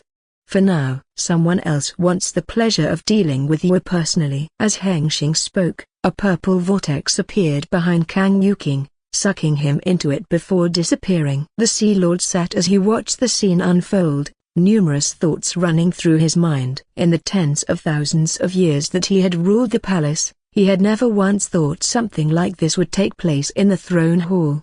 Hengsheng's eyes shifted to the Sea Lord, who still acted indifferent, and he said, "We meet again, Pirate King." A broken bar. His voice was clearly filled with uncertainty. "The one you met was not me, but my clone," the Sea Lord said. Sensing Hengsheng's uncertainty, he didn't mind clarifying. "So that's why I couldn't find the Pirate King's space ring." "You seem to owe me that," Hengsheng said. The Sea Lord gazed at Lan Hengsheng carefully as he gauged the situation. He still couldn't figure out how this man had appeared here without him noticing until he struck, but he guessed it must be due to the space or dimensional technique Lan Hengsheng had used earlier on Yuking. More importantly, an incident like this had occurred, yet no one outside the throne hall seemed to notice. This was strange. It seemed he had underestimated the other side too much. This Lan Hengsheng could not be from a common background. Did he come from the ninth heaven? The Sea Lord thought. Whether that assumption was true or not, Lan Hengsheng had already proven his ability, and not a weakling he could crush at any time, as he had first thought. Since the other side dared to appear before him, he thought this Lan Hengsheng must surely be confident in escaping or have some method to deal with him. For all these reasons, the Sea Lord decided to repair the karma and see how it would unfold. While sitting, the Sea Lord flicked his hand, and a space ring appeared above his palm. He sent it flying slowly toward Lan Hengsheng's direction as he began to speak. "It appears there has been a misunderstanding between us. Why don't we take a step back and begin anew?" the Sea Lord said. Hengsheng listened as he looked at the floating space ring drifting toward him. He was surprised that the Sea Lord seemed to have changed his mind and no longer wanted to make an enemy of him. At first, he thought the conflict had already begun, since the other side had given the order to annihilate him and his people. He was ready for a war with the Azure Palace, but now the other side was offering a new start. It was Hengsheng's turn to decide what would happen next. His gaze secretly kept shifting between the Sea Lord and the space ring. Hengsheng thought that if he were alone, waging war with the Azure Palace would be finer. When he went all out, he would win eventually. No one in this realm could even touch him. However, the peaceful environment would crumble, his people's lives would be miserable. Walking through this realm, which is already dangerous, would become more dangerous if he made an enemy of the Azure Palace. Even though he could avoid the war and save his people by escaping from this realm entirely, if he started doing that even in manageable conflicts like this one, he would have to run every time things went bad, something that would be harmful to his Tao heart. The space ring drifting toward him was worthless. It was worth noting when compared to his entire wealth, but if he didn't take it, that would mean a broken bar. A broken bar. A purple vortex appeared in the middle of Maker Mansion's reception hall, and Hengsheng stepped out of it, his hand grasping the neck of an unconscious Xiaorong. The vortex disappeared as he crossed through. In the hall, a few figures were already waiting for him. "Brother Xiaorong!" Yuli screamed as she saw her beloved brother's condition. Hengsheng threw Xiaorong to Yuli like a piece of garbage, expressing his frustration. Yuli caught Xiaorong in her embrace and noticed he was under some kind of spell that put him into a deep sleep. Without hesitation, she used her skill to dispel it. Xiaorong's eyes slowly opened. He looked around and found himself inside the familiar hall. A moment later, Xiaorong began to panic as he could no longer sense his cultivation realm. Not long after, he began to remember what had happened to him. "Ah, no!"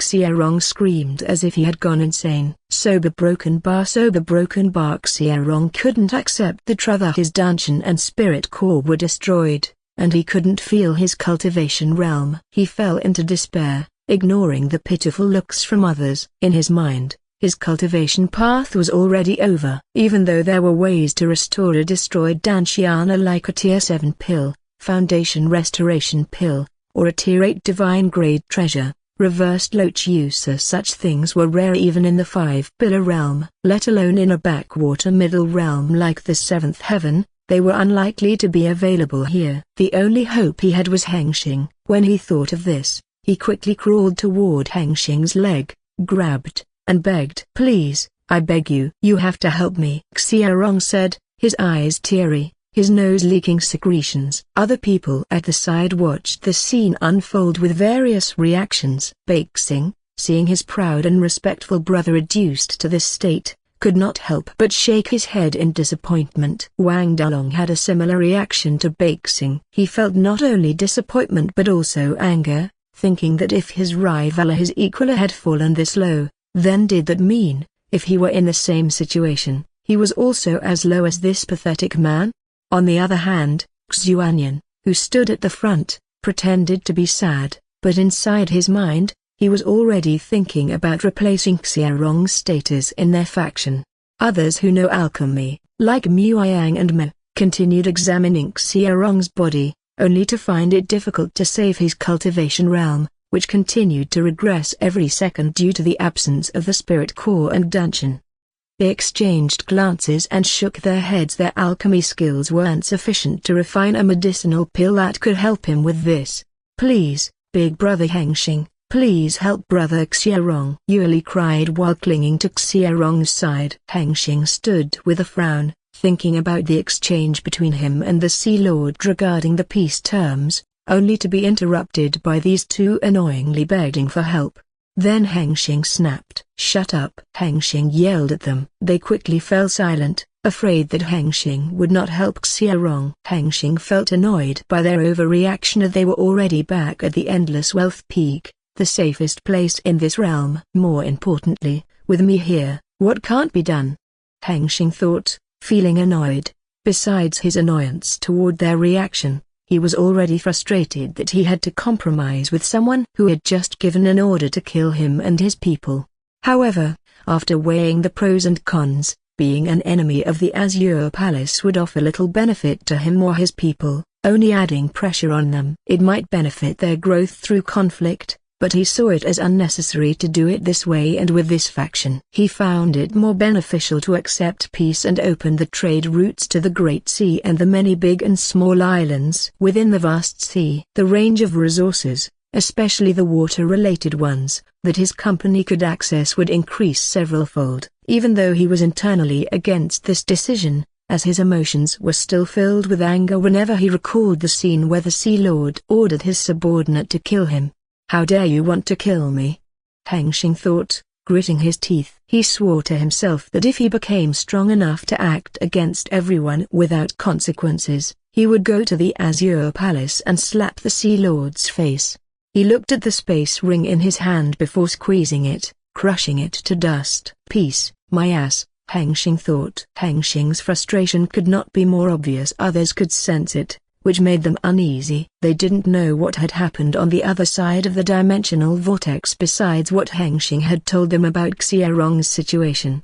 Hengsheng calmed himself down and reminded himself to focus on the present. Then he turned toward Xiaorong and said, "You will be healed when you wake up." Without waiting for Xiaorong to respond, he immediately deployed the method that he and Blue had prepared to fix Xiaorong's problem. Hengsheng pushed Yuli aside with his gesture and then pointed his finger at Xiaorong as a white color energy surged from the floor and enveloped him entirely in a transparent sphere bubble made of origin energy.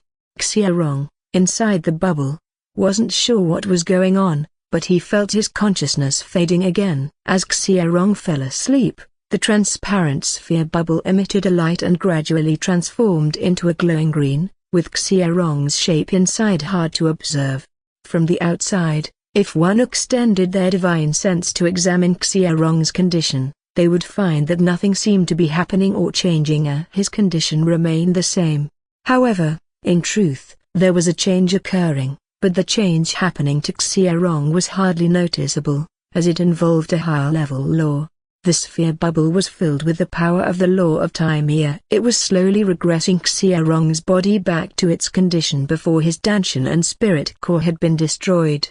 He will need to stay inside this sphere for another 1 or 2 months. "You take care of him," Hengsheng said as he pushed the floating, glowing green sphere bubble toward Yuli. "Thank you, Big Brother Hengsheng, I said as she bowed with gratitude. Hengsheng nodded. What happened to Xiaorong would be a big problem for most people. Fortunately, this bastard had Hengsheng as his big brother. He had several methods to fix Xiaorong's problem. He chose to utilize the power of time, as it was the best and the most direct way to return him to his original state. He could immediately use the law of time with origin energy to regress Xiaorong's body to its perfect state, without making him stay inside that stupid green bubble.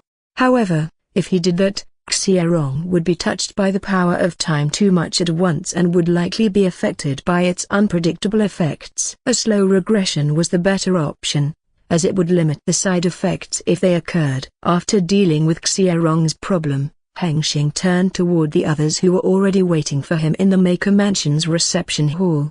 There were more than a dozen figures in the hall: Lan Hengsheng, Yuli, Xuanyan, Muang, Mo, Muochen, Wang Dalong, and so on. They were all members of the Lan and Wang clans of the cow figures of the Endless Wealth Company. Hengsheng could see their confusion. Only those close to Xiaorong knew about his kidnapping. Even Theo and Xiaorong himself didn't know who was behind it. It was time for him to clarify why they were all gathered here. Before we talk, let's change the place, Hengsheng said. As he spoke, everyone in the hall sensed a shift in space-time. Before they knew it, in the blink, they all appeared in the throne hall. Hengsheng was already seated on the throne and gestured for everyone to sit and relax. They lay on the seats behind him, filled with awe at the power Hengsheng wielded. They could not believe these mysterious methods or techniques belonged to someone in the same cultivation realm as them. They had a hard time comprehending what was happening around them whenever or whatever Hengsheng was involved. Even someone as proud as Wang Dalong could only accept that he should not think about comparing himself to Hengsheng. It was pointless. It was not even a matter of weak or strong, but something unexplainable. There were already rumors circulating early on since they arrived in this realm, suggesting that Hengsheng might be the reincarnation of a true immortal. It was never confirmed, but everyone thought it was possible. Thinking this way, all the mysterious things began to make sense. May I have your attention, please? Hengsheng raised an alarm when he saw some were absent-minded. As everyone's attention was on him, he didn't waste any more time and began recounting the events that had taken place, starting with Xiaorong's kidnapping a month ago and ending with the peace deal he had made with the Sea Lord. I warn you, this deal means nothing. It's just a facade. Don't send our priority members into the Great Sea's territory since it is too dangerous. Send those who are not important first to Broken Bar. Hengsheng explained about the peace deal. It was nothing special but a normal trade agreement with a condition of the Azure Palace would allow his faction to do business in their territory in exchange for the Endless Wealth Company's discounts and priority on both buying and selling. The point of this agreement is not the business part, but the condition to nullify all their past deeds, both known and unknown. It means that if he later discovers something the Azure Palace did to his faction before this agreement was formed, he cannot use it as an excuse to act against them. The peace deal seems to be good, but Hengsheng recognizes, there is no government or powerful entity in this world to uphold the law between men. The agreement means nothing if Hengsheng disappears or appears weak. Lastly, the Azure Palace has already learned about us and what we possess. It's only a matter of time before the other top powerhouses in this realm do as well, Hengsheng said in an emotionless voice. If the Gu dynasty finds out, the tranquility we enjoy will crumble. After all, nobody wants a hidden viper within their home, right? Hengsheng said, his gaze sweeping across everyone. When his eyes landed on them, they startled and began nodding rapidly in agreement. Hengsheng smiled and continued. So, I've decided to change our plans. The Great Northern Empire Reclamation Project will begin immediately, Hengsheng declared with authority.